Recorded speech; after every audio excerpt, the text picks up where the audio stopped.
number 50 goal scorer, Johnny Ogrodnik. John, 5-time All-Star. How much fun have you guys had leading up to this game? Oh, Darren, we've had a lot of fun. You know, we've had some skates at Joe Louis Arena and, you know, Draper and Kleeman, these guys. And it's, you know, I tell you what, the guys are pretty excited about this. And, gosh, when I drove up here, I couldn't believe the amount of fans that were already outside the building. And I got here about an hour and a half before the game. It's for the fans. It's for the players. What's the game going to be like? You know, it's going to be a lot of fun out there. I mean, you know what? Even though some of us are in our 40s, I'm in my 50s, and guys in his 60s. We got Red Barrington in his 70s. You know, everybody's still a little bit competitive, so it's going to be a lot of fun and stuff like that. But, you know, it's pretty great. But, you know, most importantly, you know, I've been out of the game for 20 years now. Be honest, these pants make me look fat.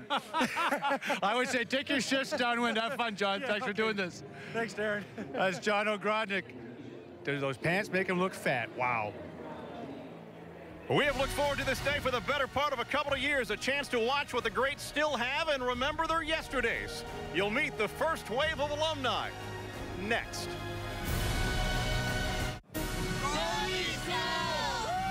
It's Toronto, it's Detroit, it's the culmination of Winterfest. 2 fantastic weeks at Comerica Park in what is now known as Comerica Arena, certainly for the last few days. And fans today will remember the weather, and they'll remember the memories from today, and really memories that began generations ago.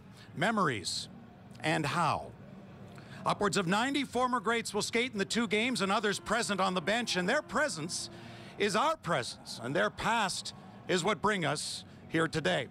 And last but not least, it is in fact Detroit and Toronto. It's the US and Canada, where we eat chocolate bars, not candy bars. We drink pop, not soda. And back bacon and Kraft dinner are not our 2 favorite food groups. But our favorites are ready to take the solidified waters here at Comerica Park.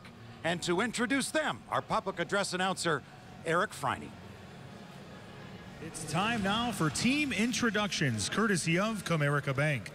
Ladies and gentlemen, some of the greatest names to ever play the game of hockey have worn the Toronto Blue and the Red Wings Red. We welcome you to Comerica Park for the first of 2 Alumni Showdown Games here today.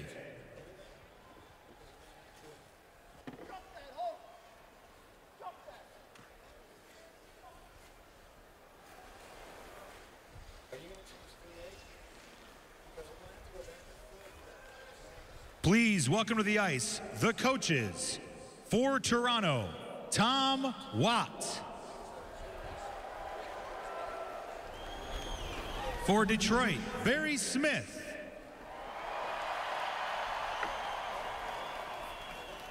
For Toronto, Dan Maloney.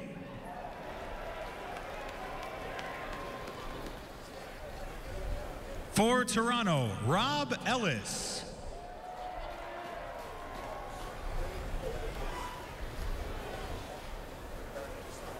And for Detroit, Scotty Bowman.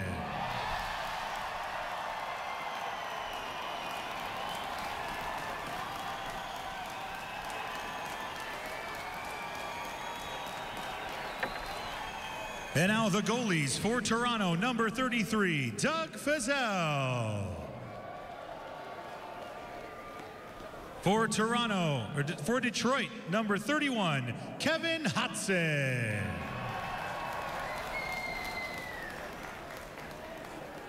For Toronto, number 1, Mark LaForest.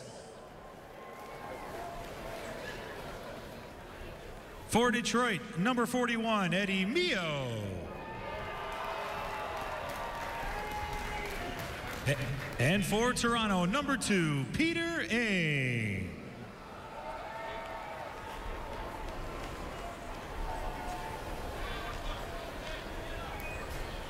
And now the defenseman for Toronto, number 4, Mike Pelech.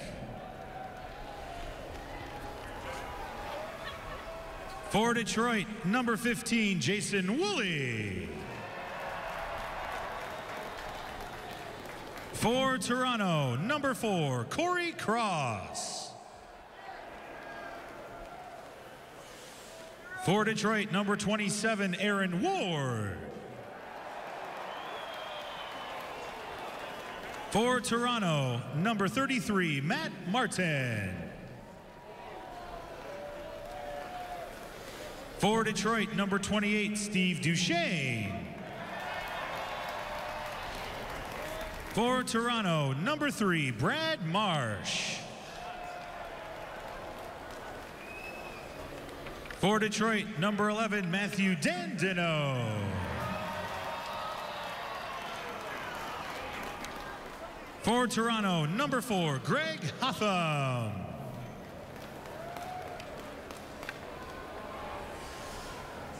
For Detroit, number 23, Matthew Schneider. And for Detroit, number 2, Yuri Fisher.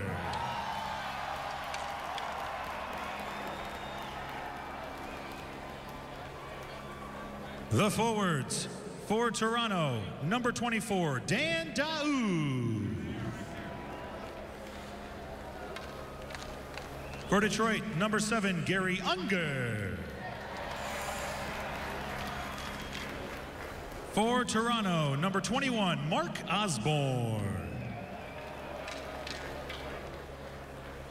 For Detroit, number 15, Pat Verbeek.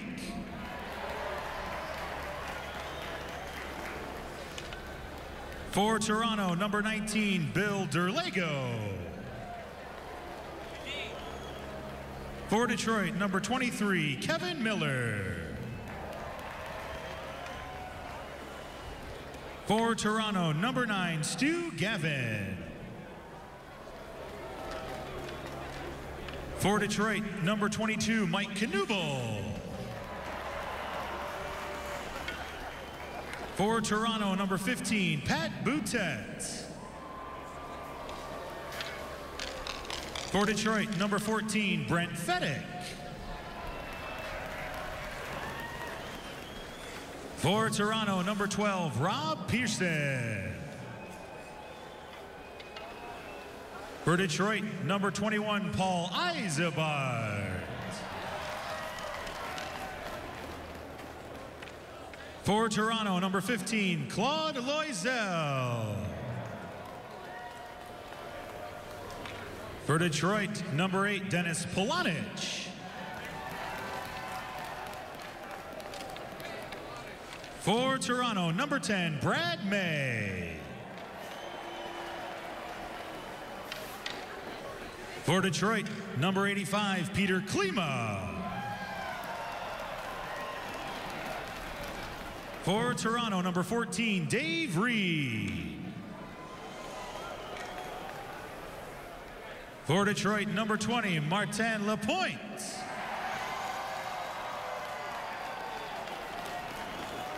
For Toronto, number 19, Tom Fergus. For Detroit, number 10, Jimmy Carson. For Toronto, number 26, Mike Krushelnicki. For Detroit, number 17, Dallas Drake.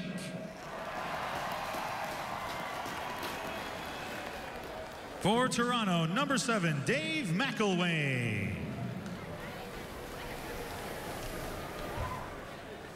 For Detroit, number 25, John O'Grotnick.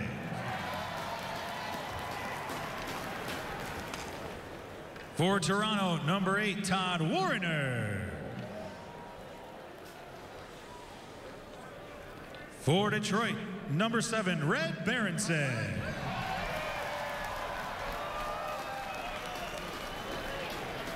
For Toronto, number 20, Mike Johnson. Number 16, Nikolai Borshevsky. And number 32, Lou Francischetti.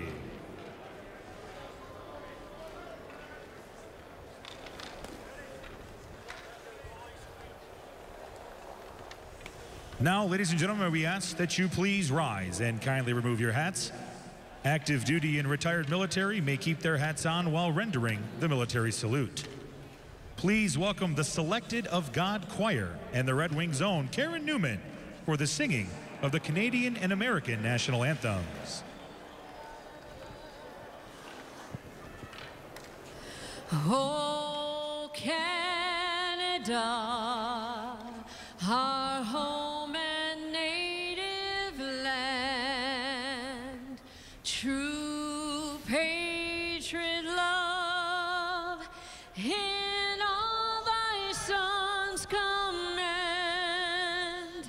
With glowing hearts we see thee rise, the true strong and free, from far and wide, oh Canada, we stand on guard for thee. God keep our land glorious and free. Oh Canada, we stand on guard for thee. Oh, Canada, we stand on guard for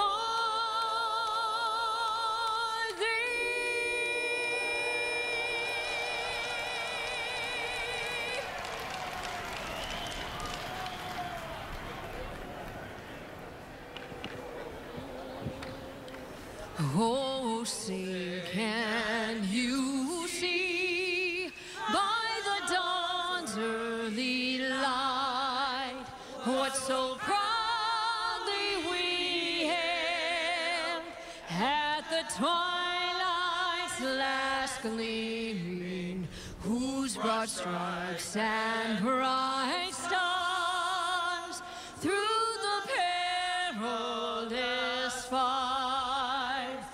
Oh, the ramparts we watched were so gallantly streaming, and the rockets' red glare, the bombs bursting in air, gave proof through the night that our flag was still there. Oh, say does that star-spangled banner yet wave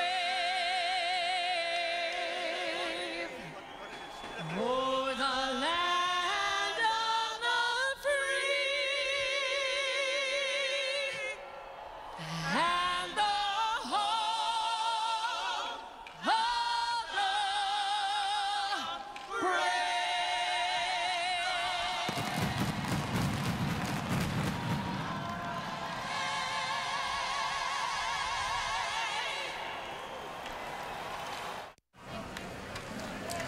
And welcome back to a beautiful scene at Comerica Park, Comerica Arena. Toronto and Detroit set for the first of two alumni games here this afternoon, and a big cheer as Red Berenson came out, and that was great to see. He'll be the oldest in this game at 74. Let's send it to public address announcer Eric Friney with a familiar name. Ladies and gentlemen, soon to be Hockeytown's newest legend when his number is retired at Joe Louis Arena on March 6th, 2014. Please welcome to the ice for the ceremonial puck drop, Nick Lidstrom.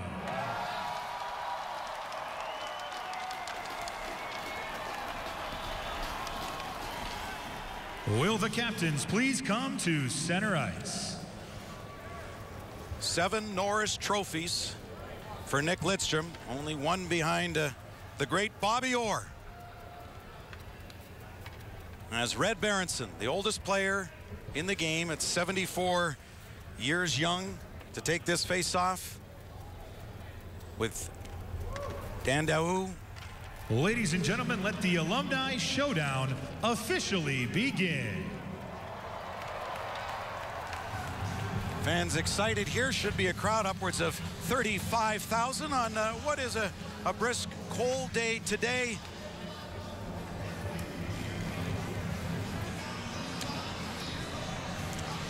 And there, as part of our starting goaltenders, brought to you by your Southeast Michigan Ford dealers, is Doug FAVELL. He and Bernie Perrant, when he kicked things off with the Philadelphia Flyers, and then some great years, the acrobatic one. And he's got the GM12 goaltenders catching mitt. And I know Darren Elliott, who's in the penalty box for us today, and John Keating will remember that old equipment. And there's the man we fondly call Ticker for some heart issues earlier in his career, Kevin HODSON, member of a couple of Stanley Cup wins with the Detroit Red Wings. And game 1 of 2 is underway at Tom Fergus. Got that puck back. And the puck is at center and brought back in by number 19, Billy Derlego. As the Red Wings will counter and bring it back into the Toronto zone in the high slot, and a shot by John Ogrodnik goes over top of the goal. FAVELL down. Doug FAVELL saying this morning, if I go down, it may not be on purpose. I may not get up that quickly. Klima's out there. And he didn't. And he brought back in by Dave Reed, number 14, back to Ferguson off the goalpost. And that puck is up and out of play.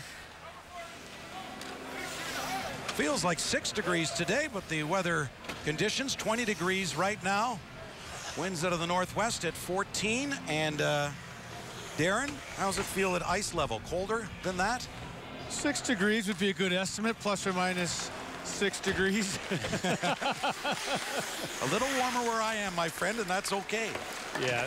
I'll tell you, though, there's a warmness to this game. Lots of smiles at ice level. Oh, for sure. That's Matthew Schneider. Familiar name to both Toronto and Detroit. And a goal, our first one of the game. Yuri Fisher, who's wearing the mic for us tonight. And Yuri Fisher gets the goal. Doug FAVELL with the pad stack. And let's see, Yuri, what do you think? How did you do on that? You gotta have your D. They're asking, why are you jumping up? The Maple Leafs are mad at him. Yuri, you got to force the issue, and he did. What? Yuri, if you can hear me as you try to take the Leafs out of the play. Tell me about that goal, Yuri. Can't hear you very well. All right. I hear you now. There you go.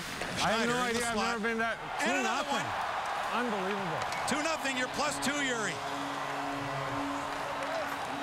Dallas Drake. +2, we're off.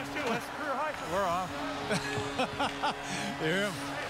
+2, we're off. Boy, We're done. Darren, the Leafs have gone quickly to a goaltending change. Break up the stats. And Peter Ing, and he just was already victimized. That tic-tac-toe +1 on that passing play. That looked good. And Kevin Miller was up on the play. Cousin to Drew and Ryan.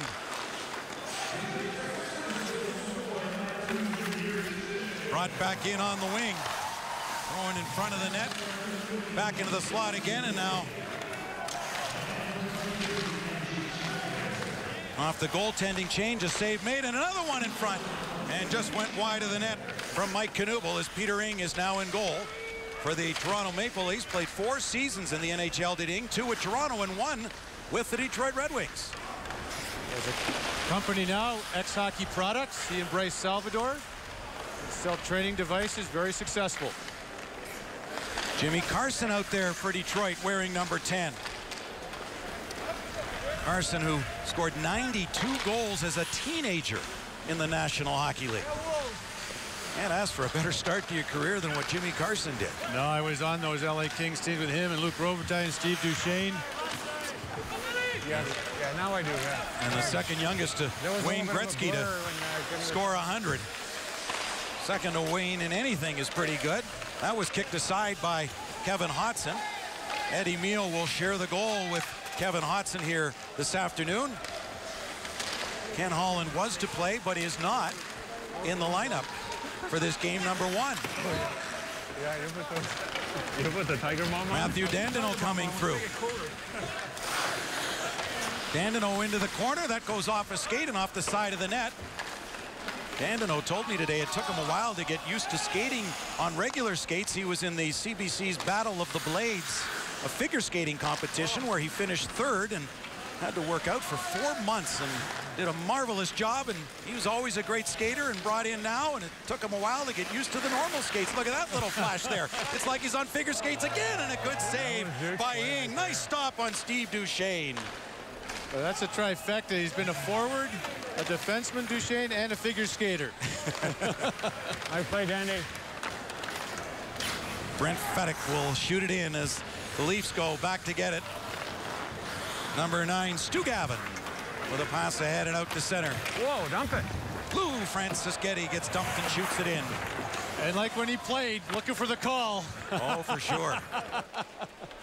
Lou Francis Getty, when he came to Toronto, he scored so well so early, getting 21 goals his first year. He said, I came, I saw, and I conquered. Back in from Marty Lapointe, now a scout with the Montreal Canadiens. Well, we mentioned Matthew Dandeneau on figure skates for a little bit and showed some of that flash here. He did. He gets on, watch a little kick with the left leg. Gets on the inside edge of the right skate. Nice save by Peter Ing. Fancy footwork by Matthew Dandeneau. He was always a great skater with those size 14 feet. I don't know how they got skates to fit him. 13 seasons, 9 with Detroit, 4 with Montreal, and now doing some TV work in Montreal.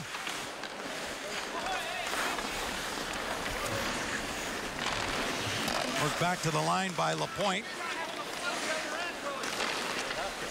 As the Wings work it around the outside and in front of the net in a sliding save as Ing came over. A sliding pad stack. You'll see more of it today than you have in the last 15 years. Klima makes the play into Marty Lapointe. And taken back the other way here by Toronto. A long shot in on the new goaltender, Eddie Mio, in goal. Look at that old school mask. That's something. He's a brave man. Didn't you have one of those growing up? Most of us did, at least playing street hockey. Yes. And then there was the old one, the Jacques Plante one, the full, that came back halfway the top of your skull. That one didn't. Yeah, that's right. 4 seasons in the WHA with Indianapolis and Edmonton, and played 3 years with Detroit, a couple with the Oilers in the NHL, and he became best friends with Wayne Gretzky and wound up being Wayne's best man at his wedding to Janet Jones. And that was a royal wedding in Canada when Wayne and Janet married. That was much like we see in England. Eddie Mio has been so involved for so long with the Red Wing Alumni Association. Did great work over the years. Still playing goal. 60. That's something. It is. I like when guys like Matthew Schneider don't wear helmets. Much easier to distinguish. As the Leafs carry in, that's Reed with a shot. Dave Reed wearing his camera on his head as he wants on the helmet, as he wants a memory of this. Well, Ticker played a bit, and now he's standing by with John. Well, I'm not sure that we even knew that Kevin HODSON was coming, but I have to show you his hockey pants. Those things have some miles on them. Yeah, they're, I borrowed these from a police officer back home in Sault Ste. Marie, so thanks to Chris Chapetta, he gave me all of his goalie equipment and able to play today. What's the feeling like when you get the call that they want you to be a part of this in this setting? Oh, it's humbling. I mean, just to be able to be back and see all the guys again brings back a lot of your youth, and always great to come back to Detroit and play in front of these great fans. So. Welcome back, Dick. Thank you so much. All right, he's one of a kind, KD. That he is, and a member of the Red Wings '98 Cup, and didn't have enough games, but the Red Wings petitioned to have his name added to the 1997 Stanley Cup, so a 2-time Cup winner with Detroit, Kevin HODSON, whose afternoon won't be done yet. And a long shot in and a good save there by Eddie Mio. And they're going to keep it going as he does, and the referees, Ron Hogarth, number 10, Brian Lewis, number 23, Dan McCourt and Will Norris are the linesmen here in game number 1. And what I noticed right away, remember when the refs used to have their names on the back? They were part of the flavor of the game. I like that. I do too. I think they took it off because of Mickey. Well, they took it off because they didn't want them to be as much a part of the flavor, much like Major League Baseball and the umpires. They just want them to do their jobs. But boy, these guys were personalities in and of themselves. back in the day. And that was the great thing back in the day, because they had the rapport with the players, and yes, there were fewer teams and you knew them, and the players were around longer. So it was nice to have that, the rapport with one another and that mutual respect. And after speaking with John, Kevin HODSON has gone back in goal. What a beautiful scene here in downtown Detroit this afternoon. These games will be, the first game is 2 20-minute halves we'll be playing. The final 5 minutes, you see the running time at the top of your screen. The final 5 minutes of each half will be stop time. The second game of our doubleheader here this afternoon on Fox Sports Detroit will be 2 25-minute halves, with the final 10 of each stop time. Brad Marsh back there to get it without the helmet, number 3. He said his kids, when they were born, he named them Clutch and Grab for his skating style and how he played defense. Over 1,000 games in the NHL, though. He clutched and grabbed his way to a very nice career. Couple of seasons with Detroit and 3 with Toronto for Brad Marsh. Number 11, Dandenault, through one rink wide. Leafs step up and tell me it's a neutral zone trap. Mark Osborne tried to get to the puck. Kevin Miller played it. Number 23 in white for Detroit, and Marsh is back to get it again. He's used to those old 1 to 2 minute shifts he had back in the day when he played. In comes Dave McElwain. And a good save there by Mio off a hard shot from Brad May. Just a Red Wing for a short time was Brad, just 1 season, and just 1 season with Toronto too. Most of his career with Buffalo, 7 seasons, and a cup winner with Anaheim, Brad May. Kept it geographically convenient for himself with those 3 cities. Krushelnyski with a shot. For time an assistant coach with Detroit and working the video. Played 1 year with the Red Wings. Another save by HODSON. And do they bang it in? Leafs are saying yes. Ron Hogarth taking a look. I don't think we're going to have video review in this game. At least I'd hope not. Hoagie knew where he was. He waved it off in Detroit. No goal. Well, Darren, what do you think here? Well, I think, going back to John Ogrodnik's point about do the pants make him look fat, I think those pants make Kevin HODSON look fat, and I think they bailed him out there. Cover the puck up. All right, we'll be back in a moment with the Red Wings leading the Maple Leafs by 2.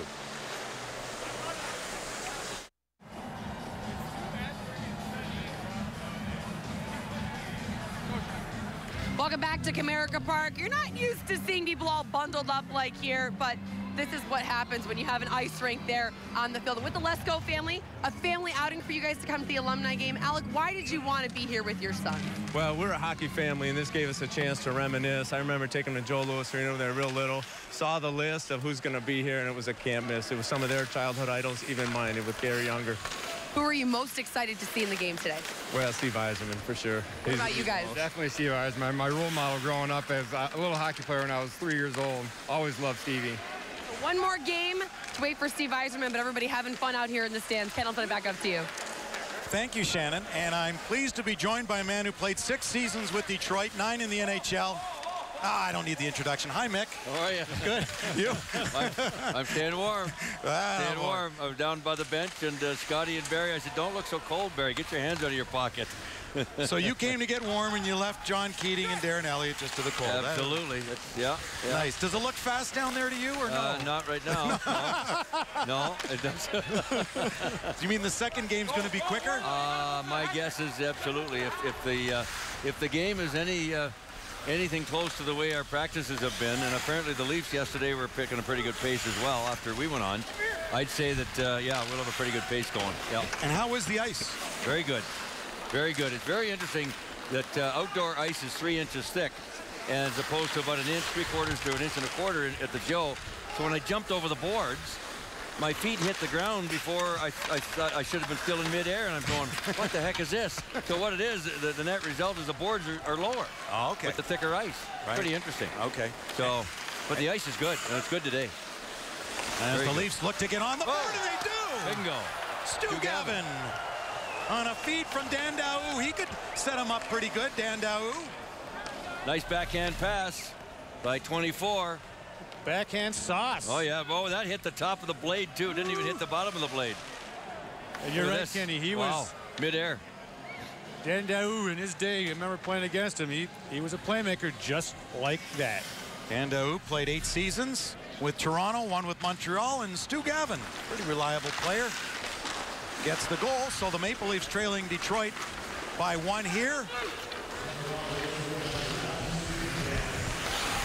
Brought back in by Red Berenson. So awesome that he's a part of it. Yes, it is, for sure.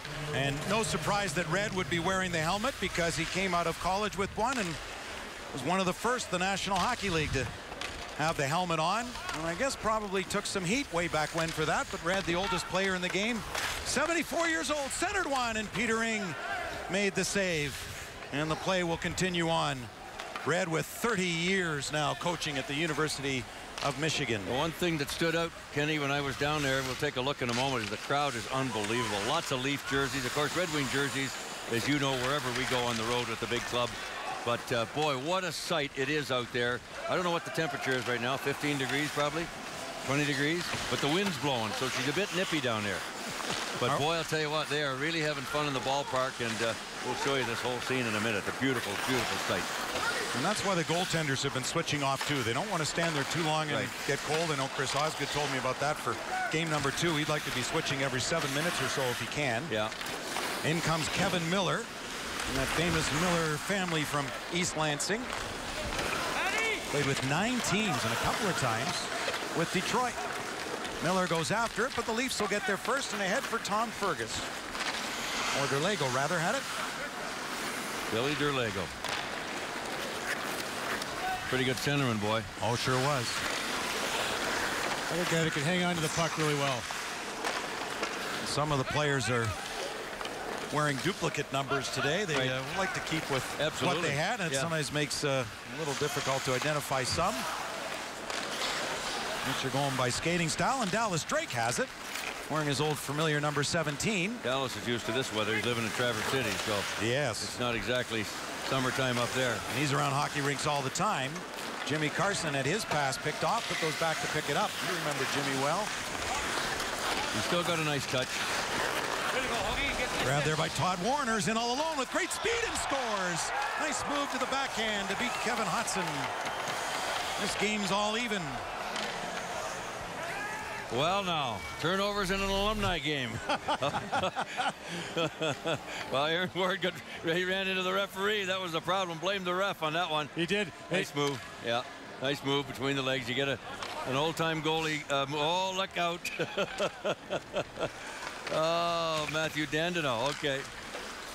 Matthew knows better to stay away from Ronnie Hogarth like that. It was funny that the exchange right after was like, come on, Hoagie, just like the old days, get out of the way. Right.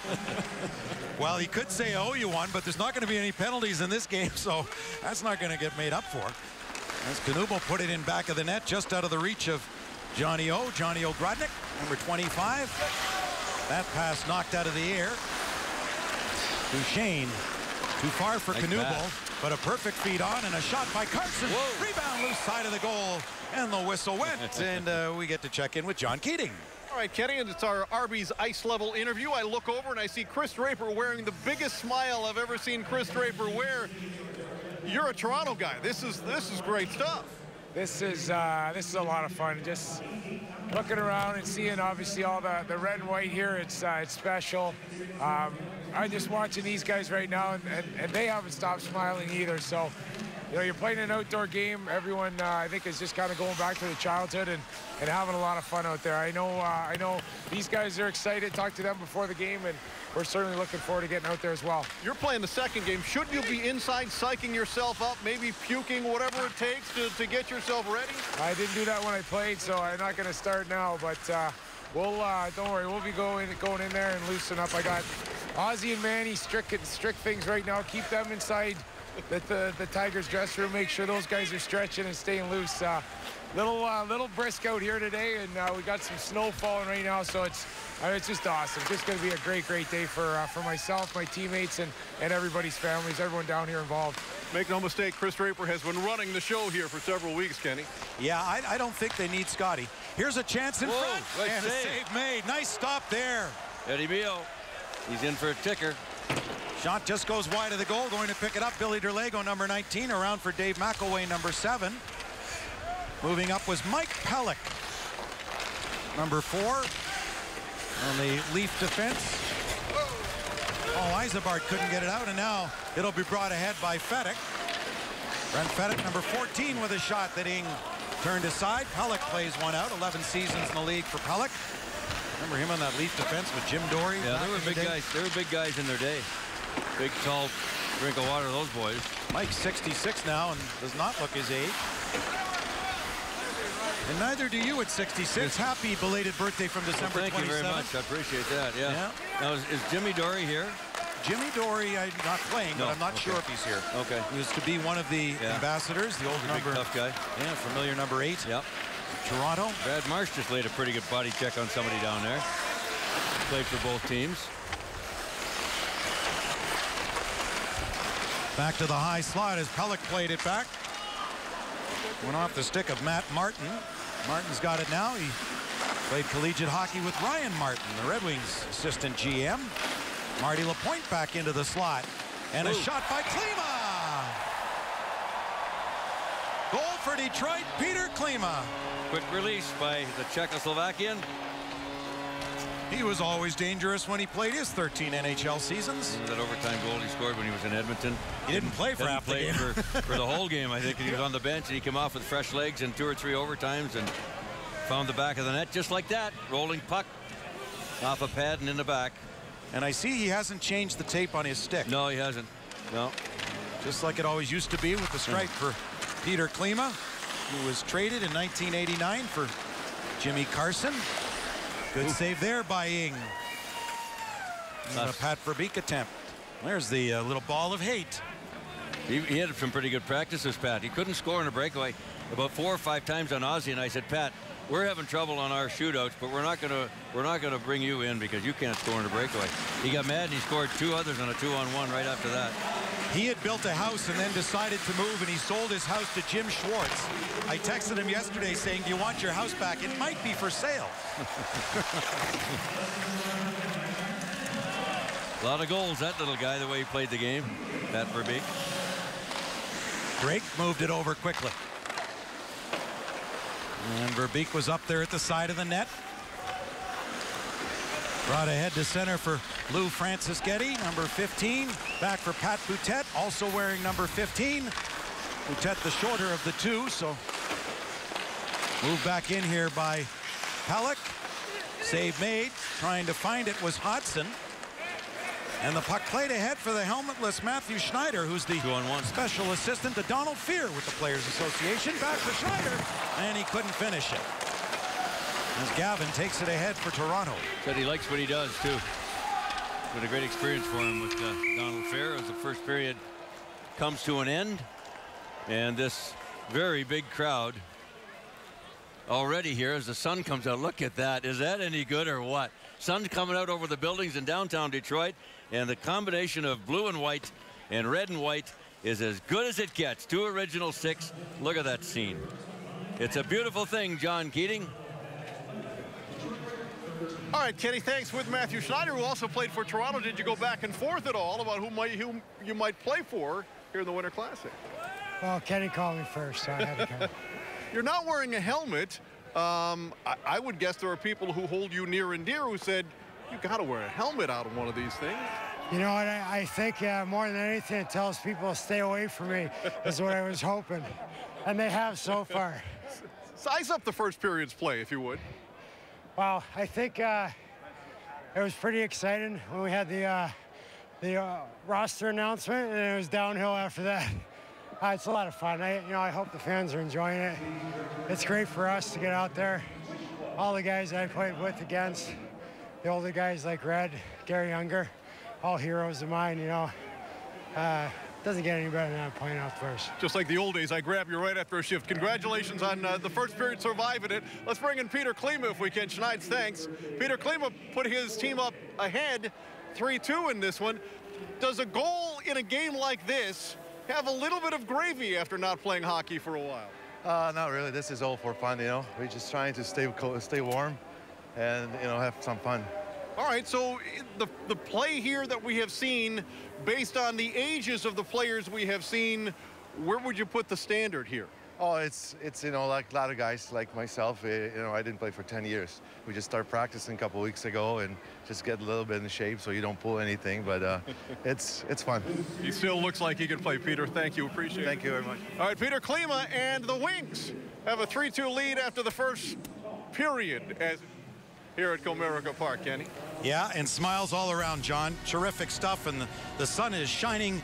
Scotty Bowman, hats off to the crowd and to him too. The greats are here. One of two we've got for you today. We'll be back to Comerica Park with a whole lot more throughout this afternoon on Fox Sports Detroit.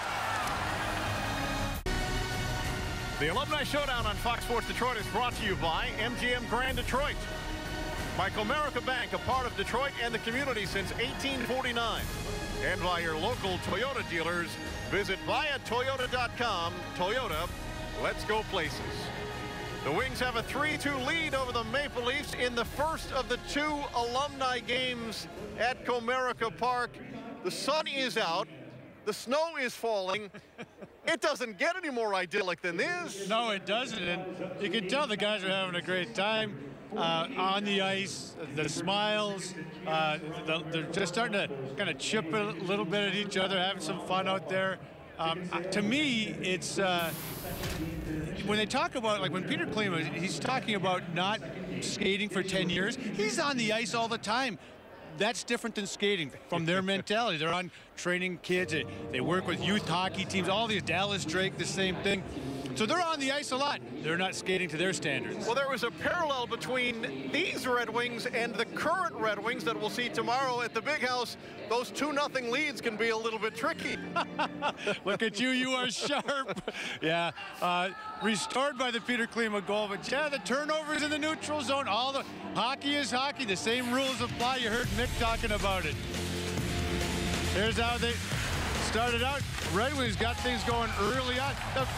The sliding double pad stack. Doug FAVELL digging that one up. Didn't work. Peter Ring goes in. Detroit's up 2-0 right away. You heard Yuri Fisher mic'd up for us with his goals in. Back came Toronto. Nice backhand sauce pass by Danny Daou. I used to love saying that name. Didn't like playing against him too much because he was a good playmaker. Had a really good shot. Klima came back and made a nice play. So I think everybody, you can tell by the fans' reaction to the goals, they're having a great time here at Keats. I mean, that's the thing. The guys are getting a kick out of it at ice level, but the fans themselves, their response to it is really what I think is key to this whole environment. Take a look at the stats. Nobody cares about the stats in a game like this. What are you talking about? Yuri Fisher was talking about being +2. Pulled groins.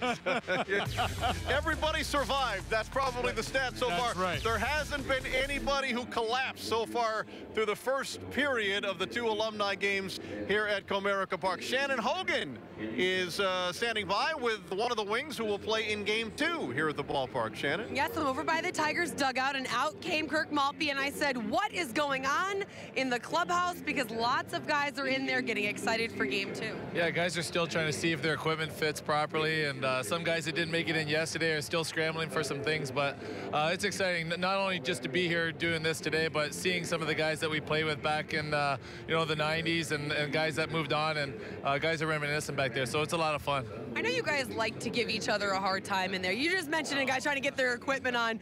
Who have you had a fun time razzing about this whole event? Well, it's just Ozzy and I kind of go back and forth. Drapes being the guy trying to get two-a-days going and putting us through the paces to get us in half decent shape for this event. So I think it's just a lot of jabbing going on between everyone. And at the end of the day, we're all excited to be back, not just to play the Maple Leafs and original 6 team, but just to see each other and have fun and play in front of fans. And now, we're lucky if we have 10 or 20 people in the stands when we play games now. So it's fun, and I think everyone's just soaking it up. Well, everybody is excited to see you play in the second game. Get in there, get stretched out, get your stuff on. Thanks so much for your time. Thanks, I enjoyed it. All right, Keith, I'll send it back over to you. All right, Shannon, thanks. Not everybody was automatically in to take part in one of these alumni games. Some had to be wooed in order to play. In a moment, the smooching required to get Chris Osgood committed after a break. Happy New Year. Welcome back inside Comerica Park. The Wings leading the Maple Leafs 3-2 after one. We talked to Chris Draper in the first period of our first game here. And what made Drapes a success for a long time in this league was his ability to impose his pesky will upon people, teammates and non-teammates alike. He's been retired for a few years, and yet nothing has changed. Shannon Hogan has that story.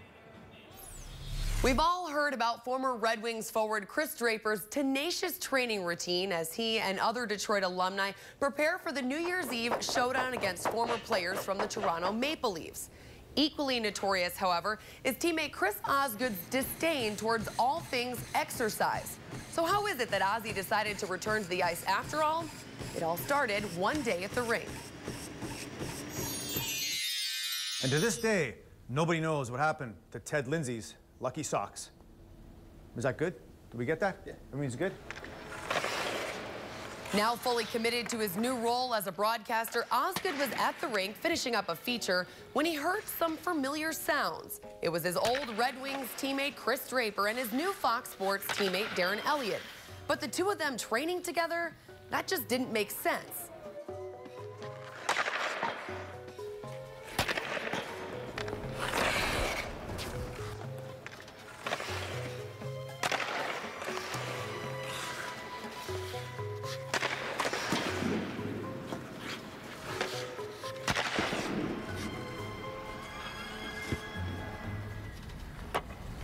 Kidding me? What's going on here? What's going on? What's going on with you? I told you how much this game meant to me. What are you doing to get ready for this game? Nothing. Oh, man. Graves. What's going on? That was awesome. I haven't had so much fun in so long. I almost had a few of them. I guarantee you in 2 weeks, I'll make a few saves. I know I can do this. The two Stanley Cup champions stared each other down, each not willing to give in. It looked like Draper had found a new starting goalie. And that did not sit well with the Wizard of Oz.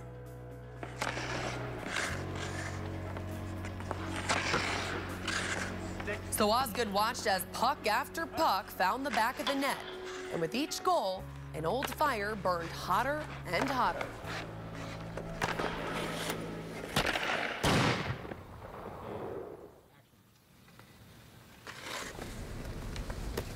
Fine. I'm in. All right, let's go. Let's go get dressed. We got a lot of work to do, Oz.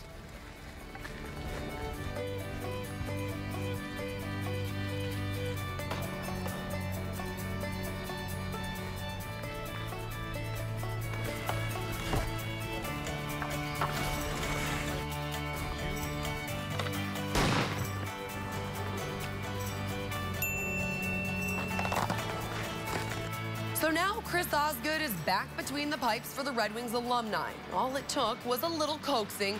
And even though Draper and the other Wings are working him pretty hard, if there's one thing Ozzy likes better than relaxing, it's winning.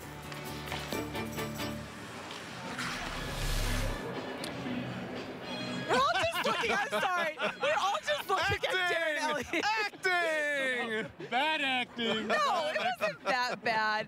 I said last night on Red Wings Live, too, that I loved your vintage gear. And people were mad that I said vintage since it was, like, from the late 80s. I just meant that it doesn't look like the gear does now. No, it doesn't look like the gear, and I didn't have my flock of seagulls haircut or anything like that either. But we sure had a lot of fun doing it, and for a great cause. What a great weekend. And now we know what happened to Ted Lindsay's lucky socks. The Emmy people have called, and they said no more entries. They have a winner. and we think there'll be more of that as our day continues. In a moment, we'll take you inside the Red Wings dressing room, which on most days in this ballpark is the Tigers clubhouse. You're watching the Winter Festival in downtown Detroit on a great day on Fox Sports Detroit.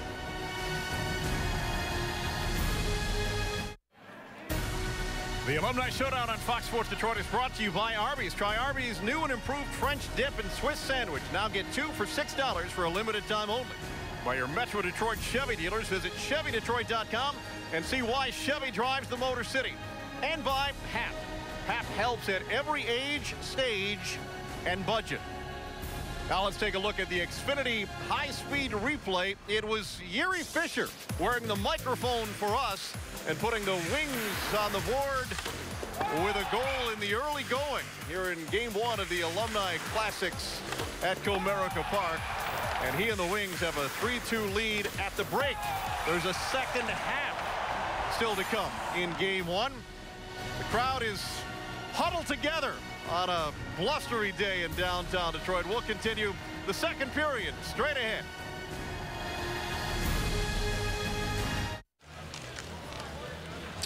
And here's what Eddie Mio sees through his eyes. It's 3-2. In the lead is Detroit after having a 2-0 lead in this game, the first of two Alumni games on a beautiful afternoon, and a peek by Matthew Schneider. And our Red Wings player profile is brought to you by Ram Trucks. There's the John O'Grodnick, Johnny O. Played with the Red Wings on a couple of occasions, 14 seasons in the league. 9 years with Detroit in all, through a couple of times. Former 66th overall pick by the Red Wings in '99, and he could score goals. 6 seasons of 35 or more. Scored 55 one year back in '84-'85, which was then a Red Wing record. Obliterated later by the likes of Steve Yzerman. But Johnny O'Grodnick, a very important part of the Red Wings alumni in the National Hockey League. And we've had goaltending changes throughout the night, but Mark LaForest, the nickname Trees, and that would be fitting, wouldn't it? One of the best now nicknames ever, don't you think? Yeah. Simple. Signed by Detroit in '83, played 1 year with Toronto, 2 with the Red Wings for Mark LaForest. And Kevin HODSON at the other end in goal for the Detroit Red Wings. Doug FAVELL started this game for Toronto. The 68-year-old didn't last long, was beaten for a couple, and the feeling was he didn't want Red Berenson to score on him because Red scored all 6 on him back in '68. It was the game prior to that Camille Henry of the St. Louis Blues had scored a hat trick, and Red Berenson said, "I never had a hat trick." And the next game he went out and had 2. He scored 6. Still a record. Doug FAVELL, still a record, yeah. Daryl Sittler had his big night. We'll see Daryl in game 2. He had 6 goals and 4 assists in one game against Boston. So the second half is underway. 2 20-minute halves in this game with the last 5 stop time. Games 1 of 2 we've got, and you can take advantage of this monster deal. Purchase tickets to all remaining Red Wing home games for just $9. Starting Saturday, January 4th, as we welcome in 2014 at 10 a.m. Available at DetroitRedWings.com only while supplies last. Some restrictions apply. Face-off coming up to the left of Mark LaForest, who was in Adirondack and won a Calder Trophy back in 1986. Oh, we got the Mark DeMoore thing going on now, eh? We got the And John, why the delay now? Well, Barry Smith, ever the coach, is making sure that everybody has the eye black now that the sun has popped up and become very, very bright. Man, what a scene it is down here on the floor of Comerica Park. But you don't need it. You're good? I'm good. Okay. I can't see anything anyway. I put my shades on. Does that count? Yeah, it helps, sure. I saw Scotty Bowman on the bench. Long-time assistant to Scotty and associate coach Barry Smith. Aaron Ward with a pass ahead and just out of the reach. O'Grodnick tried to catch up to it, couldn't. And the Leafs come back the other way. That's knocked off the stick to the line, held in by Brad Marsh. Played back of the goal by Kevin HODSON, and Ward gets the return pass. 3 cups in his career for Aaron Ward, 2 with Detroit, then went on and won another Stanley Cup with Carolina. And Aaron Ward was always a good interview when he played, and now he's on the other end of things, working with the media up with TSN in Canada. Warner played it into the middle, grabbed there by Marty Lapointe. With a pass ahead for Miller. That's knocked off Kevin Miller's stick. And the Leafs' Claude Loiselle with it. He's already had a hip replacement in his career and may need another, so he wasn't sure how long he could go today. And that seemed to be the story talking to the guys today. It's injuries from their career, as a shot in on goal is save made by LaForest. And Yuri is, if Yuri Fisher can hear me, Yuri, has the sun affected you at all today? Oh, what a great day. Well, now that it got sunny for the second half, we got a little bit of glare going on. That's why Thinker needed those black eye shades, take a little bit of glare off. Whatever works was the. How's the game gone from your team's perspective so far? Well, we started pretty strong. We got up 2-0 right off the bat.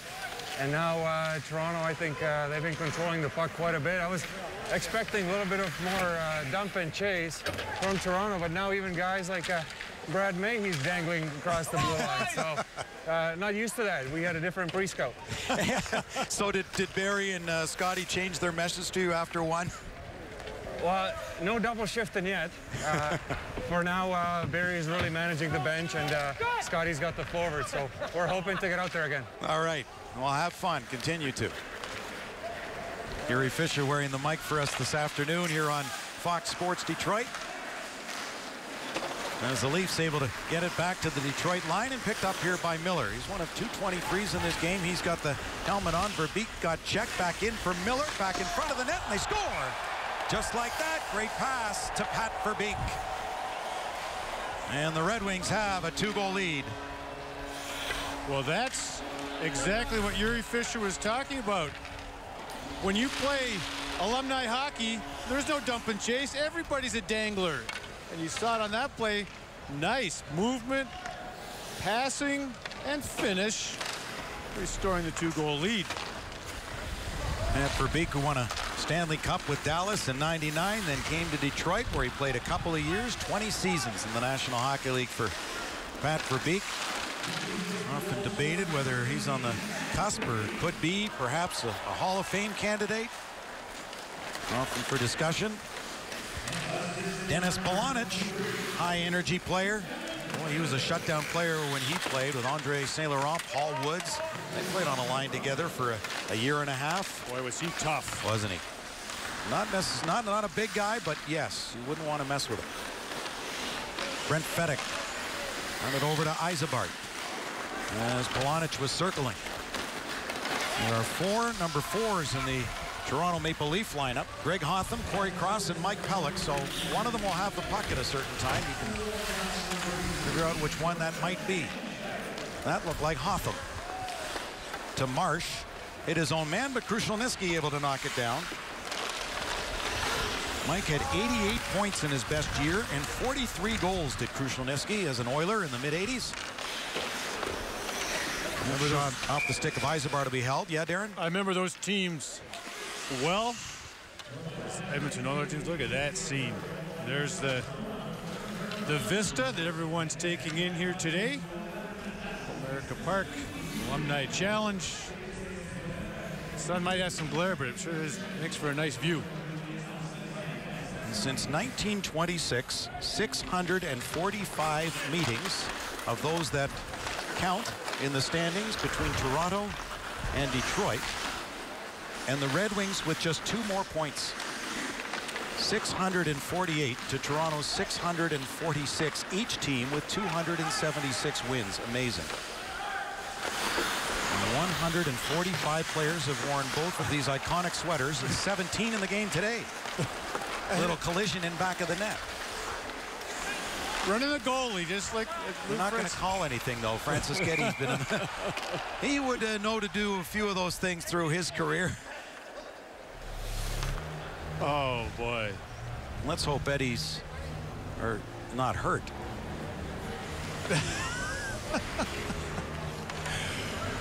No, I hope not. I don't think so. Oh boy. I don't think he was expecting it, that's for sure. Eddie Meal seems to be okay. Not with the old school mask, as Aaron Ward's back to get it. Well, John Keating has the little ball of hate Pat Verbeek with him. You're not still the little ball of hate after all these years. Haven't you mellowed? Haven't the years taken some of that edge off of you? A little, not much though. It depends. I mean, you can ask. Some days it hasn't worn off. The smiles seem to be getting a little bit bigger. Obviously, you guys, have a bit of a lead here over the Maple Leafs. But how much are you sort of basking in the fact that you have a few more minutes to get out here against the Leafs? Well, I think we're kind of it's cold out here, so we're kind of maybe part of it. So we're looking. The bench is warm anyway, so No, it's great. It's a lot of fun. It's probably the most fun I've had in a long time playing the game. When you take the stuff off, it really takes a lot out of you. And then, when you can get back and relive, memories of playing with these guys, and then even, going through playing against the guys you're playing, it's just a fun time. Still have family here? Yeah, oh yeah, absolutely. Yeah, I live here, so it's all my kids are here, and they're going to school in Michigan, so yeah, it's good. All right, Beaker, thanks. We lost him, Kenny, when Steve Yzerman took that job with the Stinking Lightning down south there. Yeah, I hear you, and now he's scouting the Red Wings and the East as they come through here, so he gets to spend a lot of time here and in his travels as an assistant there to Steve Yzerman in Tampa Bay. Meantime, Aaron Ward got that goal, so the Red Wings have a 3-goal lead. 5 goals on 19 shots. Toronto with 2 on a dozen. On the Red Wing netminders, Kevin HODSON and Eddie Mio here this afternoon. Good forecheck there by the Red Baron. No kidding, look at him. Hooking on the hands, all the old tricks. Oh yeah. And he still skates with his Wolverines and puts on the full equipment and just lets his players give it to him once in a while, at least once a season.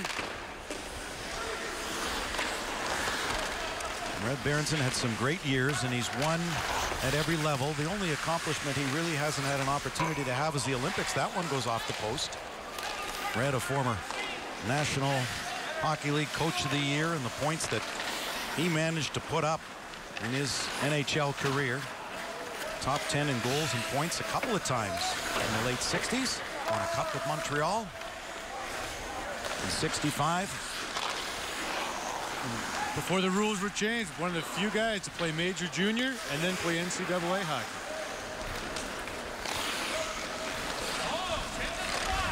Matthew Dandenot with a pass that went off for Beek. Brought back in by Duchesne, who turned at the line, threw it off to an open wing.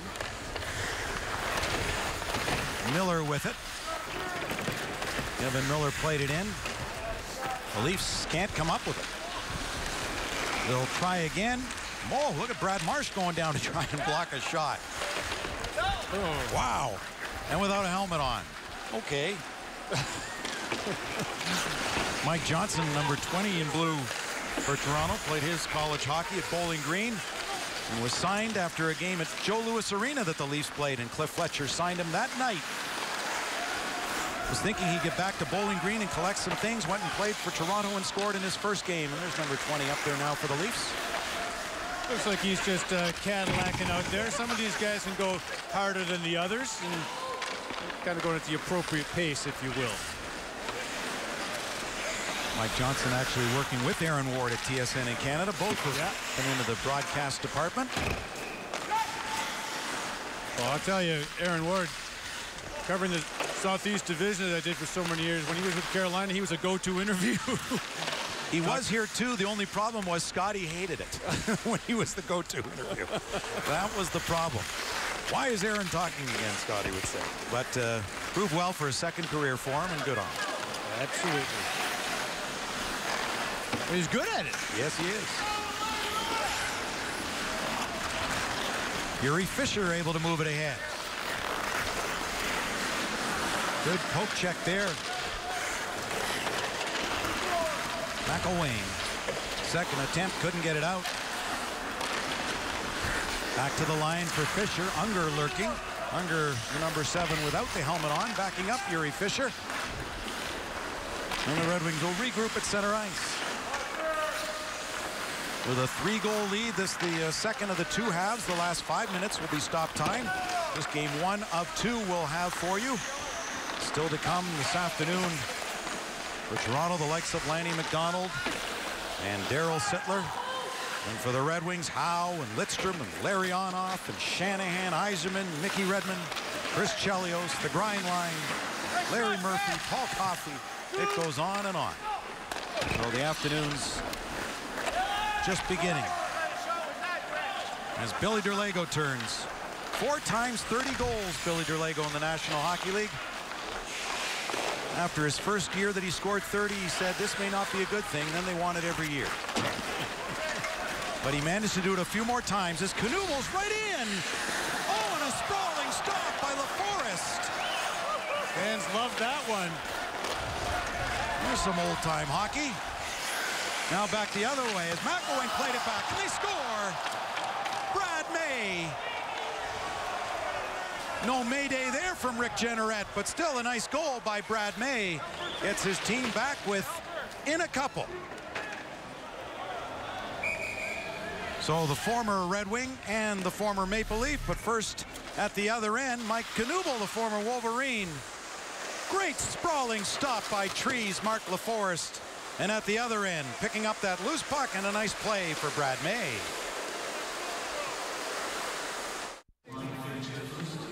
"20 degrees, but a beautiful afternoon here in downtown Detroit. Some cloud covers come back in, so that will certainly help the players on the ice. Wearing number 26, there's Mike Krushelnyski. Maple Leafs player profile brought to you by Perani's Hockey World, and I can still hear John Brophy ringing in my ears when Krushelnyski, when he played for the Maple Leafs, played one season with Detroit, and John Brophy would be on the bench and yelling, "Skate, Krushelnyski, skate!" You could hear Brof all over the ice. And coming up between games, we'll have a great feature on that terrific '87 series that the Leafs won and in the end did not.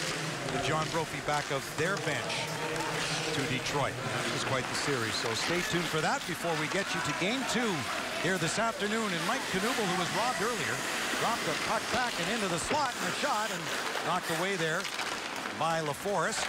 Picked up by the helmetless Brad Marsh. Little collision there. Knuble coming in to grab that puck. Trying to get open was Carson. Oh, and it rolled through, and LaForest will hold on. The Trees hope he's okay. Hit different equipment than the guys wear today. I noticed when I saw Doug FAVELL's equipment in there, and that was circa the mid-'80s. Yeah. And had Ken Holland been able to play today, he would have been wearing similar gear. They changed the stuff up front, but up top, some of the pads, and yeah, he's switched up. So before we get into stop time here, as Jason Woolley's back on defense for Detroit. Schneider with a pass ahead. Half minute from when the clock will stop for the final 5, as Schneider is able to knock it down. What a great career he had. 11 different teams, 4 years with Detroit and 3 with Toronto for Matthew Schneider. Played a couple with Montreal. Krushelnyski getting to it. Pretty mobile defense they had out there with Woolley, Schneider, and then Danino jumps over the boards. Jason Woolley now in the player agency business. Brodnik with a pass ahead for Matthew Danino. Both teams in the midst of line changes here. Good move at the line by Knuble, just recently retired. He was hooked a little bit, but brought on by Hoffman. Francis Getty back in front for Gavin. Played by Boutet, went over his stick. Marty Lapointe with a pass ahead. Still the last top 10 draft pick for the Red Wings. Marty Lapointe with a shot. As he was taken 10th overall in '91, and it's amazing that the success the Detroit Red Wings have had through all the years, and Marty Lapointe still their last top 10 pick. Gavin in front, oh, and a good stop there. Just at the side of the crease, a little slow getting up though for Mio.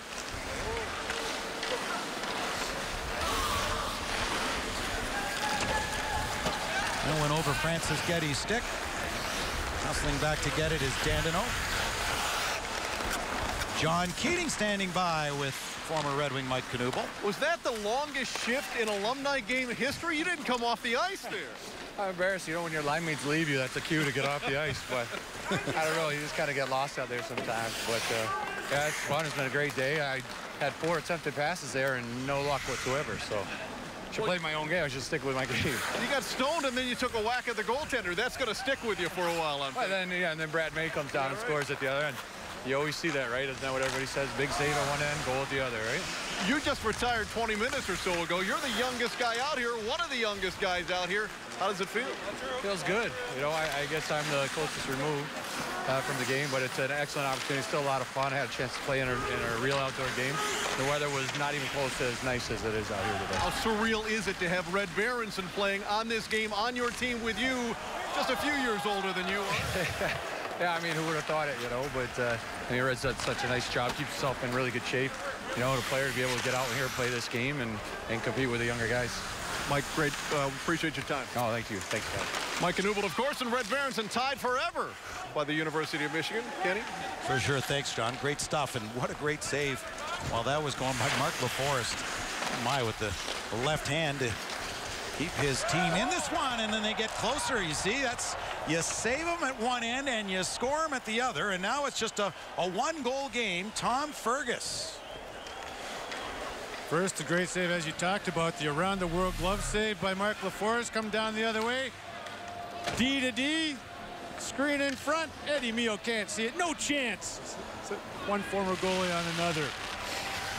And it's a one-goal hockey game. Tom Fergus, who scored a personal best 31 goals as a member of the Leafs in 85-86 and had 73 points. Personal best a couple of times in his career, is a very good centerman. So everybody that played in the 80s was a 30-goal scorer. Pretty much. Isn't that something? That's when I was playing goal, so there's a reason for that. There's a correlation there. That's right. They were just a couple of decades too early. Oh, it's funny. I remember we interviewed Brett Hull, and we showed some old footage of him scoring on me in a telecast years and years ago. Somebody said, what do you think of that goaltend? He goes, I wish I'd bring it back.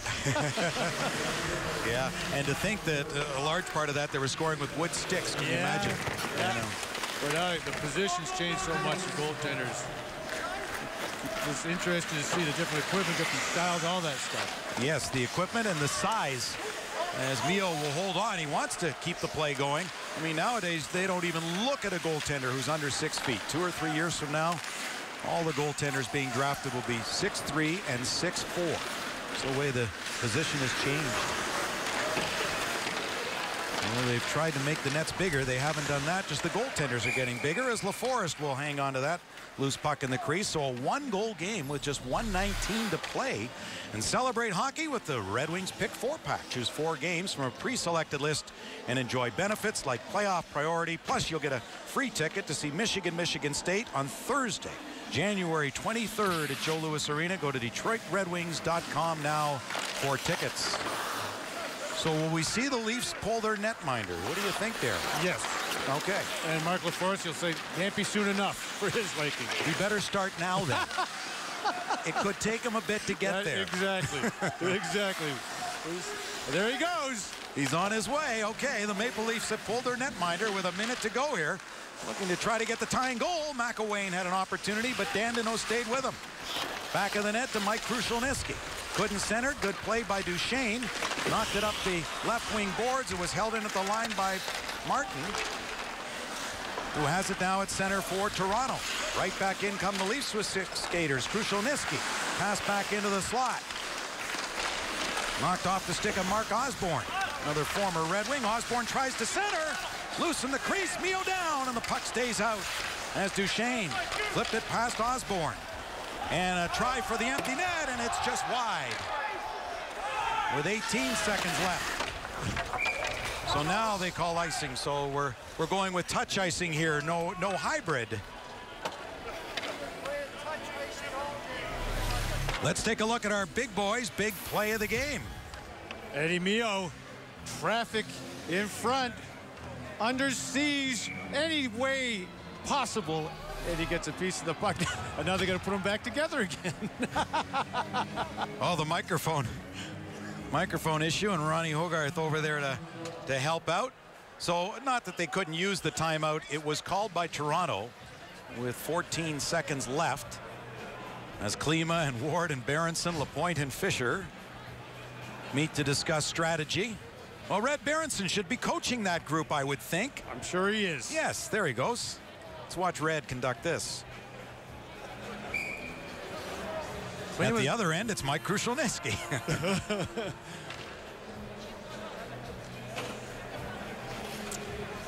There's a look at Peter Klima with that patented tape job of his. I remember playing at the Joe. I was playing for the Kings. He scored 3 different breakaways on me. All I can remember was that stick. He shot once, he deked left, he deked right, and he hit the crossbar in a 4th. Off the faceoff with the net empty for Toronto, trying to get the equalizer. The shot to the goal was blocked in front. Klima tries to get over. McElwain first for Toronto. 3 Leafs are down low. Chance here. Oh, and kick save by Mio to preserve the victory. And he even gets congratulations from the Maple Leafs as Detroit wins game 1, 5-4. Nice effort there by Eddie Mio. That is fantastic. I mean, this is, all for fun and all well and good, but a good shot and a better save. Kick save and a beauty. That's a kick save and a beauty. Truer words were never spoken. So Dan Daou had the opportunity. So smiles all around, and for both teams, you bet. Great effort here. Barry Smith, one of the Red Wings coaches this afternoon, along with Scotty Bowman. They'll be doing some double duty. There's Dan Maloney, longtime NHL great enforcer. Was he ever a tough guy? Dan now working in the real estate business north of Toronto, up in Barrie, Ontario. This will be a long line, as they all have more than just a good game kind of congratulations in the line. Tom Watt. Line. Yep, Tom Watt and Scotty Bowman. Maybe this will bode well for the Red Wings, Darren. They've had trouble on home ice. Changing the luck. The alumni, yeah. if it does, they'll take credit for it. For sure. What a beautiful scene this is.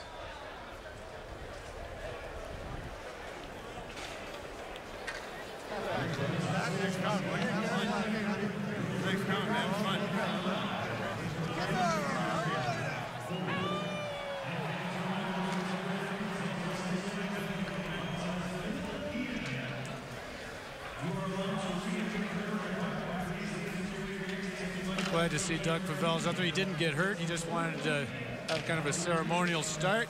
Now you're going to have the double picture. It's sort of like what the Flyers did with Bertie Perrant, but nobody was allowed to score on Bernie. He made the great breakaway save. John Keating. All right, with Marty Lapointe, before he gets a chance to get his mug in this picture, how much fun was this? Oh, it was great. I mean, having a chance to play with Red Berenson, I mean, it's a dream come true. I mean, seeing a lot of older guys and you know, being able to play outside in front of those fans, I mean, what a great feeling. All right, go take the picture. We'll get you in just a second. All right, while he does that, we'll tell you that the smiles down here among these guys, just ear to ear, because even though they might be, you know, a little bit older than kids, when it comes to playing hockey, and particularly a game involving Detroit and Toronto, there's Scotty Bowman getting into the picture. Hold on, everybody is saying, because you can't have a picture like this without the coaching legend, Scotty Bowman. But I can tell you, having been down here, the feeling was absolute warmth amidst temperatures that are probably single digits when you factor in the wind chill here at Comerica Park, but the sun has added a very nice element to this day, I think. You know, it's been as good as it gets, and we have one more game to go, one more game involving perhaps some bigger names than we had in this game, even though this game had the likes of Marty Lapointe. All right, how did the body hold out?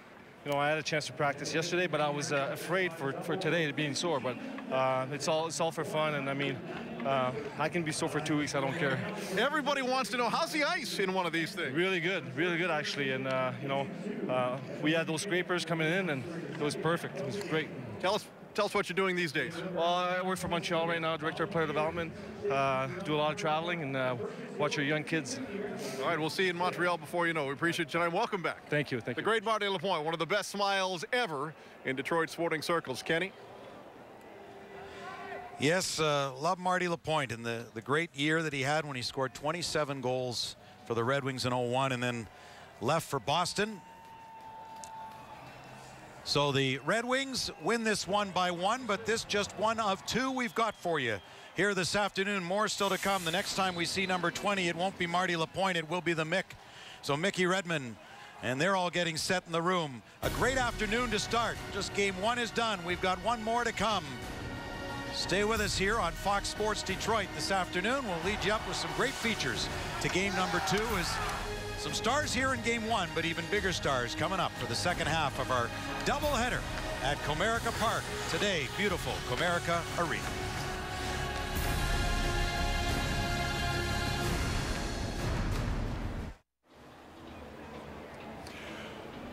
Well, I think in their heart of hearts, if they had their druthers, all hockey players would prefer that it was overcast.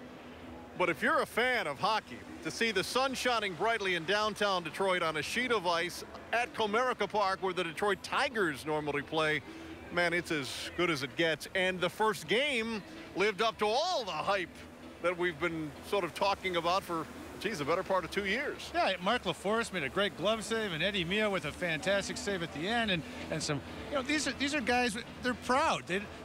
Part of the work, if you want to call it work, that they put in to get ready for this is so you don't embarrass yourself. You want to have a lot of fun, but you don't want to be the guy that makes the mistake. All right, well, let's take you through our family heating and cooling game summary. The Wings had a 3-2 lead after the first of the 2 periods played, and then it was back and forth a little bit, but the Wings sort of crept away again. Yeah, they made some real good passing plays, moved the puck well.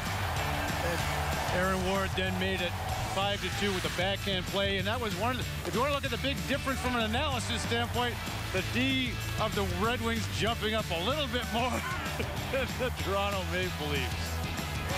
And then Toronto comes back and makes it 5-3, and all of a sudden said, well, what's going on here? There's only a few minutes left, and Tom Fergus made it 5-4 with the wrister from the blue line.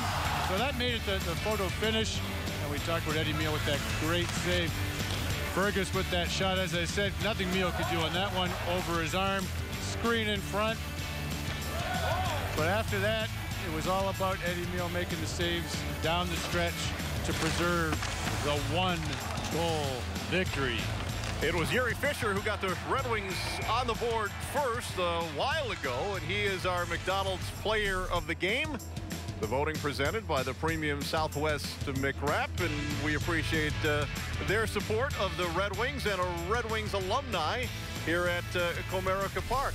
So even though we talk about the players and them sort of ramping up their want-to in a game like this, even though the parts may not work as well as they could, having been on the Red Wings bench, to watch Scotty Bowman sort of fumble with his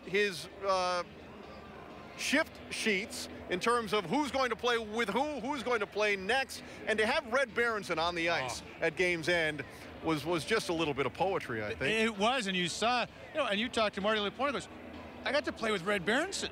You know, this was a big thing for him, and you saw him on that last shift. Okay, Lapointe, you're going to be here. They're having a little huddle on the ice. Of course Red Berenson's going to do the coaching. That's what he does. Well, this day has gone as well as anybody could have hoped, and anybody includes the president of Olympia Entertainment, Tom Wilson. He's with Shannon Hogan. Shannon? That's right, John. Tom is joining me now. This has been a spectacular event. I know so much work has gone into this. Is it nice to kind of look around and soak it all in and see that all the hard work has paid off? You know, it really is. It's like building a building or doing something like that, because so much goes into it. And one day you wake up and it's here. And so when you look around and you see 30,000 people, I think the best part is a lot of the guys don't realize when you quit playing how quickly fame kind of disappears. And to come out one more time and have your name introduced and have 30,000 people cheer you, it's a great memory for you and a great thing to take away. By the same token, if you're 30 or 40 or 70 years old, your favorite player is down there playing somewhere, and what a great thing for the fans. I know you've been around sports, been around business a long time. You've been here talking with the alumni. You've been talking to some of the Wings all the time. What has stood out to you with some of your conversations with the players and being excited to be a part of this whole winter festival? Well, I think just, you know, it was like watching a reunion yesterday, you know, when you see them come in and you realize they haven't been together for 5 years or 10 years or 15 years. And there's a kinship that you have with a sports team, whether it's your high school team, your college team, even the rec teams that play. But there's something special about that when they're here. And so you see how much they really love each other and how excited they are to be with each other. I know deep down you're also a huge sports fan. Is there someone you're really looking forward to in the second game to take the ice in front of everyone here at Comerica Park? There's two guys, you know, Nick, because he just left us, and of course, if you're a Detroit sports fan, you have to see Stevie Yzerman on skates one more time. And so I think we're all feeling the same thing here today. When they walk out, it's just going to be electric, and isn't that a wonderful thing for the city and for us? All right, thanks so much for your time. You guys did a fantastic job. It's been awesome so far. We appreciate you talking with us.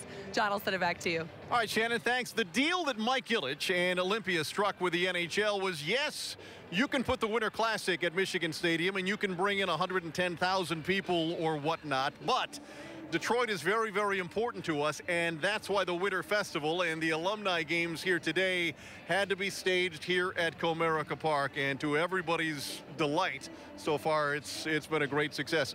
Darren and I were just talking about Eddie Mio, who was a hero at Games End. He's with Trevor Thompson now in the Red Wings dressing room. T. All right, thanks a lot. The Red Wings win Game 1 thanks to a big save in the dying seconds by Eddie Mio. Tell me about that save, Eddie. What did you see? I didn't see anything. No. You know what? Toronto always does that to us. Our first game against Toronto, we lost in a shootout, but we were up like that. We were up 3 goals with about 3 minutes left to go, and I was not on the losing end that time, but it was, Shovel Day was here, right? They have that habit of double shifting their better players. So all I was thinking about those last few seconds was just stay angles, angles, and angles, and it's going to hit you, and if it doesn't, it's going to be a good shot. Sure enough, that was low, and the body does not move as quick as it used to. The mind does. It tells you to move, but the body just follows about 10 seconds behind. So it wasn't much of a save. I was lucky. Yeah. You're reflecting back on Shovel Day, but you're out here with other guys here today. How much reflections and memories of past meetings with the Leafs come flooding back on a day like this? Well, you know, it's first of all, it started 3 weeks ago, and I think you were at Joe Louis when Drapes and Joey Kosher started the skates, and that started reliving a lot of the memories. I didn't play with a lot of these guys that are back in the second game, but a lot of these guys in the first game with me I played with, and a lot of those guys over there I played against. So you can't help. Last night was almost in my pregame mode again, where I was thinking about lines and who they had. I was looking on a list, and the memories started coming back that we usually were on the winning side against Toronto when I played. So as it has today, we were lucky to get another one, but it's just a great feeling. You know, Trevor, it doesn't matter who wins that game. Of course, bragging rights now are ours for the next year or whenever we play them again, but it's just the fact of being out there in that setting with Comerica, what the Red Wings and Mr. and Mrs. I did to bring this downtown is unbelievable, and tomorrow will even be bigger. Good stuff, Eddie. Glad you're having a lot of fun. Go enjoy it with the guys. Thanks guys. Eddie Mio and the Wings win Game 1 over the Leafs. We'll see what happens in Game 2. Back to you for now. Hi, Trev. Thanks. Well, as an old goalie, can you appreciate the play of an old goalie in a game like this one? I can. I mean, I was part of the Red Wing alumni in the 90s, late 90s, and Eddie was playing goal then. I move away. I move back 15 years later. He's still the starting goalie. Unbelievable. He was wearing, sorry, Darren, he was wearing the molded mask to begin today's game, which was sort of his nod towards some particular hockey history, and about halfway through the first period, I think he wore it for one shift basically, and it was pretty much down around his jaw, and he said, nah, this isn't going to work, and so he went back to the more traditional one. When we come back, we'll talk some hockey history that exists between the Red Wings and Maple Leafs, who've only been meeting since way back in 1927. It's a festival for the fans in downtown Detroit. Right back after this.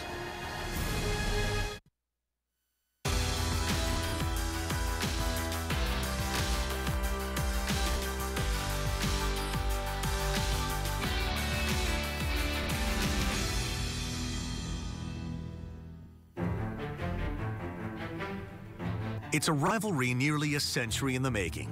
So strong at times, both teams need not be on the ice. Since 1928, the Leafs and Wings have squared off in 23 playoff series and 5 finals.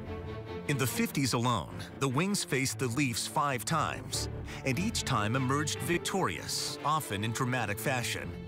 Game 7 of the 1954 semifinals was scoreless until Ted Lindsay found the back of the net. Ted scores. 61 seconds played in the second overtime. The Wings went on to win the Cup that year, but no series featuring these two teams and cities better shows the intensity of that rivalry than 1950. That year in the semis, Toronto's Ted Kennedy laid a brutal hit on Gordie Howe that landed the Red Wings legend in the hospital. The controversial check caused life-threatening damage. That first game in the playoffs, I got clobbered. I ran into a stick. I wasn't too concerned because I guess being competitive, I snuck out and had a look, and I could see out of the eye, and that was the only thing that worried me. The Wings won the series and went on to face New York without number 9. But the Rangers had problems of their own, rendering them unable to play home games at Madison Square Garden. The solution? Move Ranger home games to Toronto, a town that came with a legion of angry fans happy to adopt the Rangers, if it meant one more series of hating the Wings. With the fans came the Leafs' hard luck against the Wings, as Detroit won their 4th cup. We continue in between games here at Comerica Park. Wings and Maple Leafs game 2 coming up. Let's talk a little bit of Red Wings and some Leafs history as well. And we're happy to be joined by Rob Simpson, hockey historian, hockey author. In the 40s and 50s, the Wings and Maple Leafs saw each other a lot and hated each other a lot. Absolutely. By the way, John, you look refreshed. We should do this more often. This is pretty good. No, I'm not. First of all, I just want to say I'm not going to lie to anybody. When you hear the comparisons, Gordie Howe's the big reason, right? Showed up in the late 40s, sure. Production line with Ted Lindsay and Sid Abel in 50, and then replaced. Abel stepped aside, retired. Alex Delvecchio steps in, and then they win 3 more cups. Of course, those 4 cups during the 50s. But you hear about Orr, you hear about Gretzky, and you hear about Howe, and arguments about who's the greatest of all time. And maybe I'm a little biased because I grew up here, and he's my hero. But there isn't Bobby Orr longevity-wise, not even close. Gretzky and Howe, he had McSorley, he had Dave Semenko. Right. Gordie Howe didn't need McSorley or Semenko. He was the leading scorer in the league and the most feared player on the ice at the same time. That's never been duplicated. It hasn't been duplicated for 25 or 26 seasons, that's for sure. And the thing with Gordie is that he had great touch, but Popeye-sized forearms, and played with sort of a recklessness that instilled fear in everybody that he played against. Yeah, ambidextrous goal scorer, had the great backhand, and yes, the famous elbows. He laid down the law early and often, and guys would give him a lot of room on the ice. He didn't need assistance. All right, he didn't have perhaps the greatest relationship with teammate Ted Lindsay. When Ted Lindsay left Detroit, it was sort of a shift in power in the NHL, and yet Ted Lindsay is still an icon here in Detroit. His number is retired at Joe Louis Arena. Well, he'll be the first guy to tell you that he hated playing in Chicago. Nothing against the Windy City, and he'll say that as well, but just had the winged wheel tattooed on his heart and on his rear end. And obviously a lot of that had to do with the Players Association, forming that Players Association early on, and that's why they renamed the MVP. The players vote for their MVP every season. It's now the Ted Lindsay Trophy because Ted's the man who really got things started back in the day. So most people who are watching this and most people in attendance at Comerica Park recall more recent Red Wings history. And of course, in the mid-1990s, everything began to change, but everything began to change when Jimmy Devellano came here and Mike Ilitch took over, and all of a sudden they began to find their way out of some darkness. Yeah, I don't know if you recall, they're giving away cars, a car a night at the Joe Louis Arena to get some fannies in the seats, and Mrs. Ilitch was selling tickets and working the phones and all those good things, and it started to pay off. Of course, Stevie Yzerman, much like Gordie back in the day, Stevie Yzerman's emergence and his arrival as that first-round pick, developing through the 80s, and the team developing, and then becoming a surprise conference finalist 2 consecutive seasons. Didn't make the playoffs in '86. They kind of had a hodgepodge of free agents. Harry Neal lasted just a part of that season. They bring in Brian Murray. They jump to these conference finals, and of course beat the Leafs, and of course the famous Series 87. They're down 3-1. They storm back to win the final 3. Glenn Hanlon with the shutout 3-0 in Game 7. They advanced, losing 5 games to the Edmonton Oilers. But some key matchups against the Leafs in the late 80s and in the early 90s as well. All right, we'll have more on that 1987 showdown between the Wings and the Leafs as our day rolls on. But you mentioned Steve Yzerman. When Scotty Bowman got here, he encouraged Yzerman to change his game, and at that point, the Wings began to win regularly and to win big. Yeah, I like the way you put that. Encouraged Steve Yzerman to change his game. And Steve Yzerman will admit, yes, indeed, I had to become a better two-way player. I had to play a bit of two-way hockey. Jimmy Devellano, of course, at one time the GM, then senior vice president, various management positions, basically said, hey, when Steve Yzerman was a young player, we needed him to score goals. I needed him to have 55 goals, 60 goals, and 100+ points because we were trying to sell tickets early on. That's bottom line. We needed him to do it. We needed Joey Kocur and Bob Probert to beat people up, too.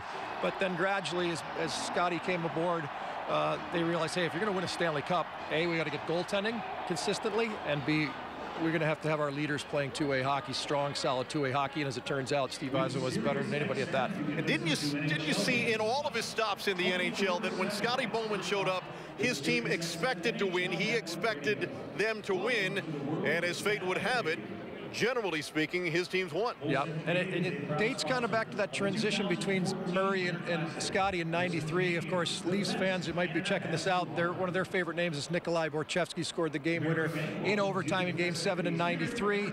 Transition to Scotty in '94, and they had the upset loss to San Jose Sharks in the first round. Big upset when Jamie Baker scored the goal to eliminate the Red Wings. And Scotty says that year it was about goaltending. They just simply weren't getting consistency in net, and then they gradually transitioned in '95, and we got into the Russians and all that good stuff, which I think we'll talk about later. But yeah, you're right. It didn't take long, did it? Maybe a season or two before it was like, okay, we're going to start winning some hockey games. And under Scotty, the Wings won in '97 and '98 and continued to have success. And then in 2002, if you're going to be Scotty Bowman and you're going to win a Stanley Cup, well, that's pretty much where you should end your coaching career.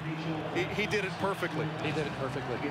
It's a beautiful story, you know, hoists the cup, skates around, and then tells his captain, this is it, I'm done. I mean, beautiful finish for the greatest hockey coach of all times. And he might have received the warmest, loudest ovation among those introduced here at Comerica Park of Game 1. He was behind the bench, and as we mentioned, he was coaching his heart out through Game 1. You'd expect nothing less, even though Scotty's been out of the game as a coach for quite some time, but still very involved in what the Chicago Blackhawks have done. And I'll tell you what, yeah, and of course his son Stan now running the show over there. But speaking of coaches, and I heard you guys talking about Red Berenson a little bit, kind of directing things at the end of the first game, but boy, does he still have some dangle.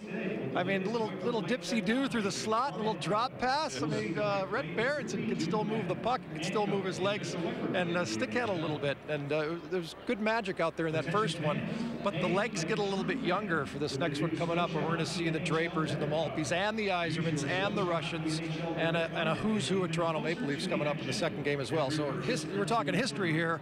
We're going to see that history on the ice. Well, yeah, we're about to see some history unfold here at Comerica Park, and in the dressing rooms, in the clubhouses at Comerica Park, normally reserved for baseball players.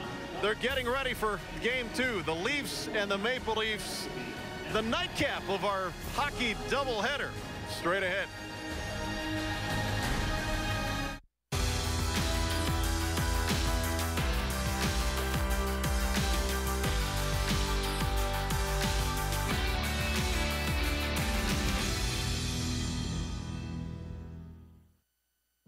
Long before breaking news trades kept Twitter abuzz, a blockbuster move between the Red Wings and the Maple Leafs in the middle of the 1968 season shook the hockey world, redefining the fate of both franchises for the next decade. Among others in the 6-player deal, the Red Wings gave up number 7 Norm Ullman. In '68, the center played on the top line alongside Gordie Howe and Alex Delvecchio, and Ullman held his own, 3rd in the league in points the previous season. In exchange, 4-time Cup winner Frank Mahovlich was headed to Detroit. The big left wing had worn out his welcome at Maple Leaf Gardens, but was welcomed with open arms by his new teammates. Frank fits in, said Gordie Howe, and by finding the holes, cracks in the defense, he makes it easier for you to get the puck to him. In the end, the Wings got the better end of the deal. Ullman took the ice for another 7 seasons in Toronto, but Mahovlich made an immediate impact in Detroit. Paired with Howe and Delvecchio, he led the team in goals the following season. While both marquee players would end up in the Hall of Fame, perhaps the most lasting legacy of the '68 blockbuster trade came later in 1971, when the Big M was traded to the Canadiens for a young forward with a powerful shot. His name? Mickey Redmond. Since I've come to from Montreal to Detroit, I've been as happy as I ever have been since I started to play hockey in the NHL, and I think it was the greatest thing that ever happened to me, getting traded from Montreal. I'm very happy here, and I've never thought about wanting to be traded.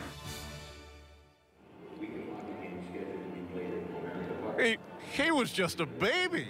We hated to see Frank Mahovlich traded away, but if that doesn't happen, we don't have Mickey Redmond, and that would have been a hockey crime. Mickey's going to play in Game 2 of our doubleheader here at Comerica Park. The Wings alumni beat the Maple Leafs alumni 5-4 in the first of 2. We just talked about some history. We'll always remember the Wings of '97, ending that 42-year drought between Stanley Cups here in Hockey Town.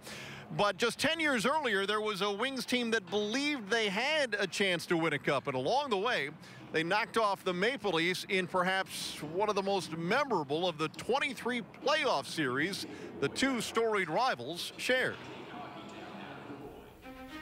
In 1987, Red Wings fans couldn't fathom a 22-season playoff streak. Back then, it was enough that the Dead Wings era seemed finally to be coming to an end. The young team featured a promising roster that was led by a 21-year-old in his first of 19 seasons as the captain. A sweep of Chicago earned their first postseason win in nearly a decade. Drops it, nose, moving in, back to Barr, Steve Yzerman himself was born in 1965, a full 10 years after the last time his team had raised the cup. Beginning to rewrite hockey history, the Wings would face their greatest rival in the second round. All of a sudden, people think that the Toronto Maple Leafs are unbeatable while they're not, and we're going to go out and prove that.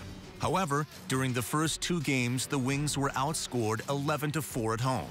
And the Dead Wings stench seemed to be trickling back into the Joe, as Leafs head coach John Brophy added insult to injury with an infamous gesture. But there was a lot of things said back then. I don't think the two coaches liked each other too much. They had a few altercations between the benches, and it was just more fuel for the fire. He's intense, I'm intense, and as long as it doesn't get out of hand again, and we got to keep it within the professional ranks. This is the NHL, not exposure, and you got to be careful of how you handle yourself at all times. In the next two games, the Wings could only manage a split, including a devastating overtime loss in Game 4. Coming back to Detroit, the Wings would need 3 consecutive wins to keep from choking their season away. It was then that head coach Jacques Demers would make 2 critical decisions that would ultimately change the course of the series. I remember Jacques calling me in and said, I want you to shadow Wendell Clark for the rest of this series. And I'd never done that before. I said, what do you want me to do? It's like, when he goes on, you go on. When he goes off, you go off. If he goes to the bathroom, follow him into the bathroom. He just said, you stay with him everywhere. And his choice to rely on backup goalie Glenn Hanlon paid off. Glenn Hanlon was just playing unbelievably in the net. And that's, you know, the goalie is 75% of your team. So he's made a big stops and they pick us up. Cross for Wendell Clark, booming shot, Taylor the save, and he's got the lead. The Wings would force a Game 7 back in Detroit. The Joe Louis Arena will be rocking Sunday night as the boys in red and white have done it again. Look at that bench. Oy, oy, oy. And on May 3rd, 1987, all eyes were on the 2 original 6 teams as Detroit completed one of the biggest comebacks in NHL history, shutting out the Leafs 3-0. A break down the right side for Yzerman going in alone. Score! And while they would eventually lose to Wayne Gretzky's Oilers, the 87 team celebrating their improbable victory deserved their satisfaction, because the Dead Wings were just that. I mean, there's still a long way to go, but we feel great right now. It's, you know, we're down 3-1, we come all the way back. And with the Toronto Maple Leafs as their familiar foil, the young Wings had just put the hockey back in Hockeytown. Well, it's said that you have to come close before you can win it all, and maybe 1987, as painful as that ending was a step along the way. It was. I got traded here the following season, so I know all those guys, and it was the end of the Dead Wing era. And for me, growing up a Red Wings fan, it was so special to come here. Yes, I spent most of the time in Adirondack wearing the winged wheel, but I got to know all those guys, spent a lot of time with the team, not a lot of time in net, but they were on to something, and they continued to build and get better, as we all know. There are lots and lots of Hall of Famers on the ice here at Comerica Park on this day. Chris Chelios and Brendan Shanahan are members of the newest inducted class, and Shanny standing by with Trevor Thompson in the Red Wings dressing room now. T. Well, Brendan Shanahan's full-time job involves wearing a suit and a tie these days. Today, he's going to put on the Red Wing jersey one more time. That's got to be a lot of fun for you with the guys in that room. Yeah, no, it was great. We got out there yesterday and had a little practice and a little scrimmage, and it's just funny how the guys, some guys you haven't seen in 7-8 years, and you pick up on conversations like you just saw them yesterday, and you know, all the same jokes and all the same little vulnerable spots we have to tease each other. It's good. Sergei Fedorov wasn't there yesterday. He walks in today. What's it like to see him walk back in that room? Well, some of our guys are still playing over in Europe, so it's great. You know, we had a real special time here that we shared with the city, and for us, we feel privileged that we were here during those good times, and it's like, you know, family reunions or high school reunions, but we were here for a short time, but a very intense, good time. So it's great to see these guys. All right, tell me about your game, your legs right now. What did you find out about yourself yesterday? Where are you at? I don't really play anymore, but I did get out on the ice a few times, 3 times in preparation of this, just so I didn't completely embarrass myself. But this is I will be one of the guys that make this alumni game look like an old-timers game. Well, my guess is you know how to score some goals. You scored over 600 in this league. You'll put one in, I bet. Oh, now you're going to jinx me. No such thing. I don't believe in that stuff. I don't think you do either. Okay. All right. See. Thanks, Brendan. Thanks for this. Thank you. Good luck. Brendan Shanahan and the Red Wings looking to take out Game 2 of the Leafs in the second one. Back to you. All right, Trev, thanks. I think if there's a trend that we're seeing here, most of these alumni lie. They don't tell the truth, I'm thinking, because I think they've gotten after it just a little bit because they want to make sure that they look okay once they hit the ice here. Yeah, we talked about it with the first game. Those guys don't want to admit it, but they have to put in some work because they don't want to be the guy to make that mistake. Even though it doesn't matter in the big picture, it matters to them from a pride standpoint. You have some history with Shanny, eh? Well, yeah, I've known him for a lot of years, obviously, and in broadcasting, in 2002 at the Joe. Here he goes, I'm doing radio for Westwood One, and I go, hey, can I get you out for an interview? He goes, yeah. Okay, so he does this CBC interview on television. And so then he goes, and all of a sudden the guys have all decided to go to one end and get a picture. And I grab him, and he turns around like, oh, what did I just do? I just grabbed Brendan Shanahan, and he just won the Stanley Cup. We've laughed about it for years later. All right, well, one of the Stanley Cup winners, one of the 4-time Stanley Cup winners that the Red Wings have is Thomas Holmstrom. Always great to see Homer back on skates and back inside the dressing room. He's with Trevor Thompson. T. The demolition man, Thomas Holmstrom, gearing up for Game 2, putting on the knee brace, going to get all that padding out there. This one might not be as rough as you're used to, though. Are you going to be able to handle that? I don't know. Those Toronto guys, they always play tough, so you never know. They showed it out there, never going to give up. We think it's all fun until the dying moments when it's close, right? Yeah, you know, we probably start slow and they pick up the speed, and it's like the practice yesterday. It's some good players out there, and so much fun to see, you know, all the Stanley Cups they got on the ice, and all the talent and all the Hall of Famers, and lots of fun. It's a unique time inside that room right now. Everybody's in there, the guys from Game 1, the guys from Game 2. Tell me about what it's like in there right now with all that Red Wing alumni. Yeah, lots of guys. I told the guys in the intermission there that bend your knees if you're over 60. It's important to keep warm. But yeah, it's awesome. It's a perfect spot too. Big locker room. You can see everybody walk around talking, and people have friends over here and kids is in locker room. So it's really relaxed, and it's lots of fun. And all those Hall of Famers are back too. Shanahan comes in, Yzerman's in there, Fedorov walks in the room. What's it like to see all your old teammates again? Yeah, lots of fun, and it's going to be fun to see if they still got it though. I know they sure have it, but it's going to be lots of laughs out there. So what did the guys from Game 1 tell you about the conditions out there as far as the cold, the ice, anything like that? Yeah, they said it wasn't that bad. On the bench there, you had the propane heated benches there, so I think it's pretty okay. But I think it's colder for the fans out there. But you moving around, I think you'll be okay. Well, they set the bar high for you. They won Game 1. We need a sweep here today. How much pressure is on this team to get that sweep in Game 2? It's a lot. It's a lot. You can tell. Look at in there. People sitting down.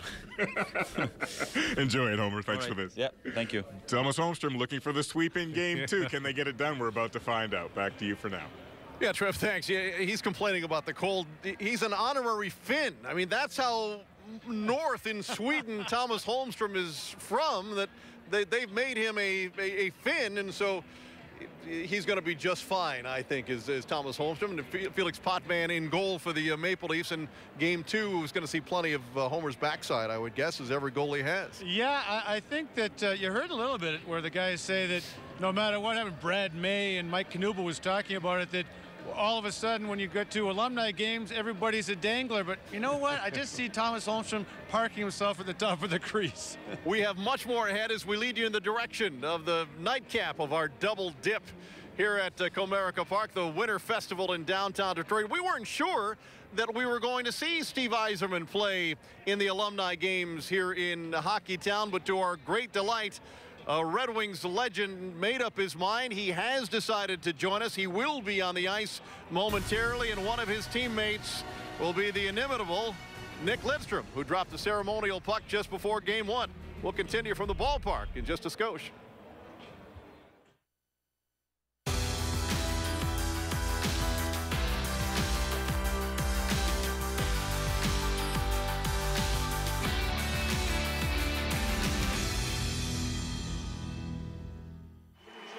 A look at today's Detroit Red Wings. And the word fighters might be the last word one would use to describe them. And for good reason. Since 2004, the Wings have the least fighting major penalties in the NHL. But go back a few years, and you'd find lines of players that were respected throughout the league as tough guys, grinders, and enforcers. In his day, there was no one in hockey tougher than the late Bob Probert. A towering 6'3" and 225 pounds, Probert wasn't only a great physical player, he had a nose for the net. He scored goals, 163 of them, which he somehow managed to fit in between his 3,300 minutes in the penalty box. No enforcer in hockey history matched that kind of offensive production. One of Probert's classic challengers was Ty Domi. After the two first went toe-to-toe, the pint-sized puncher famously taunted the burly forward. Detroit fans had to wait until the following season to witness the rematch. And the result was one of the greatest fights in hockey history. Bingo, here we go. Look out, baby. Probert's got the boxing gloves on. He is ready for Domi. 7 punches, 8. Bingo, they were going at it. Bang, away they go. Also known for intimidating opponents, Probert's fellow Bruise brother Joe Kocur was one of the most penalized players in NHL history. His mythic right hand brought down many opponents, splintering helmets along the way. 6'7", Kocur just knocked him down with a right. And when Scotty Bowman needed protection for his 96-97 team of legends, he famously recruited Kocur out of an over-30 amateur league and added him to the roster. The next 2 seasons, the Red Wings made history. And along the way, the flailing fists of Joey Kocur carved a spot on the cup for all the Wings tough guys that came before him.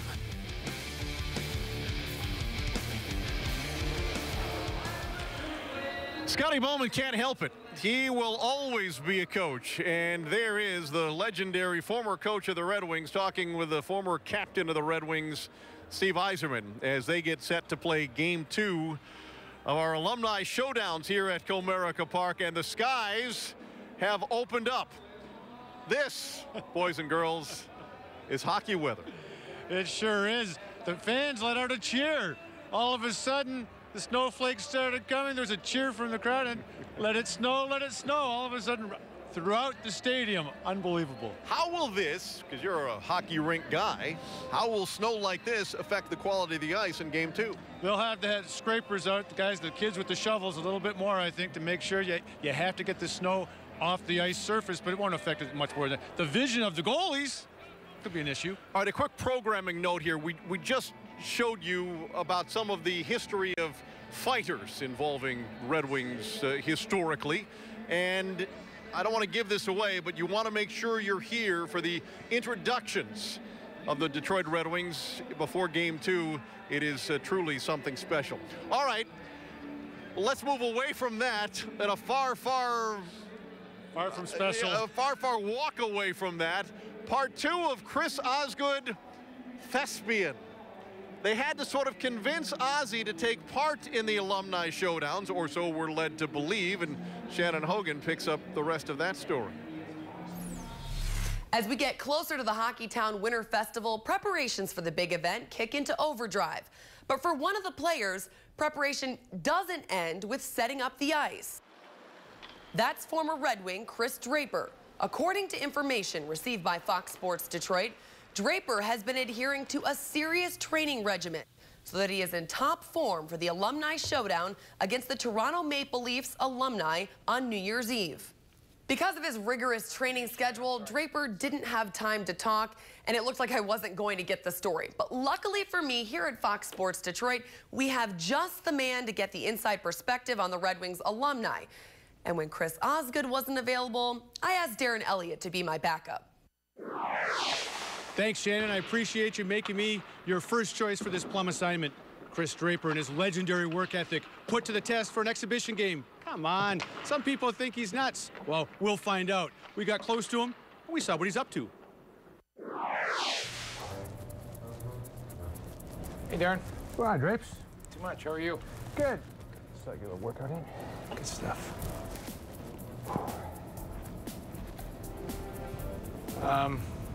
You're not playing in the alumni game, are you? No. But, you know, gotta call the games. It's hard work too. Great. Let me, oh, winded already. Fedorov. Sergei Fedorov. Igor Larionov. John Ogrodnik. Chris Draper. Geez, you are working hard. I am. How about you guys? Get up every morning, train about 8:30 to 9:30. Come down to the rink, skate for an hour and a half.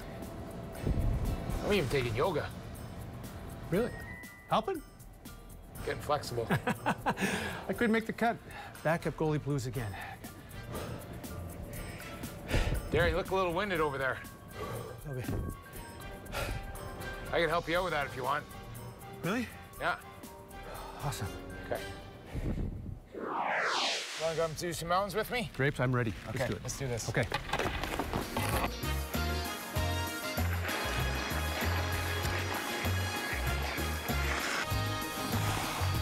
Hey!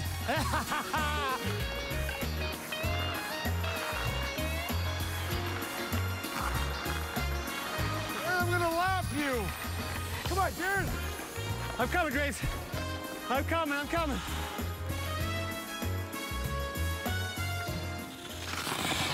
Oh, man. I've had enough.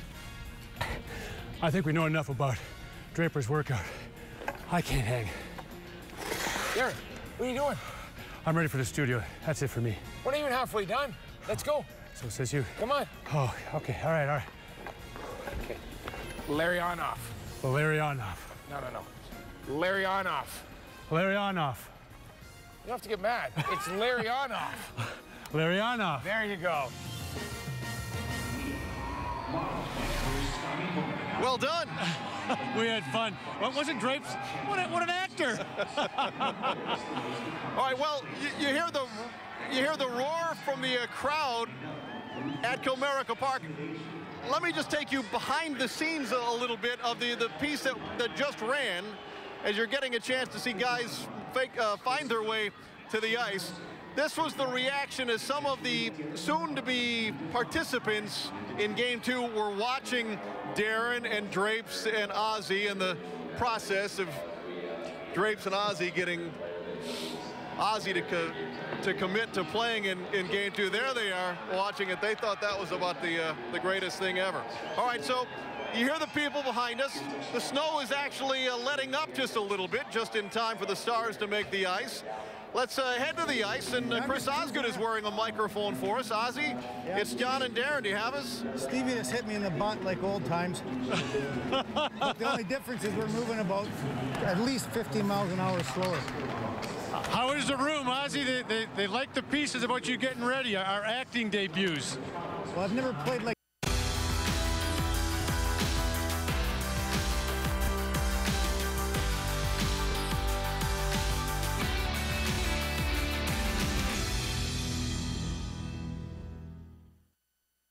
Many greats have donned the winged wheel. But when it comes to men between the pipes, no one was greater than Terry Sawchuk.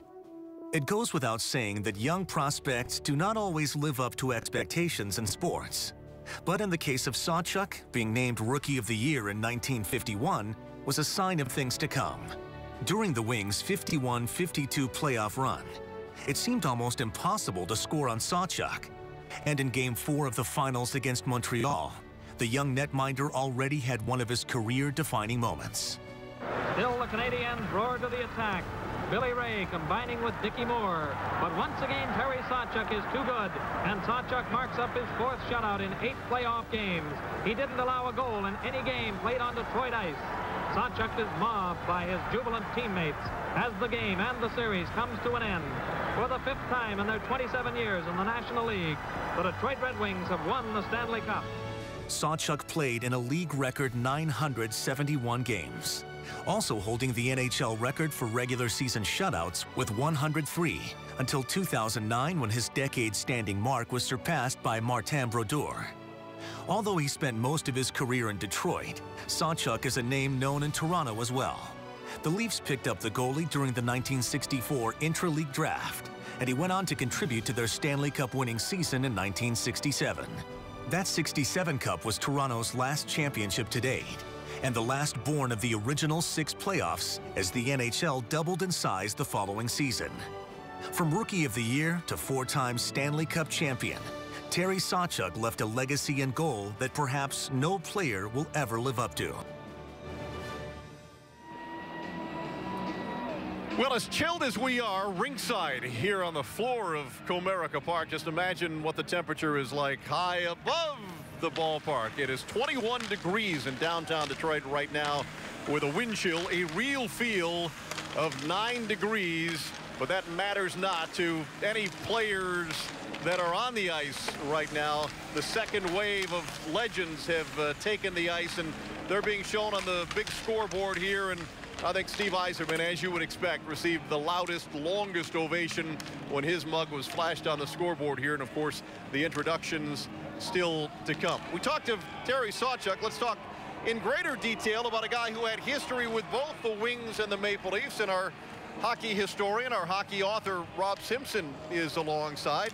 Sawchuk was recalled as a Red Wing. He pretty much played with almost everybody in the original 6. Yeah, well, he won those 4 cups, and an outstanding player. Tragic story, of course. To put it real simply, he simply drank too much, and it eventually killed him. He got into trouble. He finished his career with the New York Rangers, and he passed away at a very, very young age as possibly the greatest goaltender of all times. We have to give Marty Brodeur the shutout record. There's no doubt about that one. But in terms of all-time wins, you have to remember that Terry Sawchuk played about 150 or 170 games that ended in ties.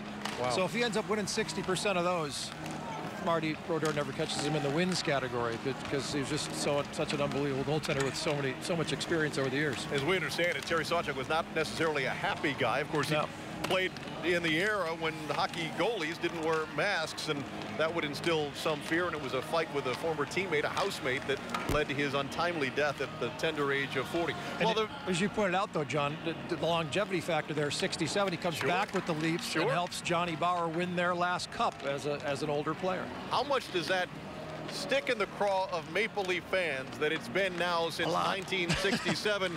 Someone asked a Leafs fan about their team. They said, "We are happiest when we are sad." They're kind of used to that in Toronto concerning their beloved Leafs. That's tough, and they had that great run in the 60s. They won it in 62, 63, and 64, twice at the expense of the Detroit Red Wings in the final, by the way, and then 67 was their last cup. And it's a lot like our golf game, John. They've had a hard time putting everything together at the same time. You know, your putting works and then your short game doesn't.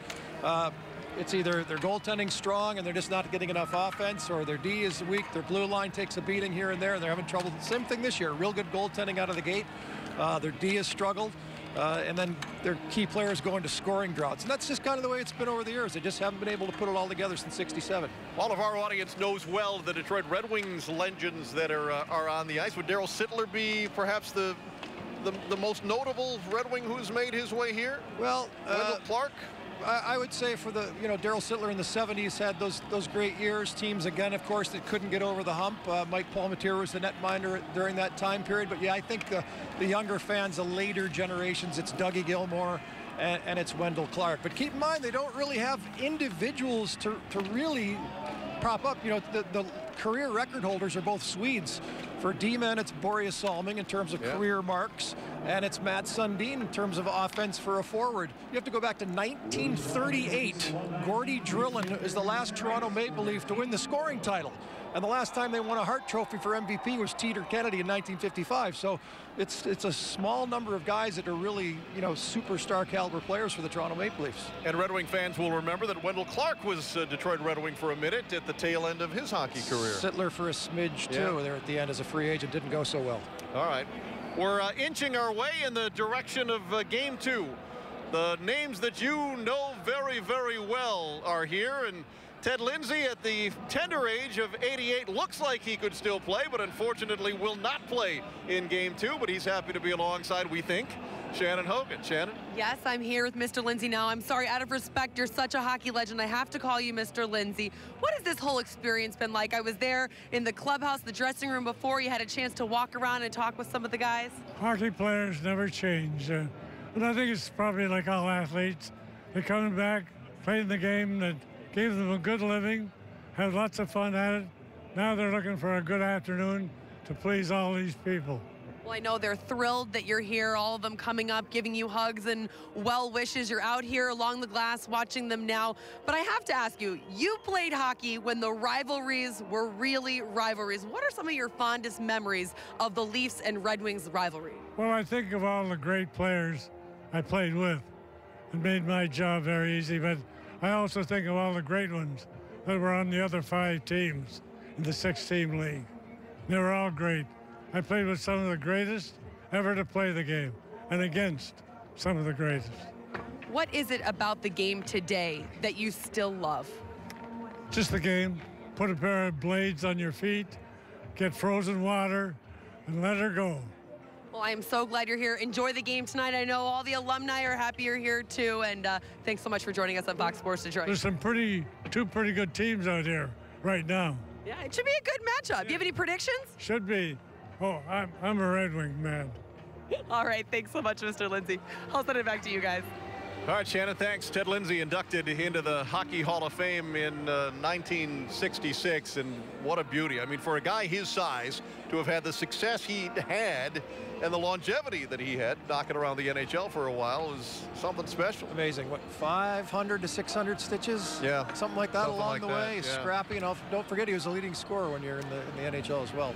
Of course, the Red Wing that everybody in Detroit wanted to see, they will see. Steve Yzerman sort of was iffy about coming back, but a couple of weeks ago, he said, yeah, Ken Holland asked me, and I told him if I could fit it into my schedule, and it does fit into my schedule, and so, yes, I've decided to play. Number 19, back at Hockeytown, as you'll see coming up. In the storied rivalry between the Maple Leafs and the Red Wings, they have played 646 times. They are separated wins and losses by exactly 1 win. Only 1 win has separated Detroit and Toronto, and a lot of the players that you'll see on the ice here in a matter of moments. There's the grind line, reunited. Koser, McCarty, Draper, Maltby getting set to do battle against the Maple Leafs here this afternoon. There's been so much going on in downtown Detroit, all the events surrounding the Winter Festival. Sometimes we need to remind ourselves that the centerpiece of the whole deal is not until tomorrow, and it's not even in downtown Detroit. It's up the road in Ann Arbor. The feast is at the Big House when the current Wings will play the current Leafs. Of course, they're division rivals now, so there's a big couple of points on the line, and they'll play in front of, oh, I don't know, 110,000 or so people. The teams were working out at Michigan Stadium earlier today, and our Justin White was there. Keats, the calendar says New Year's Eve, but for the Red Wings, today must feel like being a kid on Christmas Eve. The Wings held their first and only practice here at the Big House today. Yes, with the snowflakes flying. After months of anticipation and build-up, getting to finally experience this environment was just as cool as they hoped it would be. It was amazing. Just, you know, it felt like the rink was smaller. We were kind of joking around just because the surroundings are so big. It felt like the rink was so small. But, you know, it was fun. It was a great experience. I think all the guys enjoyed it and are looking forward to it tomorrow. How much more fun did it make it that you guys were out there skating with the snow flying? Yeah, it was cool. I guess if you're going to be in the elements, might as well snow, right? You could tell as soon as everyone walked in here, it was, you know, it was like a bunch of 13, 14-year-olds in here. You know, we were all excited, you know, messing around with our new stuff, you know, the eye black, you know, the winter hats and everything. So, you know, everyone's pretty fired up. Great experience. You know, once it gets filled up, it'll be even better. I think everybody's very excited. Everybody has family in town. You know, we're gonna go back out now and skate with the kids, and I just think that it's just a great opportunity. It's a great event. Kudos to the NHL for doing it. So, just great to be a part of it. Skating outdoors and skating in a huge facility like this, it's a big treat for us, and I thought today was a good time to embrace it. And tomorrow, it's all about focusing on the game. Can you imagine what this place is going to be like tomorrow with over 110,000 people in it? No, it's hard to fathom really what that's going to be like. As much and how cool that is for us, we have to try to stay focused on the task in hand and just getting 2 points. I don't know how it's going to be tomorrow, if it's going to be more wind or less. I know it's going to snow a little bit more tomorrow, so probably going to shuffle that ice a lot of times. Is that going to add, though, to the overall experience, having the snow flying? Yeah, it should be snowing a little bit, and you know, the game will probably take a little longer than normal, but that's fine. You know, I think we're all excited that it's finally here. There's been a lot of hype and building up, you know, for tomorrow, and we're ready and looking forward to it. The consensus seems to be that the elements will most certainly play a factor in tomorrow's game, but we won't know exactly how much until they actually drop the puck. By the way, the forecast for tomorrow here in Ann Arbor, a balmy high of 18 degrees with the possibility of 3 to 5 inches of snow. Classic winter weather for the Winter Classic. Keats, back to you. All right, Justin, well, based on what we're experiencing in downtown Detroit, we're ready for it. We're used to it now because we've had a bit of a snowfall. The temperatures are about what we'll see in Ann Arbor tomorrow, and we'll be ready. Of course, the Wings were hoping to take some momentum into that game against the Maple Leafs, the current Wings against the current Leafs, but they had the tough loss in Nashville last night as Jimmy Howard in his first game back showed some signs of rust, but we're told that Jimmy Howard will be in goal for the Wings tomorrow at the Big House in front of 110,000 fans or so, and we will have that post-game coverage for you. The game will be on NBC, but we encourage you to flip over right after the game for the Red Wings Live post-game coverage that you're used to. I'll be with Ken Daniels and Shannon Hogan, and Darren Elliott and Trevor Thompson will be involved as well, and we'll have studio coverage as well with the day wrapping up the Wings and the Leafs, a New Year's Day showdown, the Winter Classic 2014 tomorrow. Post-game coverage, remember, on Fox Sports Detroit. The newest Hall of Famer in the Red Wings family is son of Gordie Markow. He's with Trevor Thompson right now. Well, Mark Howe, just one of many Hall of Famers in this lineup for Game 2 against the Maple Leafs, going for the sweep, Mark. Yeah, I'm intimidated sitting in that locker room. I don't know about you, but yeah, this is going to be an awesome experience. I mean, I went through it a couple years ago in Philly, but just the tradition of these two organizations, and I grew up in this city and with the fans in Detroit, so it's going to be a great experience. I know you joke about being intimidated in that room, but no, just the names in that room. I'm not joking. I'm sitting next to Coffey and Larry Murphy, and Nick Ledstrom, and Slava Fetisov, and Brian Raffali, and the list just goes on. And even though I played against some guys, played with them, but I didn't win the cup with those guys, and I'm awe-inspired. It's pretty amazing. And then Sergei Fedorov rolls in. You can have the Russian five.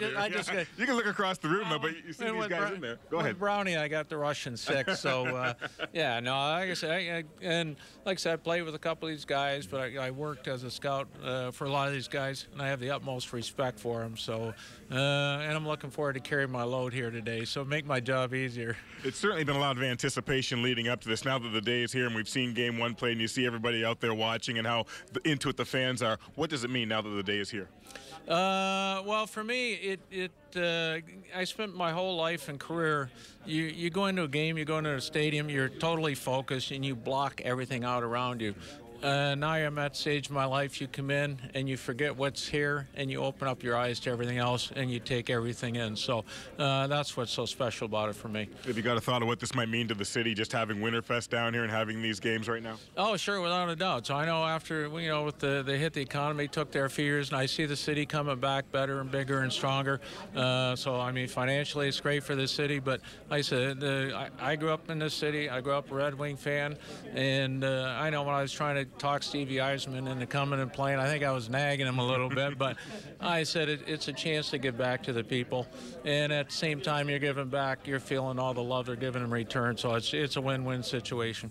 It'll be a win-win if you guys get a win. So let's go there and get this in game 2. Well, I'm not worried. Like I said, it's one of the few guys I play. And like guys come in after they won the first game, I said we're guaranteed to play 500 today. So we're doing all set. We're all right. Have a lot of fun, Mark, and thanks for this. Well, thanks, Trevor. All right, thanks. Here's Mark Howe. He and the rest of the guys looking to get this win in game 2. Now back to you. Trev, thanks. The fans who've been moving around Comerica Park, perhaps in an effort to stay warm in between games, have found their way back to their seats. The introductions of legends and names that they all know will be heard among the winter chill at Comerica after this. As John Keating gets warm. Great job, John. We're back here at Comerica Park for game 2 of our doubleheader. The Detroit Red Wings and the Toronto Maple Leafs. I know in each November they talk about the Hall of Fame game prior to the inductions on the Monday. And they'll play the Hall of Fame game prior to that. But boy, this is pretty much a Hall of Fame game here for game number 2. And the stars you're about to see at Comerica Park on this late afternoon on this Tuesday. Game 1 won by Detroit 5-4. They look for a double-header sweep. And all the names you will remember fondly. You will hear once again. Here's public address announcer Eric Friney.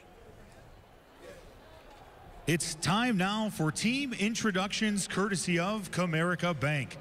Ladies and gentlemen, some of the greatest names to ever play the game have worn the Toronto Blue and the Red Wings Red. We welcome you to Comerica Park for the second game of the Alumni Showdown, part of the Hockey Town Winter Festival presented by Sirius XM.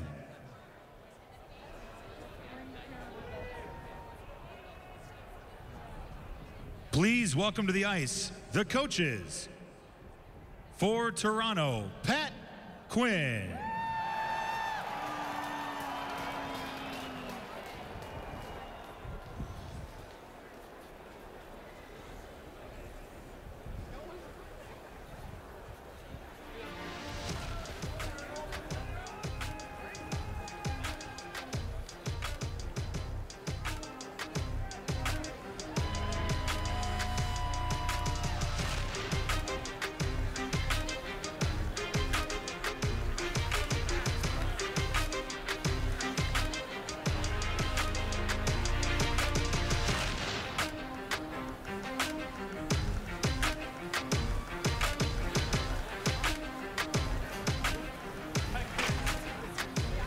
For Detroit, Barry Smith.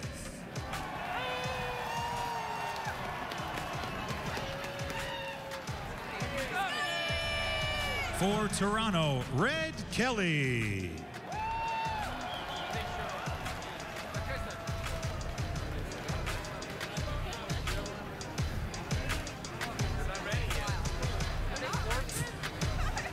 For Detroit, Scotty Bowman.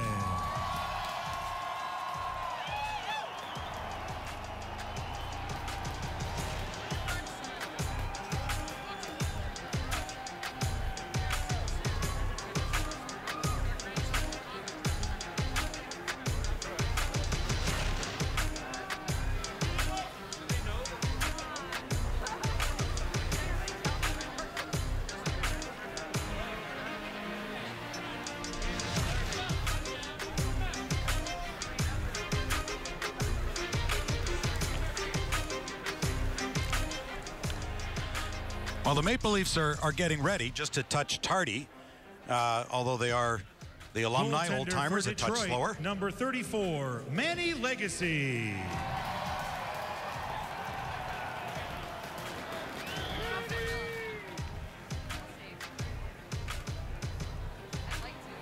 And number 30, Chris Osgood.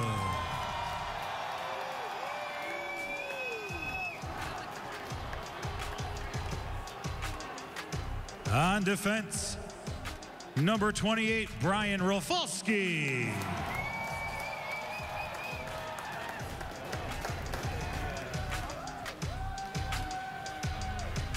Number 2, Slava Fatisa.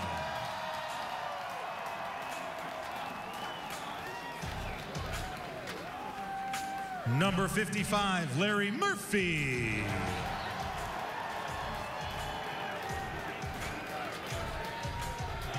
Number 24, Chris Chelios.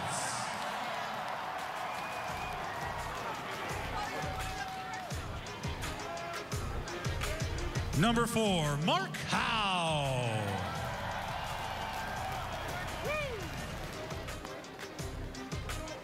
Number 77, Paul Coffey.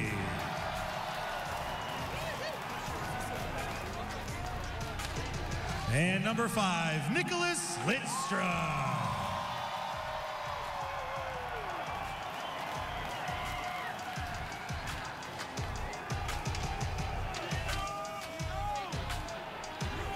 At forward for Detroit, number 22, Dino Cicerelli.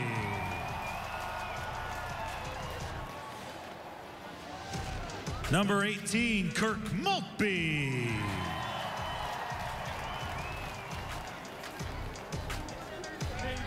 Number 33, Chris Draper.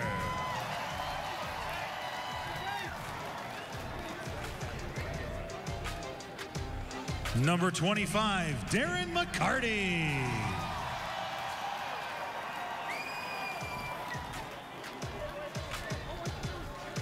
Number 13, Slava Kozlov.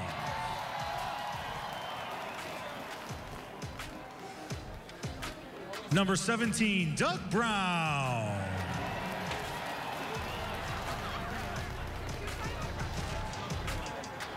Number 96, Thomas Holmstrom.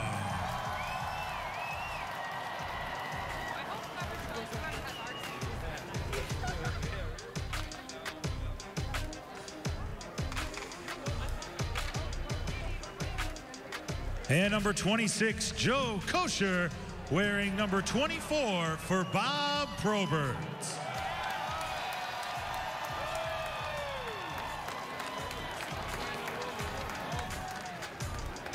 Number 91, Sergei Fedorov.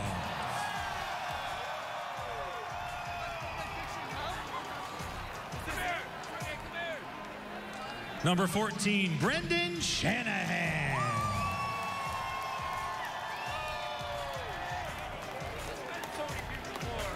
Number 8, Igor Larionov.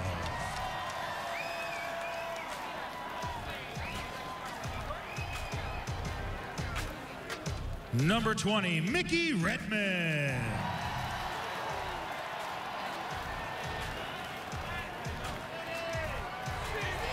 And the captain, number 19, Steve Yzerman.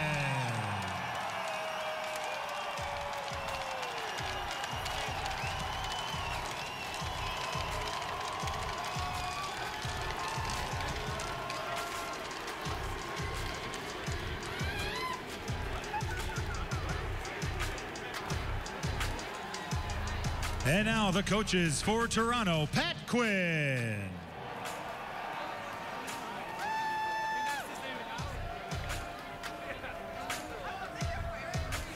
Red Kelly. And Johnny Bauer.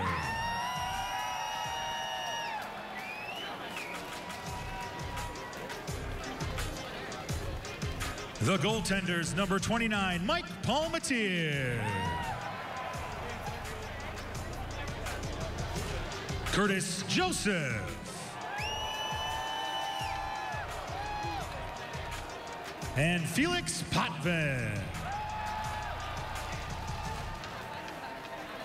On defense for Toronto, number 29, Brian McCabe.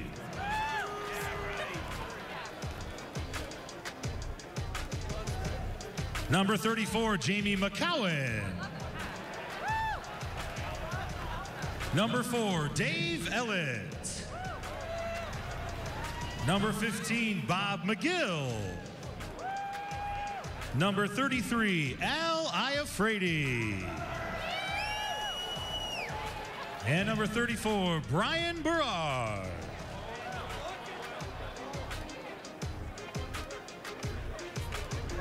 At forward, veterano number 27, Daryl Sittler. Number 22, Rick Vive. Number 17, Wendell Clark. Number 93, Doug Gilmore. Number 14, Dave Andrichuk. Number 16, Darcy Tucker. Number 18, Kevin McGuire. Number 11, Gary Lehman. Number 9, Russ Courtnall. Number 7, Gary Roberts. Number 7, Lanny McDonald. Number 22, Tiger Williams.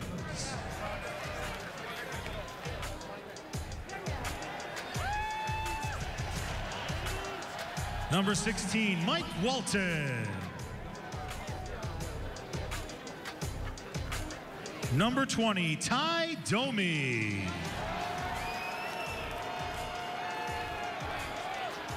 Number 22, Mike Gartner. Number 25, Joe Neuendijk. Number 32, Steve Thomas. And number 11, Steve Sullivan.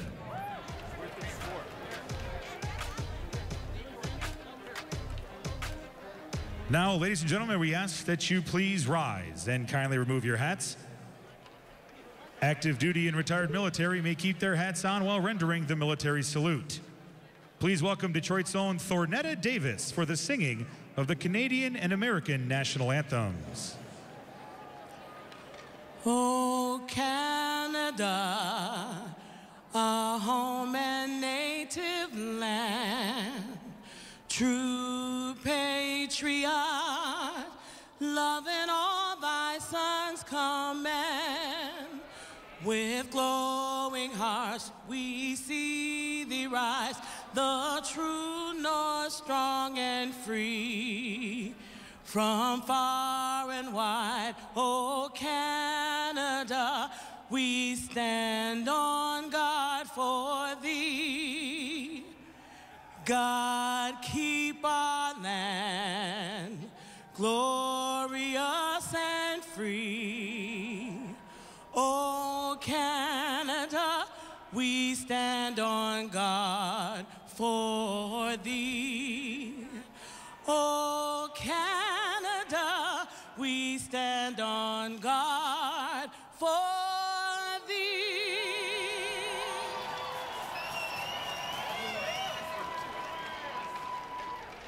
Oh, say, can you see by the dawn's early light what so proudly we hailed at the twilight's last gleaming, whose broad stripes and bright stars through the perilous fight o'er the ramparts we watch were so gallantly streaming, and the rocket's red glare, the bombs bursting in air, gave proof through the night that our flag was still there.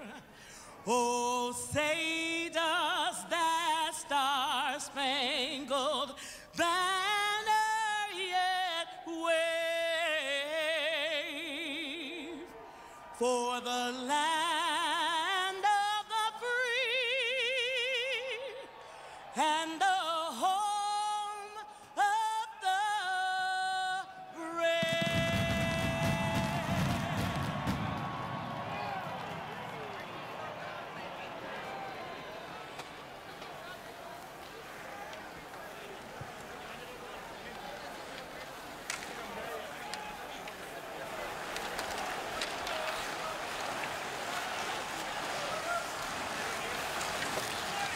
And finally for Toronto, number 27, Shane Corson. Ladies and gentlemen, please direct your attention to the Red Wings bench and welcome to the ice for today's ceremonial puck drop, 2 Red Wings legends, Mr. Ted Lindsay and Mr. Gordie Howe.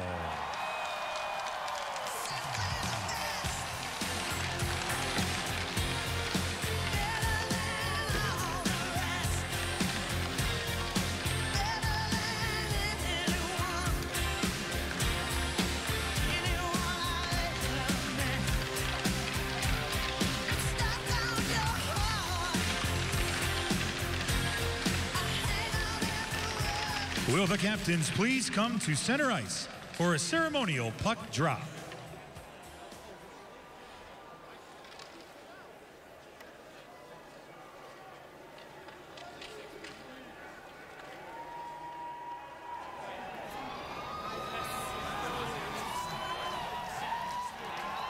Daryl Sittler, Steve Yzerman, Mark helping his dad Gordie out there with Ted Lindsay. How beautiful is this?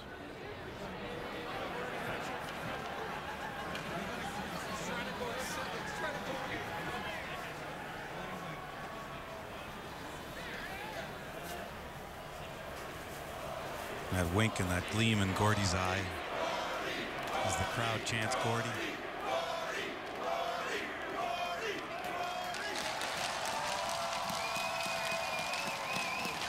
Daryl Sittler, a Red Wing for a short time at the end of his career. And the great ovation that Steve Yzerman got as he made his way to the ice just after Mickey. 15 Hall of Famers in this game, including Scotty Bowman, 10 for Detroit, 5 for Toronto.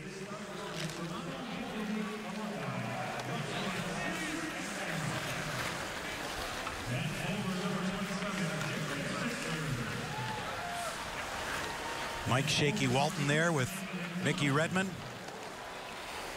Curtis Joseph, and Wendell Clark, who knew Ted Lindsay from his time here in Detroit, albeit a short time, and all the players. How cool is this, that all the players, Mick, if you can hear us, that everybody not wants just to meet you, but with Gordie and Ted. How cool, Mick. How are you, man? Good to see you. Hi, boys. How are you? Hi, guys. Lindsay.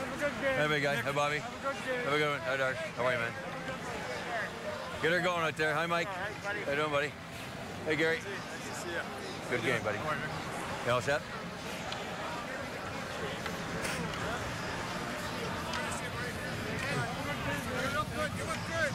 Yeah, go ahead.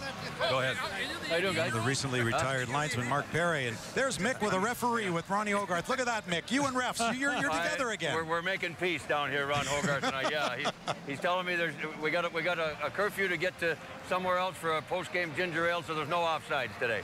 How about that? You know what? I had 3 guys wanting me to toss them out of the game already, and I said, you know what? It's so cold. You act up, you're staying till the end. Reverse rules today, guys. He said nobody gets tossed out. You got to stay here. Not too bad, actually, down here now. The wind is shut down a little bit, but what a sight this is to look around this stadium and to see all these Leaf jerseys and Red Wing jerseys, and it's a beautiful thing. And all the players, Mick, they really wanted to see Gordie and Ted, didn't they?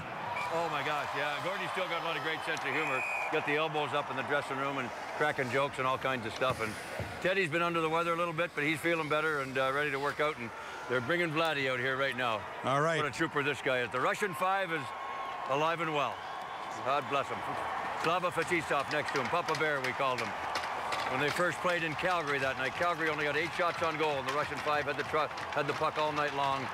I said they got to get the Dramamine out. They were chasing him around. They were dizzy.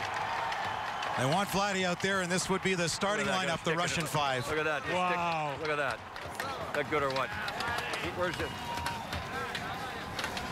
Mick, you remember that first night in Calgary, the Russian 5, what the Flames have, 8 shots on goal? Yeah, 8 shots on goal. They had the puck all night. Where's the Russian 5? Where's Igor? Where's Igor? Where's Larionov? You got to get Larionov over here. Where's Igor? Hold on. Iggy. And a boy, as Mick directs traffic. Trying to get Igor over here. Get the Russian 5 back together one more time. Where's Igor? Can't find him. He's got him right in front of you. Huh? You got him? Yep. Okay. Well, you get underneath me. That was something else that night in Calgary to watch, I'm going to tell you. Boy, oh boy. And Konstantinov, probably the year he had his greatest year before the accident. He should have won the Norris Trophy. Didn't by politics alone, and then the accident, unfortunately. But what a defenseman he was.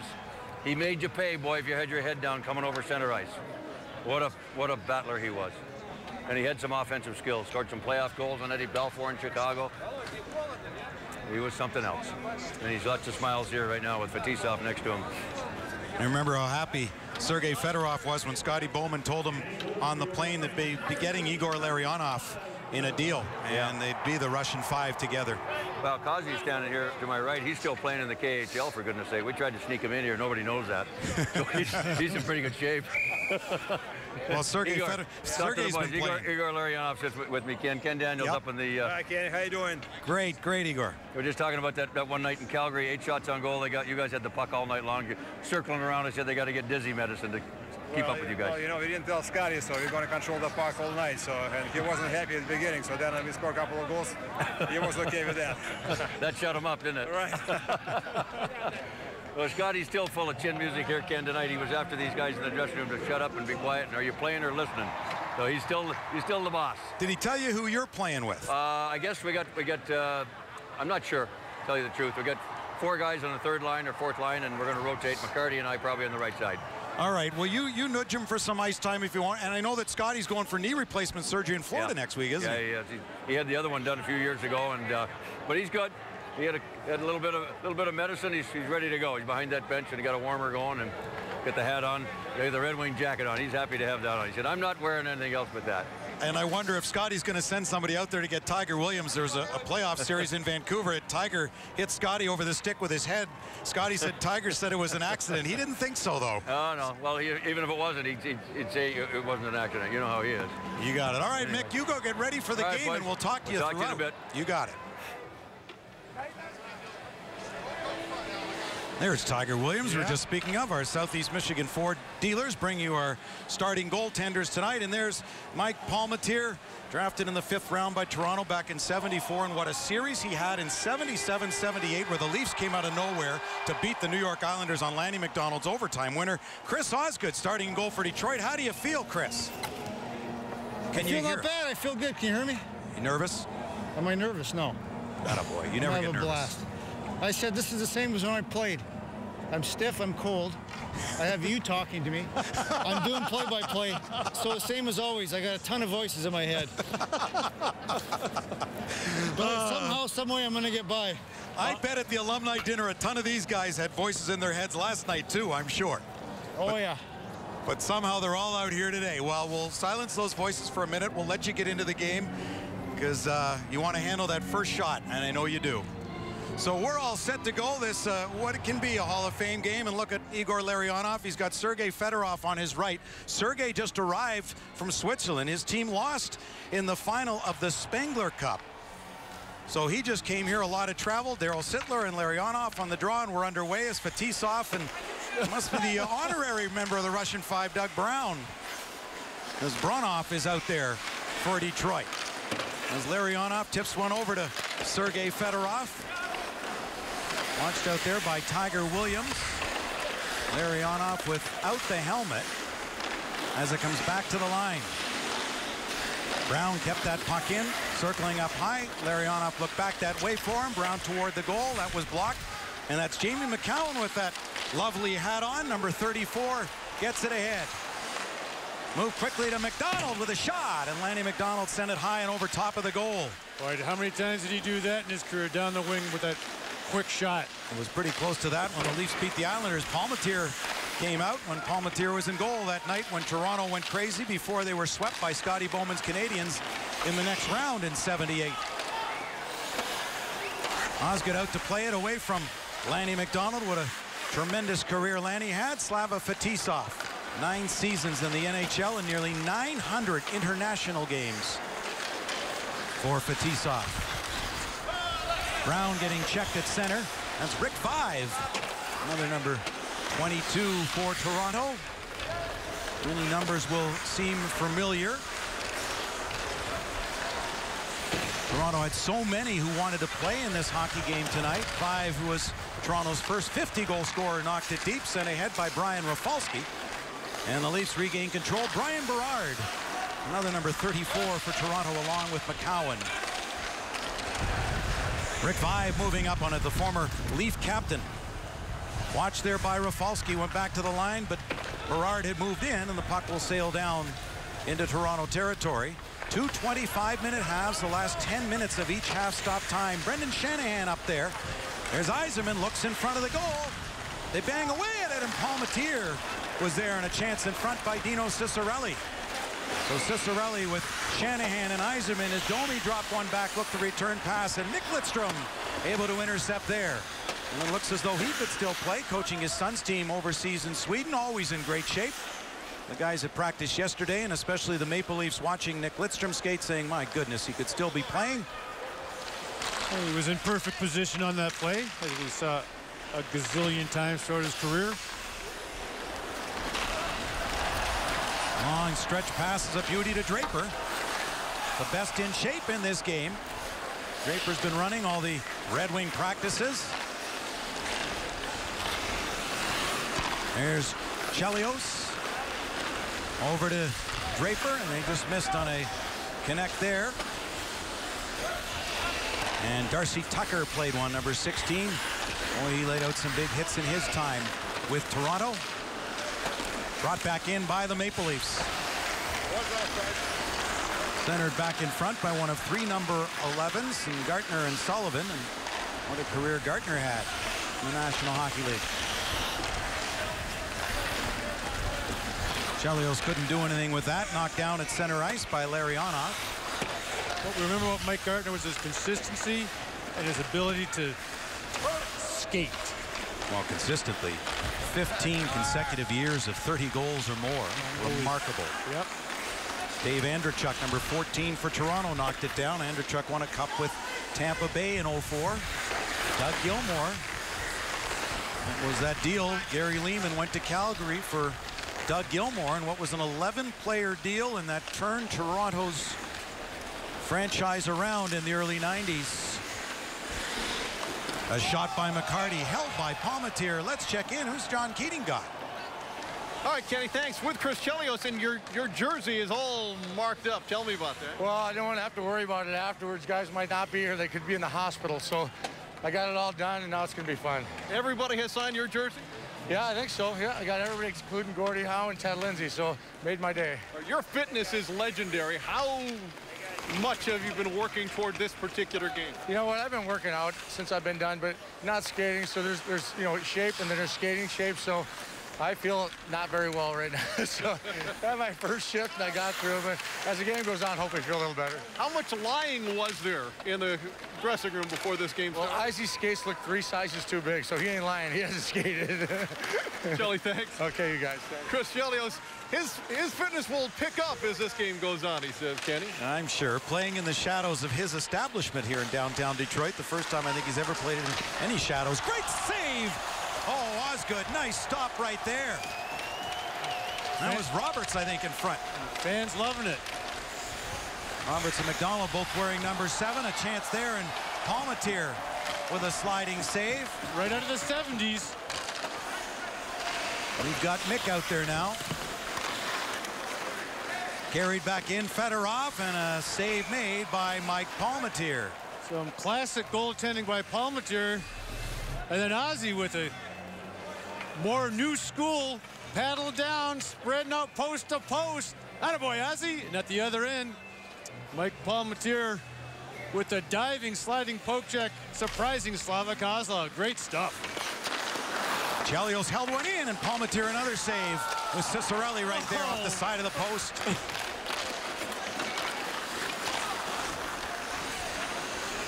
Mark Howe will go back to get it. 22 pro seasons. Watched there by Gary Lehman, not in a familiar number 11 for Toronto, but number 4.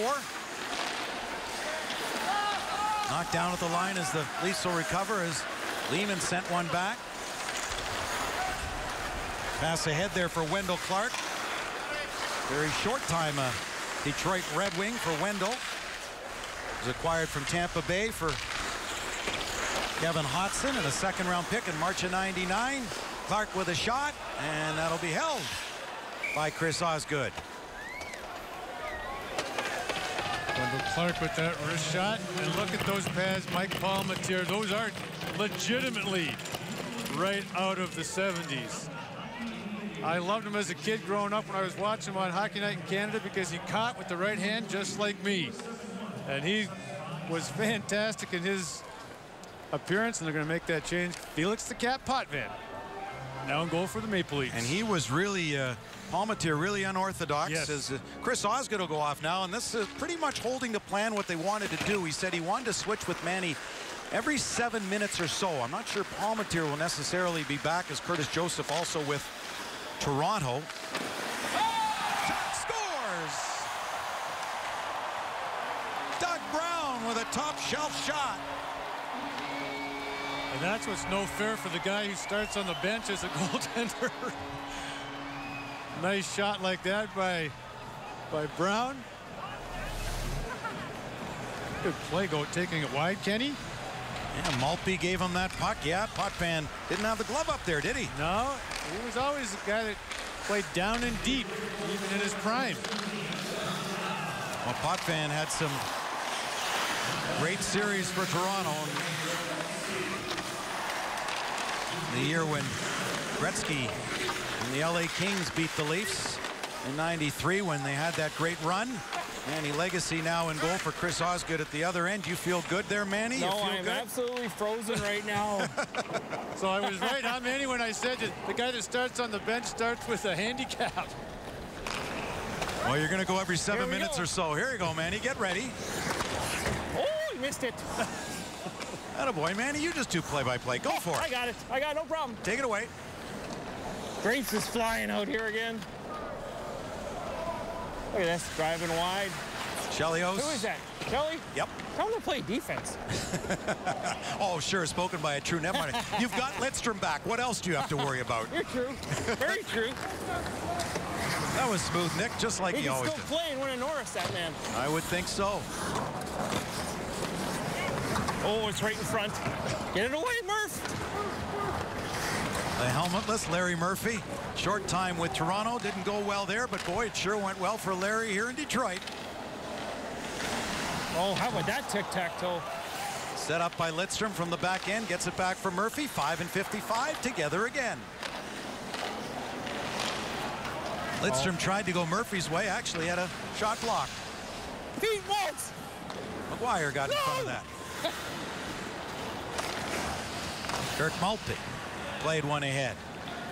Well, you look at the numbers from the career of Maltby and Draper, each with 21 shorthanded goals in their career with Detroit.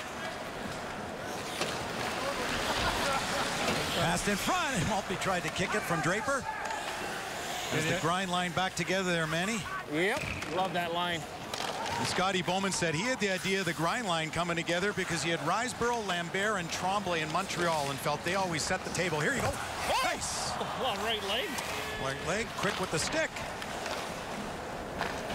So he knew from Montreal days and how great, and even when Koser was such a big part of that too, centered in front by Holmstrom. I'm really looking forward when Curtis Joseph comes in goal for Toronto and Holmstrom can get in front of him. Joseph said Holmstrom was the biggest pain in the butt, literally, he'd ever played against. Well, how about trying to skate with those two? You got Dino go get the puck one time in the corner, Homer in front. Then Dino go get the puck, Homer goes in front. Tipped in front of the goal. Good stop, Manny Legacy. Tucker centered one. High slot. Good block to T-Slot. Oh, did you see that block? We did. Way to pump up your mates. Oh. Holmstrom got one ahead of Larionov. Larionov circling, high slot. Fake, a shot. Telio scores! Look at him go. Shelley with the celly. That's better than what Tiger Williams ever did, I'll tell you that. A Chelly Selly. How would that breakdancing move? Well, if he comes out of this game with an injury, we know how it happens. He beats Felix Potvin. Detroit up 2-0, as they were in game number 1 before the Leafs came back to tie it. Dougie Gilmour stops inside the line, looks over for Brian Berard, and that was knocked away. Fedorov dropped one back. Turning is Kozlov. Paul Coffey put one toward the goal, stick in the lane though, able to clear that. Back to the point. Fedorov looks for it. And remember, he's out there with Mickey Redmond, his familiar number 20, and we have an offside call. First whistle of the day. As Mickey Redmond goes for a break, a little break dance from Chris.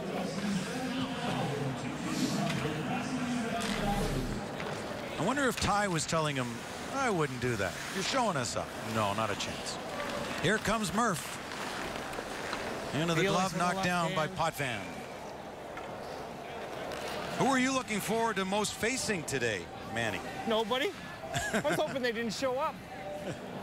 Who gave you the most trouble on the other side in your career? Anyone in particular? Ty Domi always scored on me for some reason. I don't know why it is. You were the one. He broke up my shutout with 7 seconds once. Gilmour tried to feed it through, but knocked away by Howe. Shanahan out there with Yzerman and Cicerelli. Steve Yzerman carries in, went back for Shanahan, knocked down though. Played up the wing for Nieuwendyk. Joe Nieuwendyk played just 1 season in Toronto. Manny with a little collision in front, got some help. Where did that come from? I have no idea. Shanahan carrying back in deep with it. Centered one. Picked up by Gary Roberts. Roberts, who's still training Steven Stamkos, trying to get him back in a rehab from the broken tibia. Gary Roberts has become a fitness fanatic. Always was when he played, able to come back from the severe neck injury, which many thought ended his career, but what a season Gary Roberts had. That put him on that fitness path, Kenny. Yeah. Pardon me? Backhanded by Bob McGill, Big Daddy, nickname number 15 in blue. Played 1 season with the Red Wings too. McGill over to get it. Fetisov got there first for Brown, who opened the scoring. Gets a return feed from Thomas Holmstrom. Brown went back to the line with it. Nieuwendyk able to intercept. The puck's back at center. Lidstrom's got it. Mick, how you feeling? You coming to meet Kenny? I am. How you doing? You're breaking up. Are you feeling okay? All right, we'll connect with you in a moment. But he's not huffing and puffing too badly, and that's good. Wendell Clark goes after it. Clark, the former Leafs first overall pick, he was selected at the Metro Toronto Convention Center back when the draft didn't get the all the hoopla it does these days. I saw that line with Clark, Hortnell, and Thomas, 3 guys that could wrist it. Sure could. Stevie Thomas finished up his career in Detroit. Very good friend of Steve Yzerman, and now Steve Thomas, an assistant coach for John Cooper in Tampa Bay. Turning with it, Maltby. In behind for Draper. Watched by McCowan. Along with Dave Ellett. Russ Courtnall digging it free. Russ Courtnall traded for John Kordic. Deal with Montreal when John Brophy wanted toughness, and that was one that didn't work out for Gord Stellick, then GM, nor the Maple Leafs. Courtnall could sure score. Here's the Red Wings working it through, and a save made by Potvin with Picardi with the opportunity. Courtnall was a skilled player. Sure was. They played on Team Canada together, 84 Olympics. And brother Jeff. Yeah, good player as well. Back to get it is Rafalski.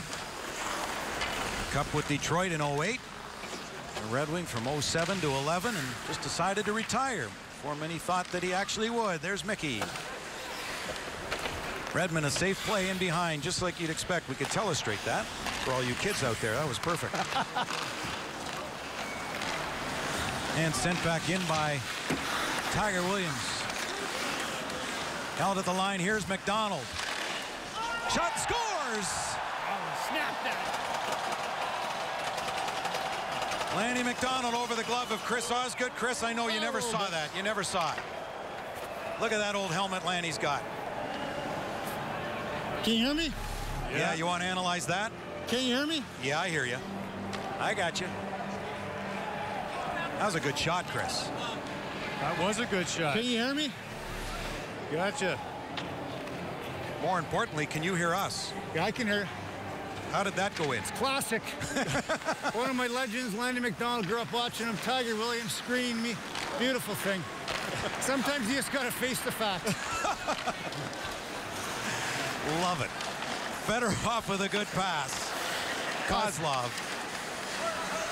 Slava Kozlov, who was traded for Dominik Hasek. Fedorov getting open. What a goal! Wow. And a plus for Mick. Way to go, Mick. Nice play. Mick, you got your telestrator out there. What do you got? Can you telestrate that, Mickey? They can't telestrate that kind of stuff. All right, give us your description of it, though. Well, it's just a little bit of patience.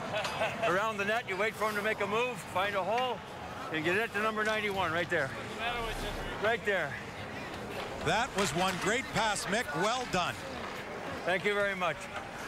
Beautiful. Feels good. 3-1, okay. So they get the McDonald goal right back. Here's Shanahan right in. Held in by Lidstrom. Shanahan shoots and scores!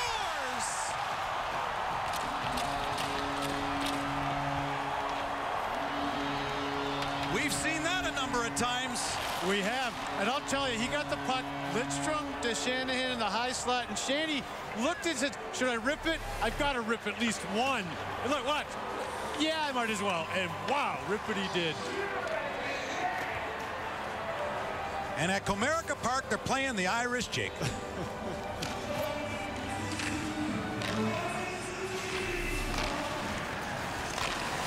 So it's the Red Wings by 3 here in the first half of 2 25-minute halves in the second half for a doubleheader on Fox Sports Detroit. Pass ahead. Drop back by Walton. Away with it was Shanahan. Taken away by Tucker. That went high over Chris Osgood's left hand. Tucker played it back into the corner. Find you. Domi went back to the line that was out of reach of Bob McGill, who will go back to get it. McGill with a pass ahead. Tucker into the right wing corner. Paul Coffey in there. Coffey and Chelios on defense together. My goodness. 3 Norris trophies for Paul Coffey. 3 Norris trophies for Chris Chelios. Both Hall of Famers. 26 seasons in the league for Chelios. 21 and 4 cups for Coffey. Chelios to center. Off the wing in the try.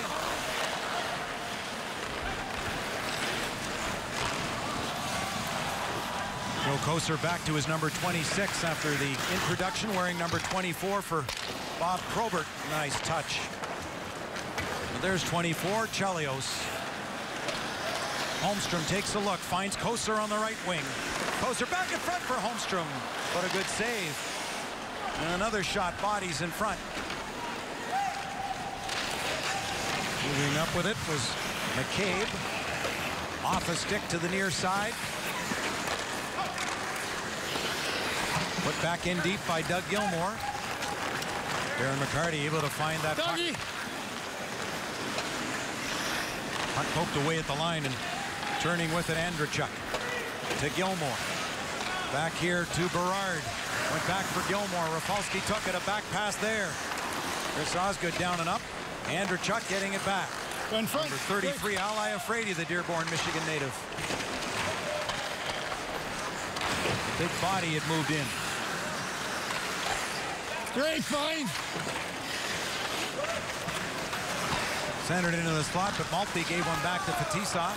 Slava, sick. Played ahead, intercepted there by big Al Iafrate. Boy, could he ever shoot the puck. What a goal scorer he was, especially with Washington.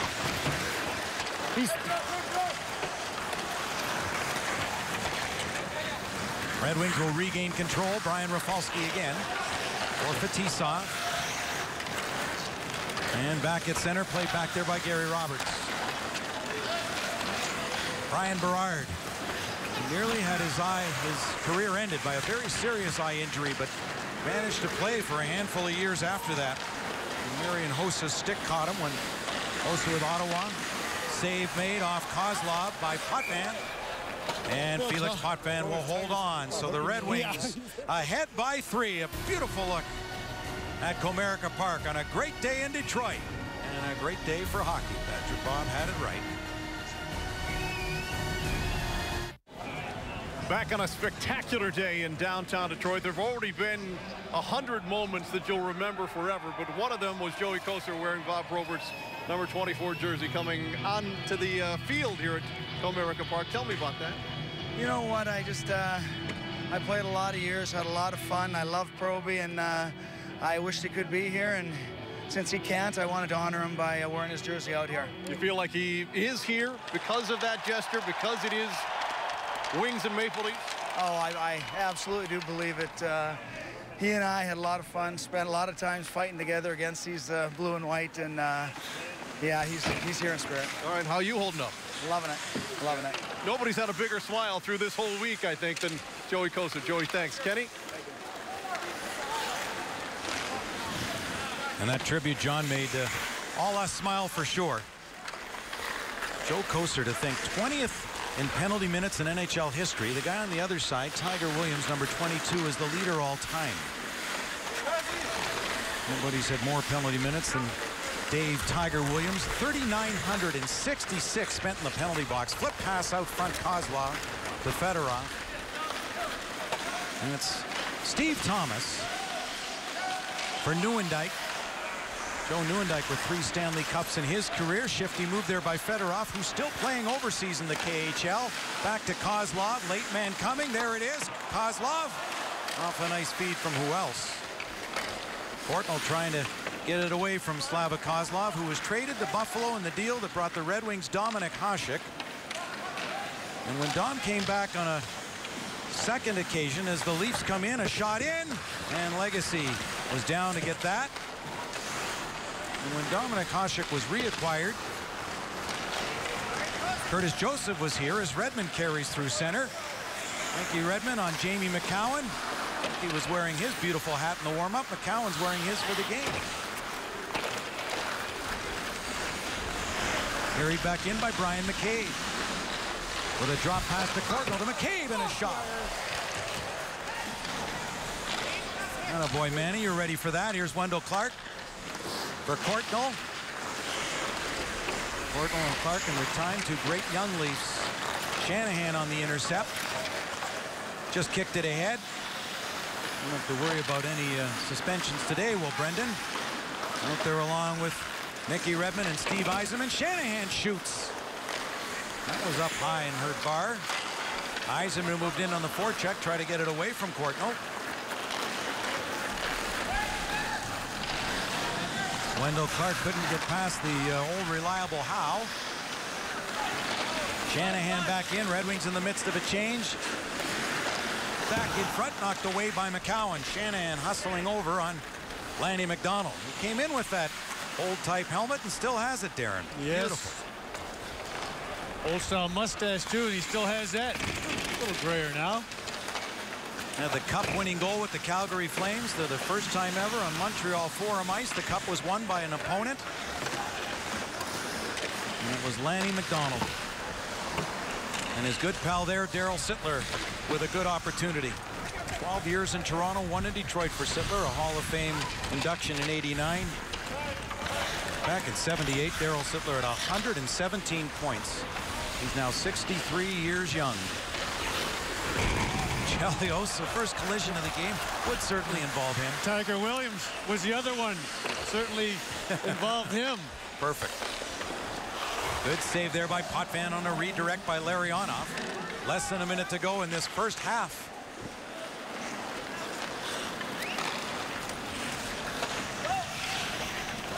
Williams carries in. Ooh, and he used to ride the stick in celebration. Oh, there's a collision running the goaltender. Tiger Williams. Just what you'd expect from him. And there's Joey going over. Yeah, Manny, you might be smart to stay away from that one. Yeah, Joey better show up in time. Yep. Tiger will move one. McGill got two, and Chelios with a good feed ahead by Draper. Five laid one back for McGill. Number 18, Kevin McGuire, cleared it out to center. There were so many Leafs, former Leafs, who wanted to play in this game. It's a shame that Sundin and Salming, neither of the two great Swedes, could make it. There's a great Swede. Thomas Holmstrom has the puck to close the opening period. Chris Chelios with a beautiful goal and an even a better celebration as the Red Wings with a 3-goal lead after the first 25 minutes of this game. And a reminder that you can take advantage of this monster deal. You can purchase tickets to all remaining Red Wings home games for just $9 starting Saturday, January 4th at 10 in the morning. Available at DetroitRedWings.com only while supplies last. Some restrictions apply, and you know it's been too long for the Winds to come at home, so that's going to turn around in the second half of this season, which will be game number 42 when the Red Wings and Leafs continue outside, and they'll be there tomorrow. John Keating with Steve Yzerman. All right, Kenny, thanks. The ovation that you received here at Comerica Park, obviously it was goosebump stuff for us. How was it for you? Well, you know, I used to come and watch the Tigers. I remember coming and watching them play Oakland in the World Series, and always envisioned myself walking out on the field to an ovation, but it was in a Tigers uniform. So it was pretty cool, actually. You know, this is a lot of fun. I'm glad I'm here. I'm enjoying it and kind of got the itch here to play hockey again. So I really appreciate the ovation. It's nice to be back here. It was almost this cold when you came to see the Tigers play the A's. Yeah. Exactly, it was. Stevie, thanks. Welcome back. No We're also here with Sergei Fedorov, who flew literally around the world to be a part of this. Not that much, no. All right, where'd you come from? What was the process of getting here? Switzerland, Davos, Zurich, Amsterdam, Detroit. Well, that's not too bad. Yeah, that's a lot. How much did you want to be here? How many people show up today? Yeah, that's a lot too. So, what did it feel like walking back onto to a rink here in Detroit? I don't know. It was so many emotions. At times it was surreal, you know, but it was great to see all the guys. Give them a hug. Talk about some stuff. How you doing? And the fact that Scotty Bowman started the Russian 5 and you got a chance to see Vladdy come onto the ice again, stick taps all around. Yeah, that's unbelievable moments. We all know what's going on with that, and I appreciated that Scotty thought of that and give Vladdy a chance to be with us on the ice again. And he seems to be ready to go. He was swinging that stick. All right, it's always great to see you. Welcome back. Thank you very much. Sergei Fedorov, he has a goal, and the Wings have the lead after the first period of 2 in our second alumni game here at Comerica Park, Kenny. And you see the knee from Steve Yzerman, the rebuilt knee, obviously still a struggle. And Sergei Fedorov, what a career, and it's not over yet, still playing for the team that he manages in the Continental Hockey League, so he's in great shape. Great players, great game. Back with a lot more in a moment.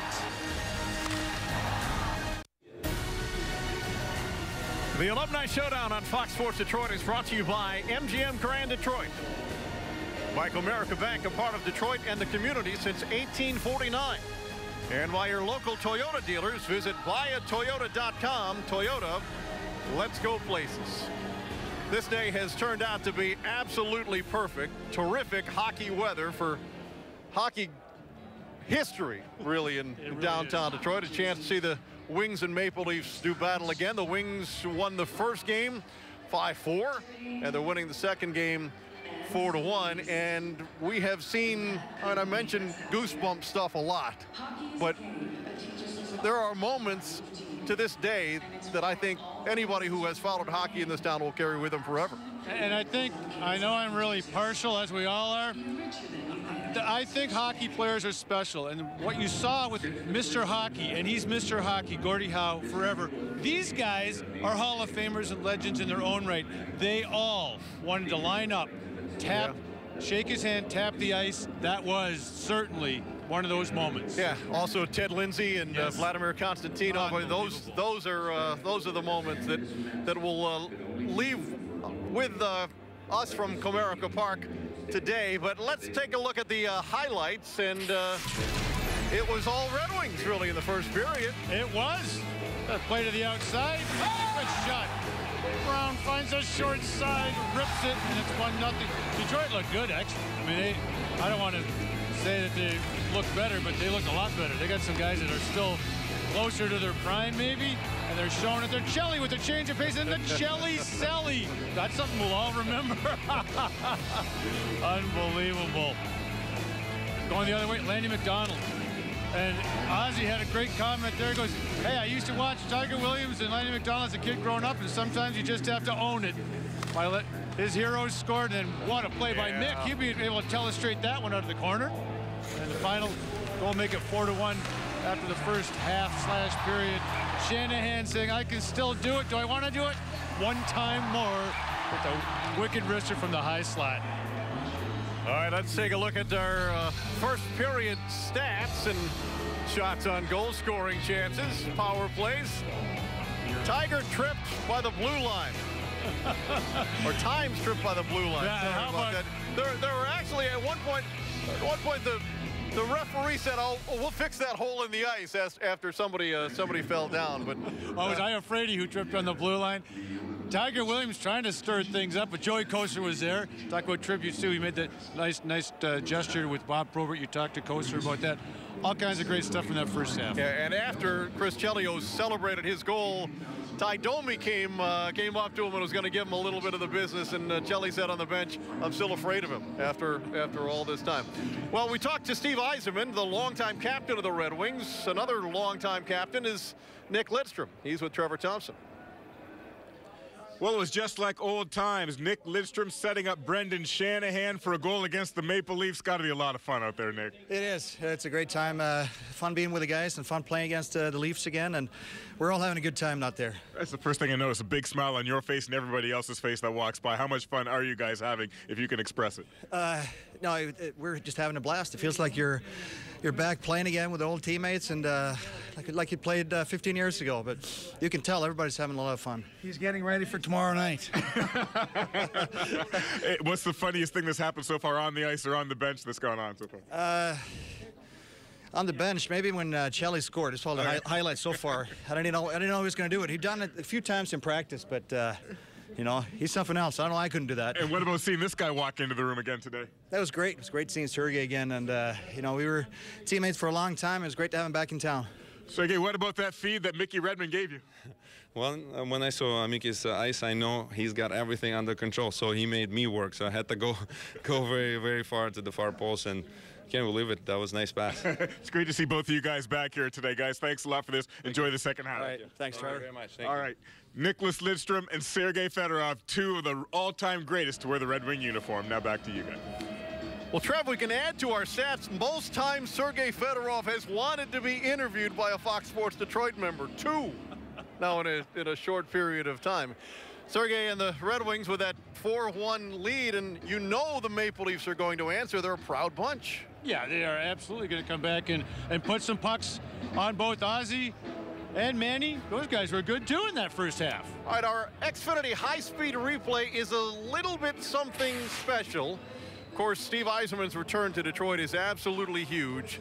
And when he gave his stick to that young girl, tears followed. There's your goosebump stuff right there. We'll continue. We're at the break in the second game between the Red Wings and Maple Leafs. Great from the past on a scintillating, shimmering, chilly day in downtown Detroit.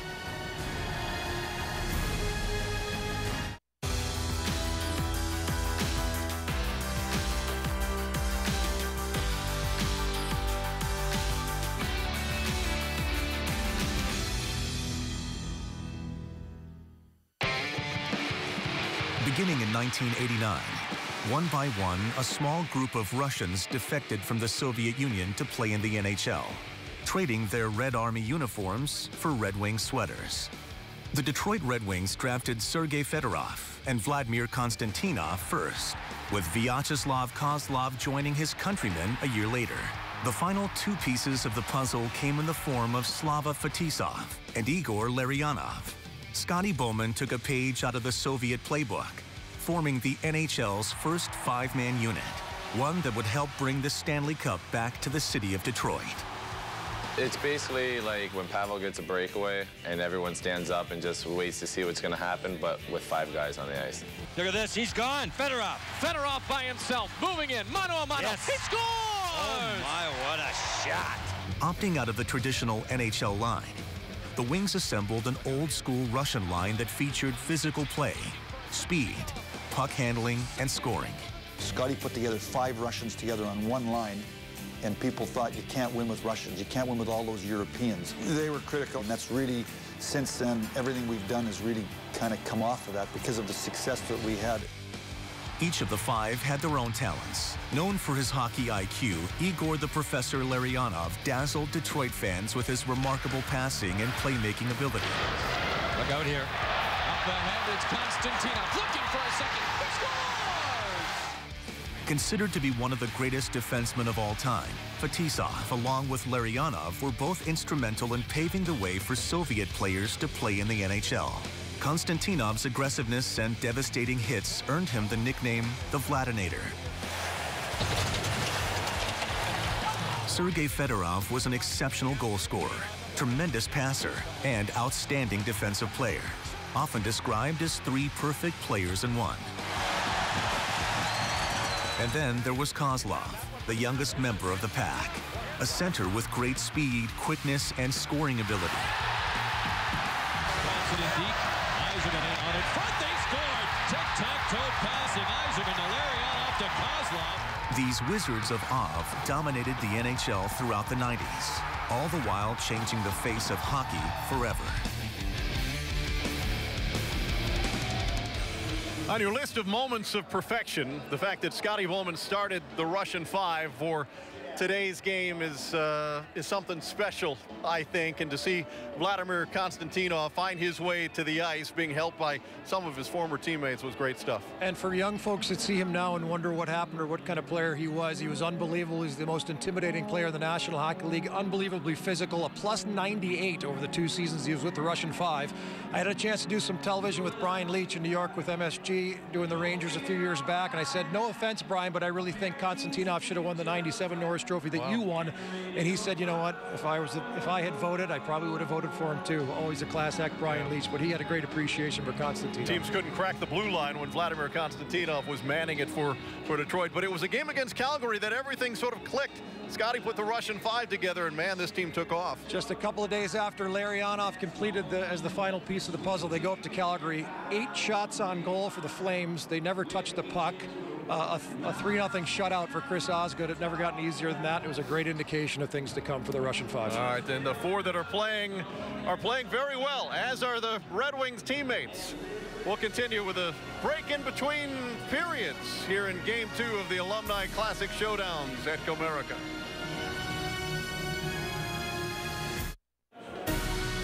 The Alumni Showdowns on Fox Sports Detroit, brought to you by Arby's. Try Arby's new and improved French dip and Swiss sandwich. Now get 2 for $6 for a limited time only.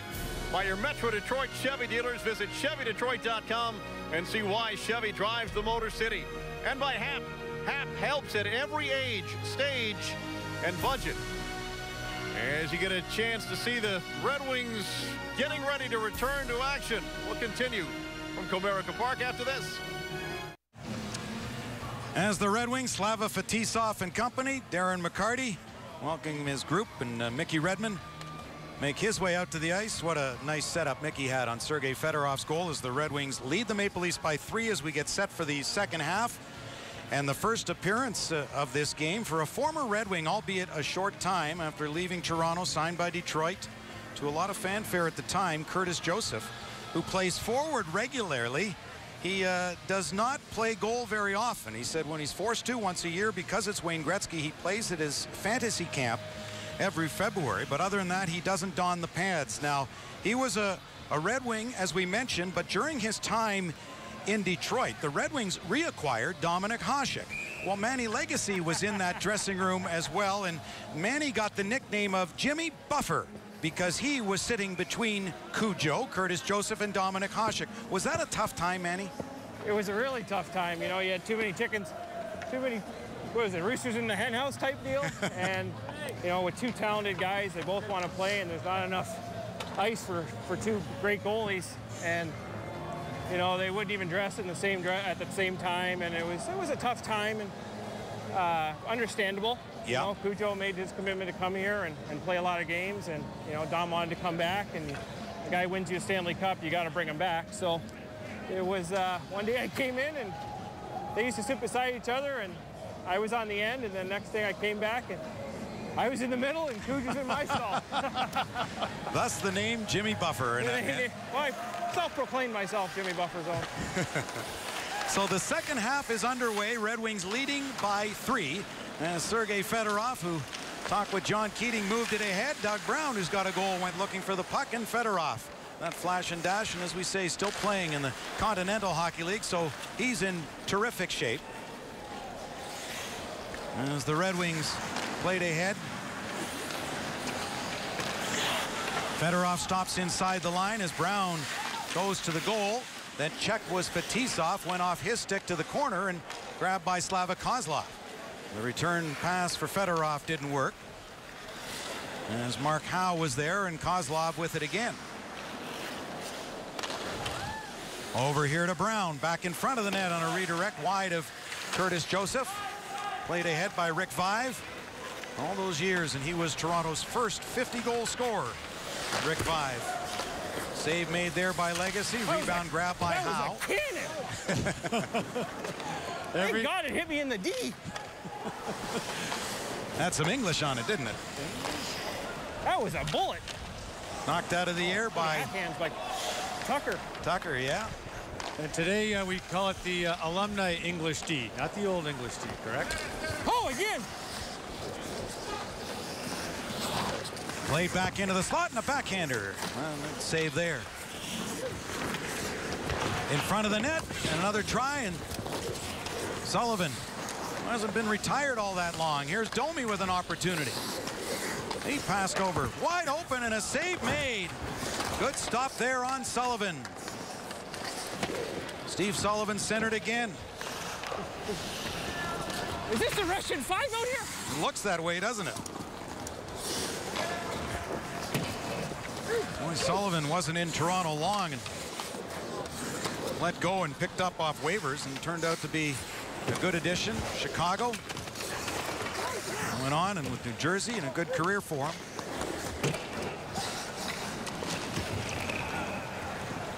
And we'll get that puck will go down the ice and touched for icing by Brian Berard. And our Red Wings player profile is brought to you by Ram Trucks, and there's Slava Fetisov, 2 gold medals and a silver medal, and Russia's Minister of Sport from 02 to 08, and with the Red Wings from 94 to 98, 9 seasons in the National Hockey League and a couple of cups in 97 and 98 for the great Slava Fetisov. Eiserman there helping out his netminder, Manny Legacy, who held it long enough to get a whistle. Sorry, Stevie. I saw too many blue socks.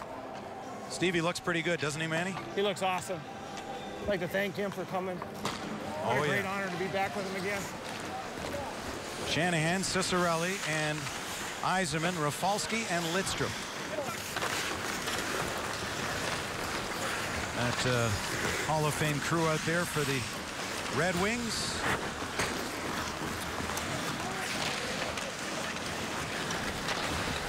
Only Brian Rafalski has only been retired a couple of years. That pass intended for Eiserman, but what a great career he had. Here is Berard, kicked it ahead, looked for it again. Shanahan was back, and Legacy played one over for Rafalski. Gilmore was on him. Andrechuk looking for it, another former 50-goal scorer a number of times, Dave Andrechuk.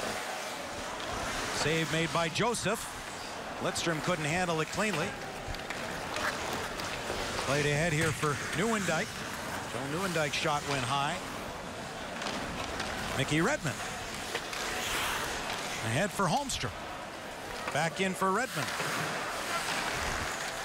Thomas Holmstrom wearing number 96, all familiar to Red Wing fans. Has it now with a chance down to Redmond. Look back in front and a backhander and knocked away. Thomas Holmstrom, when he was just a youngster and before grabbing a number, when he was asked what number should I take, and he said, well, I'd like number 96 for the year I came, and Scotty Bowman walked by and said, why don't you take 98? It's the year you'll be leaving. Didn't quite turn out that way. The lines in the locker room, huh? Oh, yeah. Classic. And from Scotty. Oh. Chelios waits. Couldn't find Mickey. And Brian Rafalski standing by with John Keating. All right, Kenny, thanks. By Red Wing standards, you were still a kid when you retired. How does it feel to be out there? Oh, it's good. You know, a lot of these guys who grew up watching here, you know, in the Detroit area, and it's fun to get a chance to play with a few of them, and it's been exciting so far. You're coaching your kid now, and obviously at a very, very high level. How much satisfaction are you getting from that? Well, you know, going down to Florida and playing hockey down there, you didn't know what to expect. But, you know, God put us down there for a reason. We got a great group of 9-year-olds, and they're making a lot of waves in the hockey world. All right, so you're a defenseman. Your team has a 3-goal lead. How much pressure is there to sort of win this game on your home turf? Oh, well, yeah, I think we're still looking for a few more goals. There's no insurance. You never know. Three's not enough. You never know. Spoken like a true defenseman, Kenny. Thank you, John. That was our Arby's interview. John Keating along with Brian Rafalski. As the Red Wings, Kozlov had that great opportunity while John and Brian were chatting. Kozlov looked at Fedorov in front for Koser. Fedorov again centered one. That hit a leg. Fedorov stayed with it. Side of the goal, Joseph gets a glove on it. And Curtis Joseph will hold on for a face-off. Celebrate hockey with the Red Wings Pick 4-pack. You can choose 4 games from a pre-selected list and enjoy benefits like playoff priority. Plus, you'll get a free ticket to see Michigan State and Michigan at the Joe on Thursday, January 23rd. Go to DetroitRedWings.com now for tickets. Chris Draper on that face-off out along with Koser and Maltby. As the Leafs, Brian Berard carries in. Knocked away by Paul Coffey. Draper speeding away through center. Draper hooked on the way back by Courtnall. Referees loath to call a penalty, though. Brian Lewis wearing number 23. That wasn't hooking when these guys played. No, it wasn't. That's right. Koser has it. Circles in behind Joseph. Like a true Canadian. Got that toque. And scores Lidstrom. Fitting that number 5 gets the 5th goal.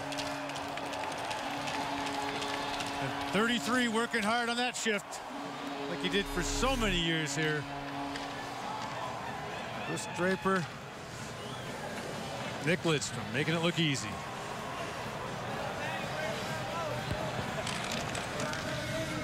Nice pass in front by Maltby. And Lidstrom buried that.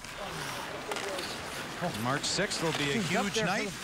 As number 5 will go to the rafters at Joe Louis Arena with the Colorado Avalanche in town. Even the opponent is fitting. Good move back by Draper. Dropped it back. Berard able to find it. And Berard clears it away. Chris Osgood is taken in over in goal now for Manny Legacy. Hope that Chris is warm enough.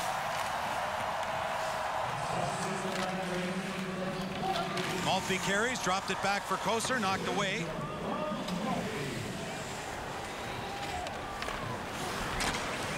Ozzy, how you feeling?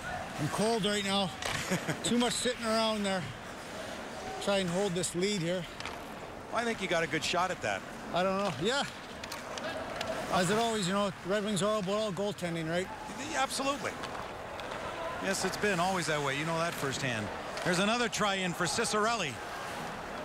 Boy, Cicerelli and Holmstrom, 2 of the best ever in the game at pestering the opposing netminder. Although when we asked Dino Cicerelli after his Hall of Fame induction, oh, and it rolls through. That was tipped in front.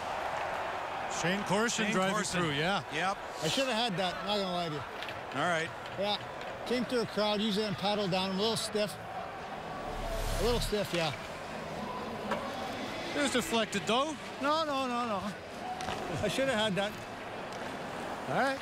It must be the smaller pads, Chris. No, that's not that. Trust me. Watch this here. But watch this. Nice play. Way to move it. Chipped ahead by Cicerelli. Dave Ellett stood up on it.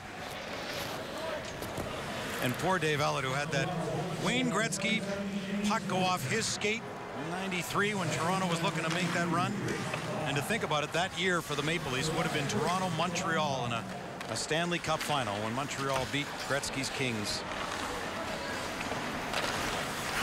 Two great original six franchises here this afternoon as Osgood plays it ahead. 145 players have worn both the Leaf and Red Wings sweater, but only one played at least 500 games for both, and that's Hall of Famer Norm Ullman, who's not in the game today. Norm played 875 games with the Red Wings, 535 with Toronto. And a big trade to Toronto, Ullman, Henderson, and Smith. Here's a chance. Good toe stop there by Joseph on Holmstrom, the man he said was the biggest pain in the butt when he played. Here's a break. Scores! That was a good shot. Ty Domi. Fuck!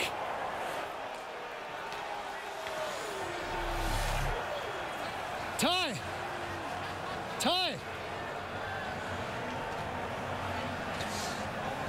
Well, Ty went high. I don't think he did. You thought you should have had it? I think he went low. He never goes low. Ever. He never goes low. He went just above the pad. He made a good shot, too. He never goes there. He's always high, our 5-hole. Stunning. Stunning. Ty's son, Max, a first-round draft pick of the Phoenix Coyotes, 12th overall, and he's got better hands than him. They come again. Good stop there. Got him that time. Way to go, Chris. You were focused there, Ozzy. Attaboy. Oh, that hurt, man. That hurt. Fool me once, but not twice. Shame on him just once.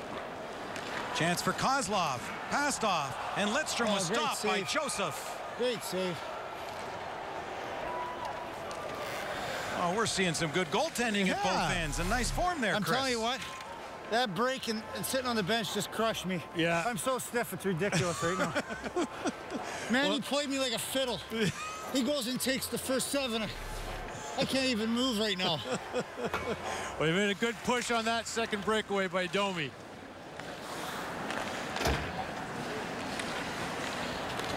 Manny, you're glad you're on the bench for the last few minutes? What's that? You glad you're on the bench for the last few minutes? Oh, 2 breakaways? No, thank you.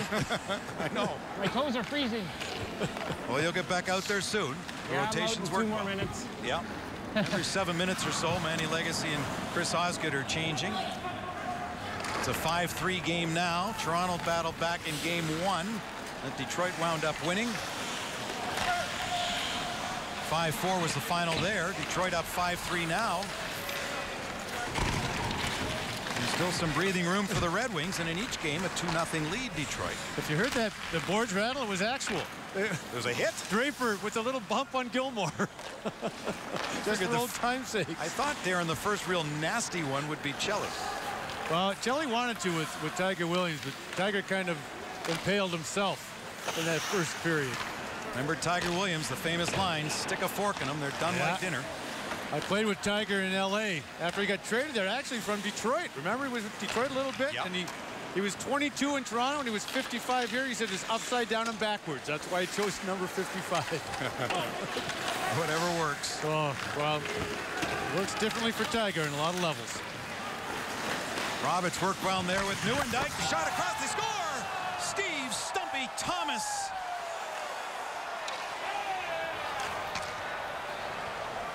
That's the shot we were talking about in the that was a first half. That was tough. That was a legit play there. Yeah, that was a good one. Let me see this. That was impressive. Who passed that? Was that Nieuwendyk? Nieuwendyk, yeah, Nieuwendyk held good. Yeah. Nieuwendyk and Roberts, the great friends to Steve Thomas. So it's 5-4 now. Still Just under 11 minutes to go here in the second half of our Game 2. Our alumni doubleheader as the Leafs are coming on here. Thomas with Roberts and Nieuwendyk remain out. Shanahan up front with Cicerelli and Yzerman. Good save. Puck played ahead.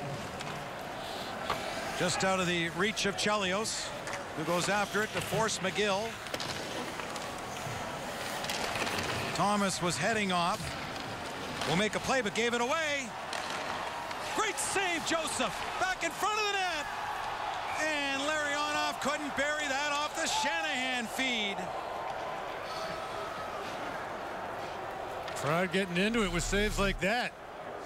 Fucking freezing. Curtis Joseph getting up with Bob McGill. Really good read there by Curtis Joseph. That's all right. A nice save there. And McGill tried to make an arm save, but Joseph got there first. So Manny Legacy has taken in goal for Chris Osgood now. So Manny not sitting can get warm a little bit. Lidstrom for Larionov. It was behind Koser. Koser able to find it. Scotty Bowman said he was at a service station when the guy at the service station said you should really think about bringing back Joey Koser. He's playing in that beer league, you know, he'd be pretty good. In come the Leafs now with a break and a save by Legacy. Centered by Courtnall. Shot off the stick of Jamie McCowan. And the Leafs will go back and get it. Brian McCabe. And a good opportunity. Watched there by Holmstrom. Wendell Clark. Couldn't get it. Dave Ellett will throw it in. As Larry Murphy, one of the best passers the game has seen, gave it ahead to Redmond.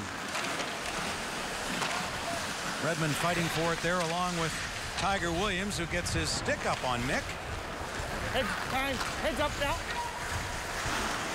Rafalski's pass to the line, but not out. Good coverage on Iafrate as Fedorov. That's why you win those Selke trophies. Makes the play ahead. Hooked on the play was Kozlov. Stays with it. There's a penalty coming. Our first penalty delayed call. Are they going to give a penalty shot? Yeah. Let's see what they do. Penalty shot. Absolutely. So Curtis Joseph's going to face a penalty shot in lieu of penalties. That a boy, Ron Hogarth and Dave Lewis, or Brian Lewis, rather. Yeah, Brian Lewis. Iafrate was going to the box. They waved him out. Penalty shot instead. I think that's one you had to call. I think even Mickey would agree with that one. Although it's the old game in today's game.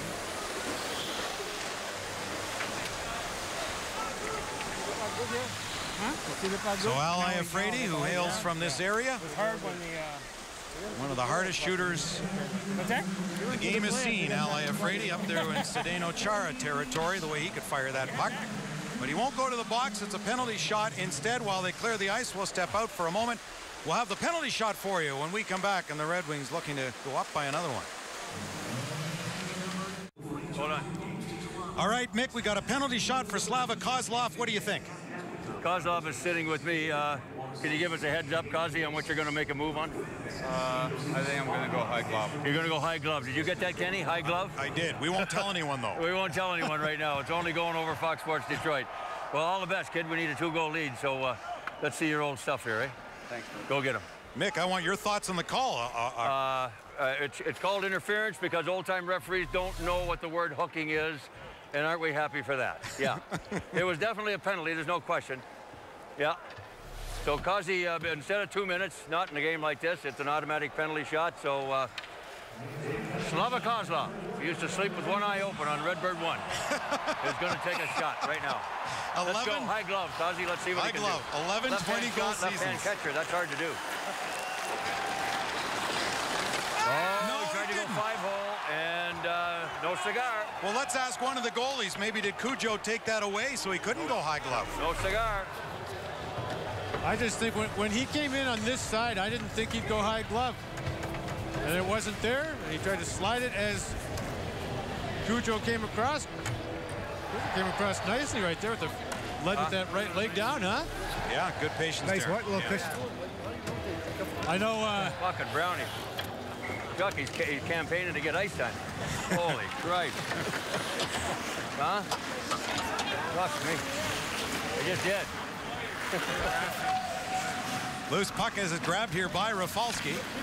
8 to go here in the second half. Berard forces Kozlov wide. Kozlov with Brown, the honorary Russian. Rafalski put one in front, knocked out of the air.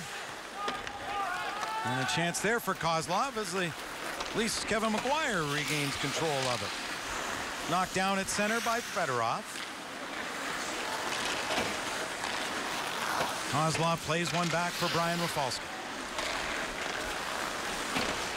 Lead pass too far for Brown. Got help from Kozlov. Sent back by Corson. Up there along with Kevin McGuire. He's a tough guy when he played. Left point for Dave Ellett. Back of the net. Corson, the center. Legacy down. He's got that. And our Maple Leafs player profile is brought to you by Perani's Hockey World. There's number 22, Rick Five, the former Maple Leafs captain, who was the first Leaf to score 50 goals when he scored 54 in 81, 82, and then had a couple of more 50-goal seasons after that. And when Rick Five played the game, Darren, and you know this, if he didn't come back to the bench with snow in his pants, he didn't have a shift. No, he was all out all the time. We just saw a penalty shot. Rick Five scored on a penalty shot on me when I was playing for the Los Angeles Kings. He scored on a slap shot. I'd never seen anyone do it before, and he actually scored. He always brings it up when we see one another. When I'm hearing these stories, there were a lot of players who scored on you. Well, exactly. Why do you think I ended up on the end of the bench lots of times? Well, we're glad to have you in the penalty box here tonight. It's fun to see these guys. See, I saw Paul Coffey, who was talking about youth hockey because his team won the Toronto Marlies tournament this weekend. You'd think that Paul Coffey would be coaching one day in the National Hockey League. He just loves the game. He does. He does a marvelous job with that program, the Toronto Marlies program. Obviously in Toronto, and he won his own tournament, which is a big thing. Paul Coffey, who wears his skates a couple of sizes smaller than they should be, loves that. In front to Koser, and a save made by Curtis Joseph. Joey Koster's been all smiles this afternoon, and again, if you joined us late, he wore number 24 to start the game in honor of his good pal and a man we all dearly miss, Bob Probert. Love those battles, and Darren, and the battles that Proby had with Ty Domi are legendary. Oh, they are. And I remember the legendary battle he had with Wendell Clark. Oh, yeah. The year I was with Detroit, the opening weekend home and home with these very Maple Leafs, and it was unbelievable how they would go at it. McCabe had a shot block. Great block! Great block.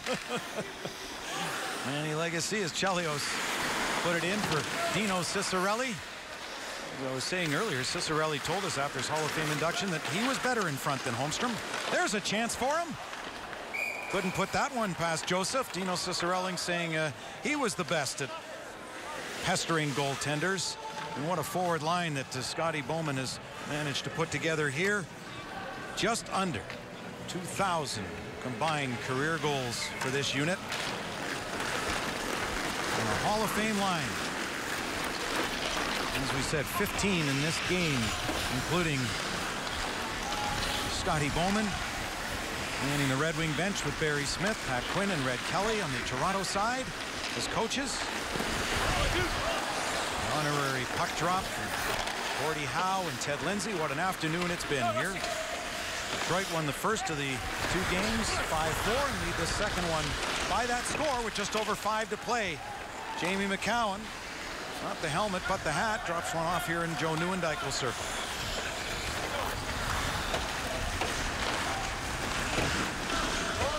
Play would have been offside, so Thomas will regroup for Toronto. Now they get back onside. Moved ahead here for Great stick, Ralphie.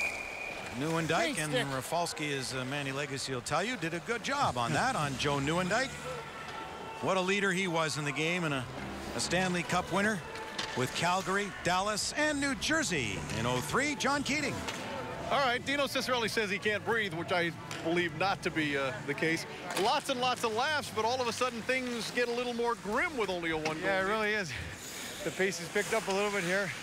Tom's making a comeback, but we're having a lot of fun out here, a lot of fun. What's it like to play on that line, 2,000 goals with you and Shanny and Eisen? Well, Scotty said the lineup today. He said, Dino, I want with you Stevie and Brendan Shanahan. Quite the honor, obviously, you know.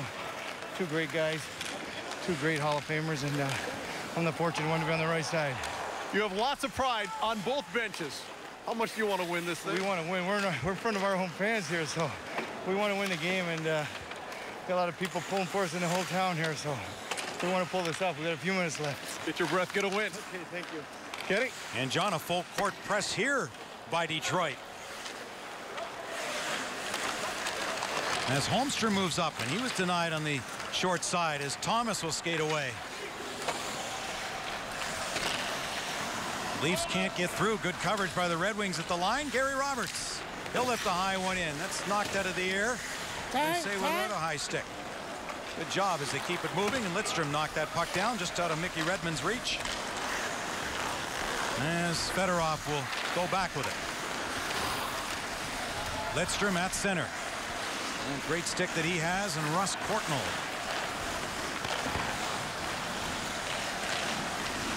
Redmond couldn't come with it. Good play. Here's Courtnall with a chance. That was denied. It's a 2-on-1 break here. Fedorov's got it. Look for the pass. It was knocked down by McGill. Fedorov patiently back to the line. In for Kozlov. Redmond in the slot. And they'll have to come out as over there to get it is Paul Coffey. Maybe the greatest skater the game has seen. What wheels on him, Darren? Oh, fantastic skater. We bumped into Russ Courtnall. They were laughing coming back through the neutral zone. Here comes Clark with that heavy wrist shot. Decides to slap one instead. Good stop there by Manny Legacy, and I love the old style, the brown pads that Manny's got for this game tonight. Wendell Clark with the toque. Good old Canadian boy from Saskatchewan. How those pads feel, Manny? You worked them in for a little while? They're still pretty stiff. Ryan's has done a phenomenal job with them. And play goal and still give a plug. Well done. Draper heads to the front of the goal.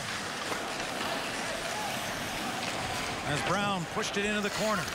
Draper back of the net, Maltby in front. Back to the line for Chelios. It was blocked. Picked up by Draper, back to Chelios again. Another shot didn't get through. This one did. As Brown redirected that, and a good save by Curtis Joseph.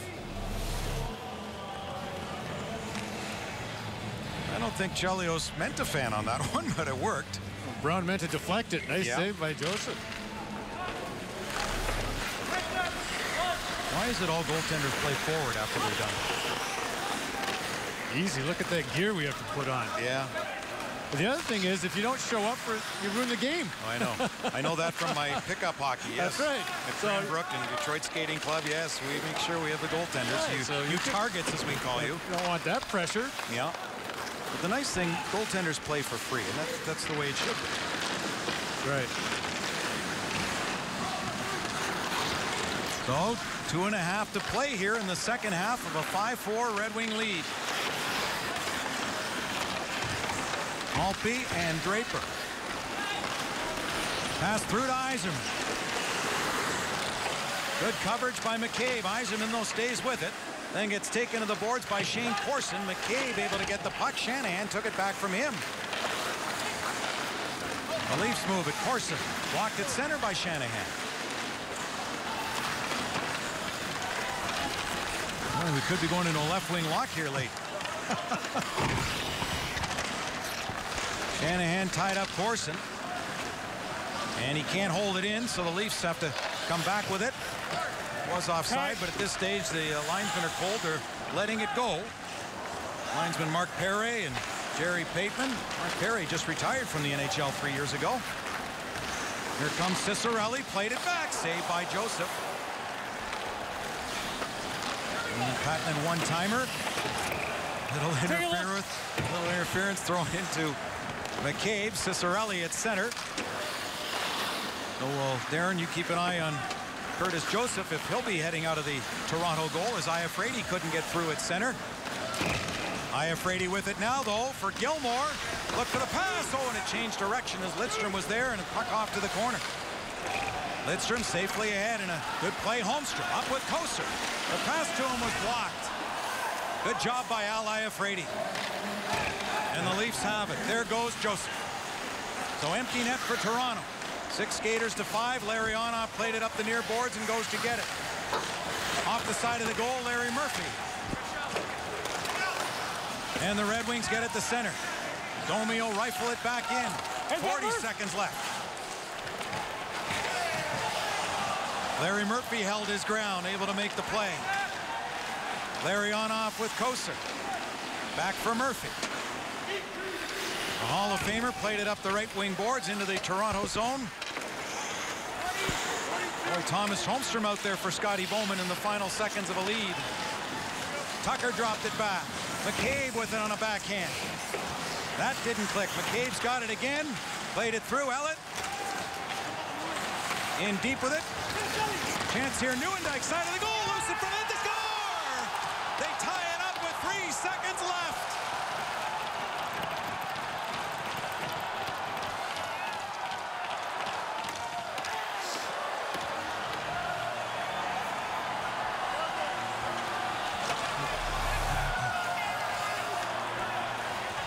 Coming all the way back.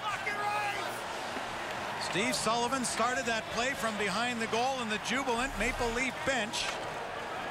Brian McCabe and the Toronto Maple Leafs have tied it up with the Red Wings 5-5 with a couple of seconds to go.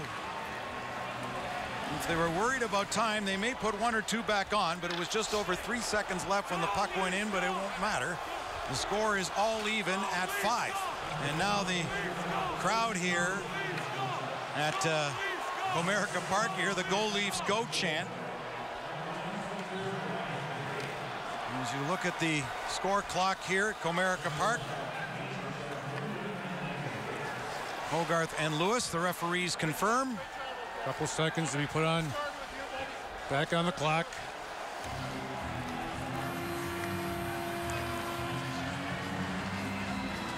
A jubilant bunch. See Mike Gartner there, Shane Corson. Mustache of Lanny McDonald. Brian McCabe tying it up.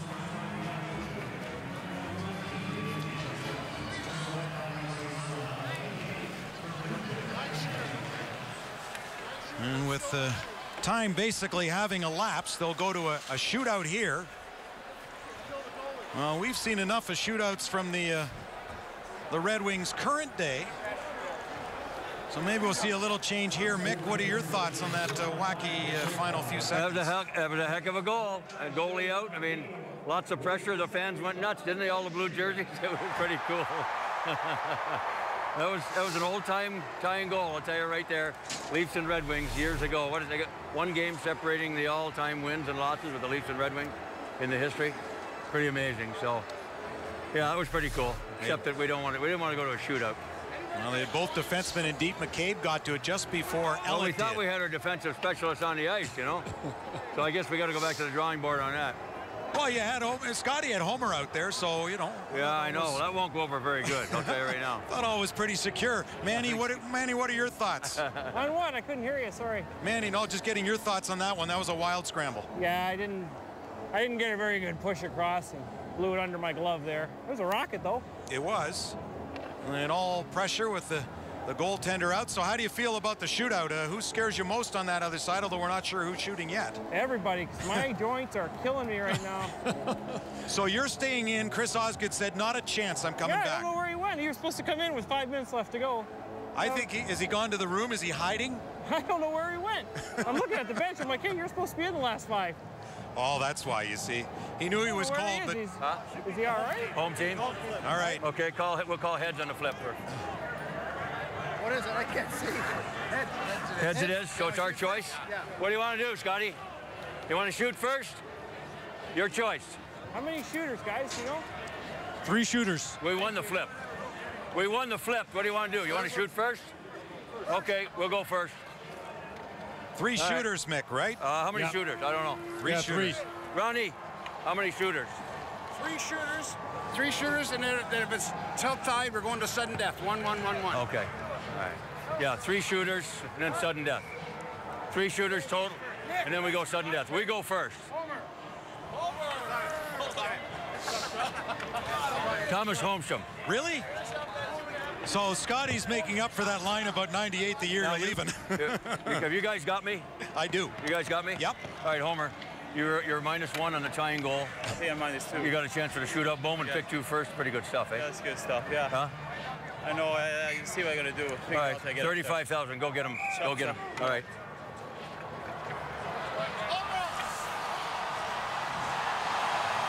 So Thomas Holmstrom will shoot first as the Red Wings won the toss.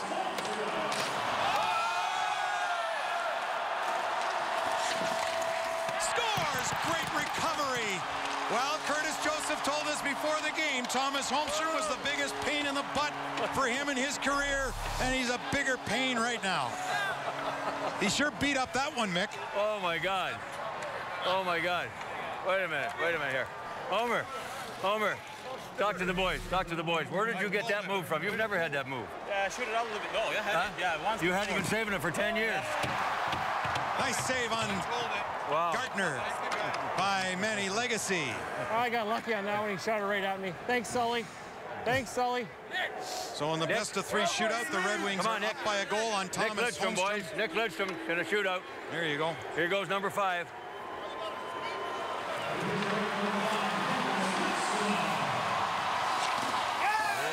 Joseph stops Lidstrom, so the Red Wings still up by 1, and Toronto awaiting their second shot.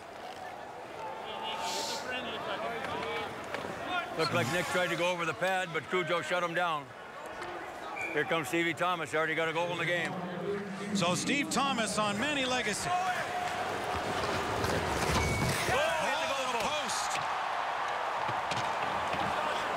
Who scored a beauty earlier, did Steve Thomas? Not that time. Good push that time, Manny. And Shanny to win it. So will it be Brendan Shanahan or Steve Yzerman? Well, Brendan Shanahan stopped by Dominik Hasek in the Olympics. So your chance, Brendan, for redemption. No. Not quite the same redemption, however, but so now it's up to you, Manny. No pressure. Thanks. No problem. So the Red Wings have the 1 goal from Thomas Holmstrom, who shot first in the shootout. Nieuwendyk has to score to tie it. There you go! And the Red Wings win it. 6-5 the final. They sweep the doubleheader at Comerica Park. Way to go, Manny boy. Nice job. Way to go, guys. Way to go, Papa. Good job, man. What a fantastic afternoon. John, take it. All right, Kenny, thanks with Darren McCarty. With really nothing big on the line, but pride. Oh, yeah. How much you guys bragging rights. Yeah. And I think you see the way that the game did, and the longer it went on, the more intense it got, especially being up 4 goals, and Toronto came back. But you know, winning is winning, even though it's for a great cause and to get back together. We'll still take the shootout win. All right, go get in the handshake line. Appreciate it. Welcome back. Kenny? Thank you, John. What an afternoon this has been. Just outstanding. And 2 1-goal wins by Detroit. And there were 36 shots on the Leaf contingent of netminders here this afternoon. And Manny Legacy and Chris Osgood faced 29. Brendan Shanahan and Mike Gartner. What an afternoon with the great players for these 2 teams, and it's fitting the way it's gone. As we mentioned, 648 points for the Red Wings in the regular season meetings all time. Toronto just 2 fewer at 646. And wouldn't you know, 2 1-goal wins here in the second game to a shootout as Detroit sweeps. And Chris Draper, all the hard work he put in to have his team ready, and Ty Domi with a beauty here.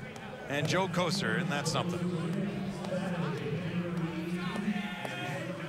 So a great afternoon, and still a lot more to come here from Comerica Park as the Red Wings win 5-4 and 6-5. We'll be back with a whole lot more in a moment on Fox Sports Detroit. In a 6-5 shootout win, tonight's game summary is brought to you by Family Heating and Cooling and Electrical. The tying goal with just a few ticks left on the clock from Brian McCabe as the Leaf defensemen all rushed in with the goaltender out and Curtis Joseph on the bench, so we went to a shootout. And Thomas Holmstrom, an unlikely man to shoot first for Scotty Bowman, but he's always with the unpredictable. After a bouncing puck, he got it to control and a nice backhander high by Thomas Holmstrom, which wound up being the winner because our big boy, big play of the game has Manny Legacy stoning Joe Nieuwendyk. The NHL legend couldn't beat Manny, and with that, the Red Wings win. And for that big save and his fine play and talking us through the game with the mic on him too, our McDonald's Player of the Game, presented by the new premium Southwest McWrap, is Manny Legacy in a terrific photo. Just watch these faces as they're all at center ice. Happy New Year.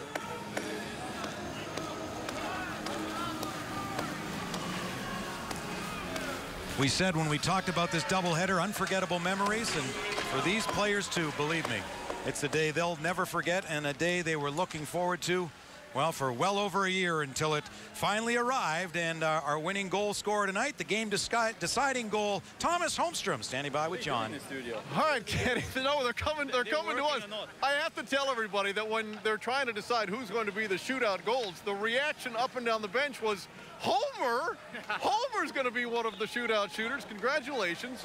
Yeah. It means something, doesn't it? It's fun because I lost my guy there. McCabe coming in, I lost my guy. It's like, I felt bad about it. So, but nice to get it back, I guess. That was good, yeah. What was the game plan going into the shootout? You know, I just come to do some chop. I lost it a little bit and coming in again. And I think I was going to go 5-hole, but snagged around him, yeah. All right, put this game in some perspective for us. What did it mean to you, having had a terrific career, having won 4 Stanley Cups, to get a chance to come back here and play in one of these? Yeah, lots of fun, and so much talent too. It's unbelievable to see all those guys, the old guys, and you just heard about the names and see a little bit from TV all the time, so lots of fun, yeah. All right, go take another picture. They're posing again, so we have to let Thomas Holmstrom go. Let's see if we can get Steve Thomas in here. Come here, Steve, if you would. All right. You want me? Yeah, Stumpy played a little bit for the Red Wings as well. All right, you obviously have great ties to the Maple Leafs, and so you came in to play this as one of the visitors to play in this kind of venue. What were you thinking? Well, I played 1 year with Detroit. My last year, I was 42 years old playing for the Red Wings, and it was a great opportunity, but I played 6 years with Toronto. So I started there. I'm from Toronto. It's kind of my team growing up. Have you done one of these kinds of events before? I have, actually, at the Iverwin Stadium in Hamilton.